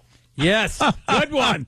Good one. There was a time the monuments were just in the middle of center field, basically. Yeah, That's right. That's right. You're trying to run down a fly ball, and you're Let's put a few tombstones around second base. trying to run down a fly ball, and you get knocked on That's what. Yeah. You get knocked out by Babe Ruth. That's what you Who's want to been dead bang for your- 50 years. Oh, bang your shin on. Oh, Bang your God. shit on granite. Imagine you're chasing a fly ball and you hit your knee on a tombstone. How would that hurt? Open your shin up like a fresh mackerel. Oh, that's got to hurt. Hey, Juan, that's a good one. That's You got an excellent one. You got another one? Yeah, how about when they first started putting seatbelts in the car, our parents would put us in the back and not buckle us up, and we'd just be flying around everywhere when they slam on the brakes. You know what, though? I think there's nothing wrong with that. I never got hurt. Did you? Yeah. So what? I maybe hurt a little. You'd sometimes whack your face against the back of the front seat, but, Yeah, but you're alive. Well, the stupidity with the seatbelts, first of all, having one that just went around your waist. That was good. Let's bend you in half like a folding bed. Exactly. But the other one also, the stupidity, like seatbelts for the people in the front. And no one even thought that maybe you need seatbelts in the back as well, because it's pretty much the same thing. Yeah, you're in the same vehicle. You're in the same They situation. just thought, the seats will stop them. Right. I remember as a kid, we had an old Rambler. And a lot of the cars back then had what is called the rear deck lid. A lot of cars don't have that anymore, but it was just behind your head in the back seat was a little flat portion that had speakers in it sometimes. Oh, yeah. It was just by your back window of your car. Yeah. And it was perfectly acceptable as a child to crawl Crawl up up in there there. and fall asleep. Yeah. And if you got into a collision, you would become a child missile that would probably take your parents out and whatever was in front of the car, flying at 60 miles an hour through the windshield. Decapitate mom. Yeah. With your little baby. You and the little box of tissues that were back there for grandma. But I think we're becoming over-evolved and civilized. Oh, you see kids absolutely. now, they're in literally a suit of armor with a hockey helmet and 11 straps around their neck. Come on. Not allowed in the front seat because the airbag might hurt him. Yeah. Yeah. My father used to do cat stops like the cops do when you get arrested. You know, they hit the brakes, your face goes into that screen. He used to do that to shut us up. My favorite, too, with my dad was because the seatbelts, you didn't wear them. They were shoved so far in the seat. They were Couldn't covered find with them anymore. dried up McDonald's French fries and Cracker Jacks. Yeah, all kinds of gook was down there. So you just got in, but he was there to help you out because his miracle arm could go up and keep you from hitting the dashboard at any speed. Here you go. I'll hold you up. I care. We just didn't understand That's all right. physics. That's when he didn't have a beer in that hand, by the way. Right. When the beer was in there, it was a little more important than saving me from the friggin' stainless steel dashboard. But they keep doing it, even when you're an adult. Right? Yeah. You're like 19 Right, now, and your come old on. man's trying to stop you. It's embarrassing, I like Dad. to weigh 205 for Christ's sake. Slap your arm. Let's say hi to Joe in Boston listening on BCN. Joe, what's up? Hey guys, what's going on? Hey, Joe.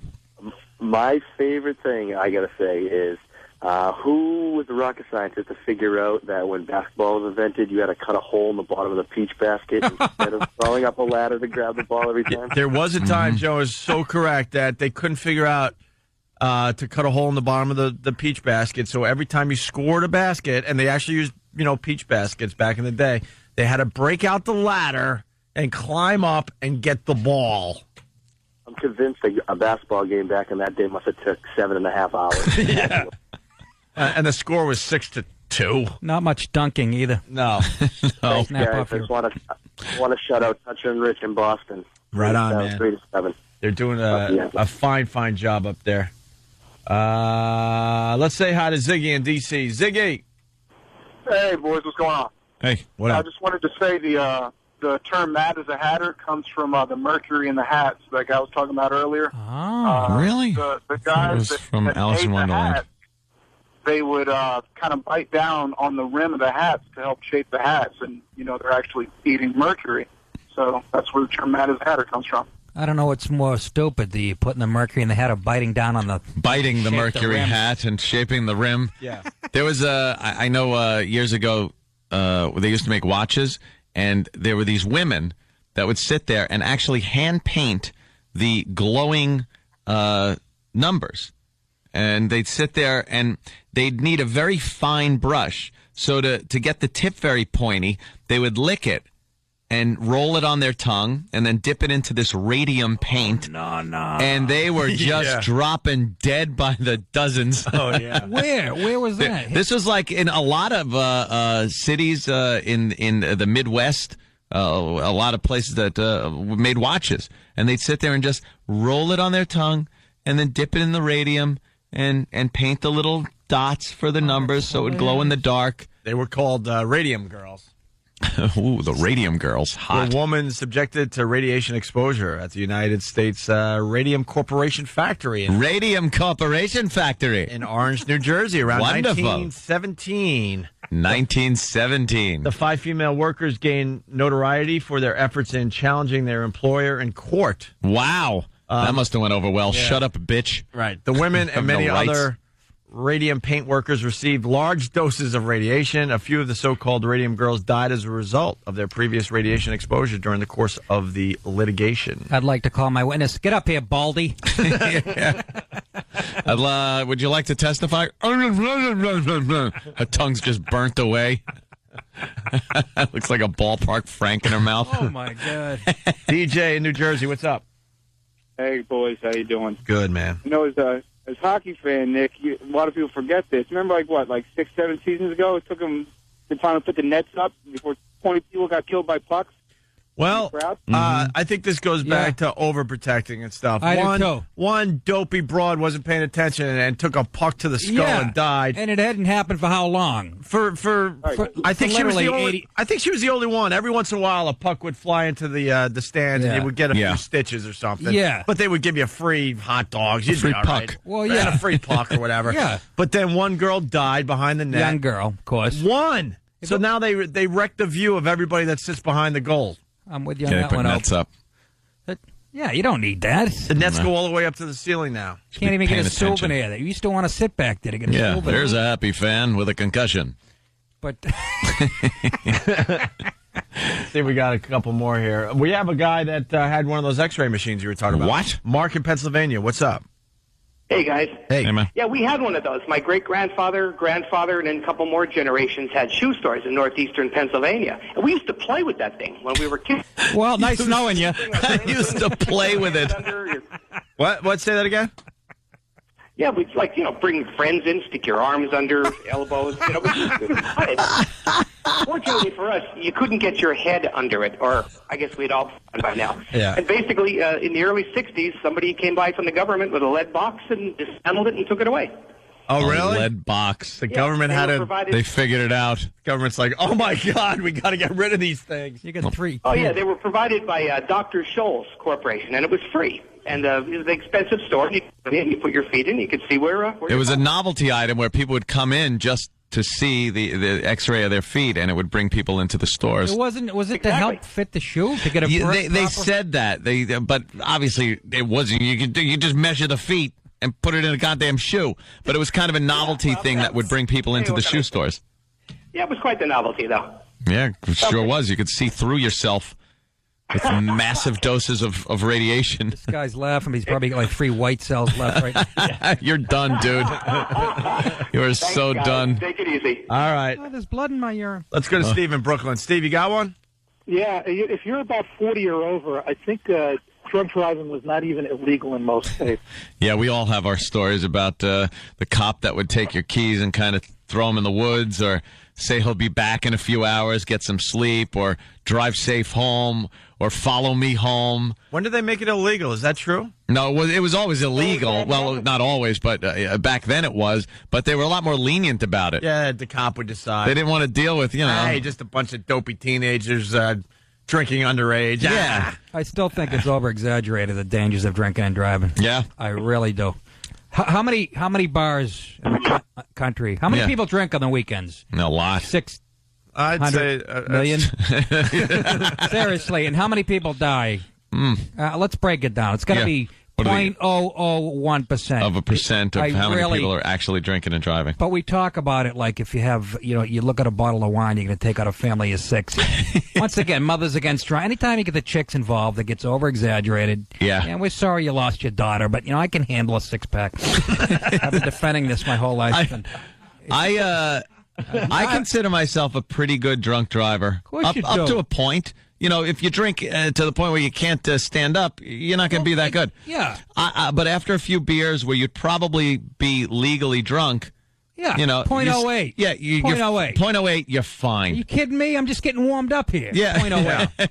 I've been advocating this for a while, and I hope to get it into legislation when I become a politician someday, based on my past history on this program. That'll happen. Yeah. I would like to see a rating that you could get on your license. That they set up a test. It costs a lot of money. Let's let the states make money off of this, where you get a rating on your license that gives you a blood alcohol level that you can drive with, and you have to take a pretty intricate driving test as you're drinking. They check your blood alcohol level and see how well you do on this course. If you pass up to a certain point, you get rated for that blood alcohol level. So when you're driving, you could blow in. Maybe instead of a 0.08, you blow a 0.12, but you're rated for a 0.14. Wow. And the officer goes, "All right, you're free to go." That would be impressive. You're all right. Obviously, you did the test. You're fine to drive. Imagine a real politician trying to get this through. No, never. Ted Kennedy would be doing it. I think it's a good idea. I love it. Especially when I'm driving women home over small bridges. Let's go to Pat in Philly. I don't know if this is true, but Pat, what's up? O&A. Hey. Great to hear you. Thank you, Pat. Back in high school, friends and I were cruising around on the old Beetle. It was snowing, screwing around, drinking. Car flipped over, flipped it right back over, started up. Cop pulled up on us, nailed us for littering, not even if you are. Wow. You don't want to do any paperwork. Yeah, he wanted to just go home. Yeah. Everybody, you know how many people drink and drive? Seriously, every day. If you're in a bar... What are you going to do, sleep over? There's cots downstairs? The people that are in there are drinking and then driving home. You're not hitchhiking. Yeah. Seriously, it's so Every silly. club at night that you go into and see them, they're packed with people, they're drinking, and then they drive. Designated driver. What? Oh, please. Who uses that? The designated driver program. That means you have a fuddy-duddy in there that's going to, give you grief, bring everyone down. You're all laughing about nonsense because you're all drunk, and he's there. Ugh, not funny. Who's getting dropped off first? Don't puke in my car. Well, or you went the other way, and the designated driver got loaded. Got drunk. Got drunker than everyone. Better than a designated driver, I think it's a waste, is the designated decoy. That's the guy that leaves the bar first and drives erratically, but he's stone sober. Now he gets the cop's attention, and when the cop pulls him over, everyone else leaves. Yeah, it's helping everyone. The designated driver just helps the guys that he's driving home. The designated drunk or the designated decoy, he helps the whole bar. They could all leave at once. They'd just flee the area. And all he has to do is tell the cop, I dropped a cassette. Yeah, I dropped something. I'm fine. All right, you want to blow into this thing? Check with blood alcohol? Sure. Yeah. Sprites all night. 0.0 again. 0-0, and everybody's just weaving down the road going in the opposite direction. Kenny Rogerson used to do it, but he'd like to pull up to those roadblocks and act like he's really drunk out of his mind, hammered. but he's completely sober. And the cop goes, sir, get out of the car. And he goes, no, why don't you get in? Someone wanted to talk about dogfights as a dumb thing we used to do. Our ancestors. Did we, though? Wait a minute. We're still doing it, aren't we? Yeah. A certain segment of the population? No, I'm in the air.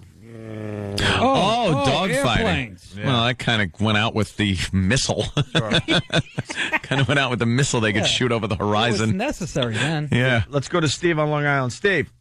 Hey, good afternoon, morning, whatever, boys. Yeah. Yeah, the iron lung. What the hell is that? I saw that in the hospital. If it was a time machine, I wanted to go back in time and kick the guy in the nugget bag. The iron lung. The iron lung. Exactly. What was that used Anthony for? Was around when that. Anthony was around when that was invented, right? That was for people that got TB? Was it polio or something? It was something that paralyzed your diaphragm, so you couldn't. Your diaphragm didn't move in and out, so the iron lung would actually be an artificial diaphragm and suck air in your body and push it out. It's I thought pretty I saw him twisted. in the audience at my last show. I was in Miami, and old guy. Yeah, those things are definitely. They always ended up in like some wacky Marx Brothers comedy where they're wheeling someone around in an iron lung and wacky music's playing. It just sounds uncomfortable. It's Yes, E-Rock? It was for polio? Polio. Yeah. Iron lung. Oh, that polio paralyzed your diaphragm? Yeah, it would paralyze your diaphragm so you couldn't breathe. So would a good meal at Patsy's. All right, we got Not very convenient to travel around in an iron lung. Go to a movie. I can't. I'm in an iron lung. You had to look at through the mirror, the tilted mirror, like you're a bus driver looking at unruly students. Who threw gum at me? Yeah, they look at that big wide mirror. Jesus. Good one. Iron lung. What did we replace it with, though? Yeah, what the hell? I guess the replacement? cure to polio. Oh, that's right. Jonas Salk. A Jonas tight Salk. sweater. What did we cure it with? The cure for polio. No! And that's the worst. The worst. What the fuck is it with you? Of Opie and Anthony. Are you professional or not? Listen to Opie and Anthony live and uncensored weekday mornings from 6 to 11 a.m. Oh, good for you. The Virus, Sirius 197, XM 202. Fuck's sake, man, you're amateur.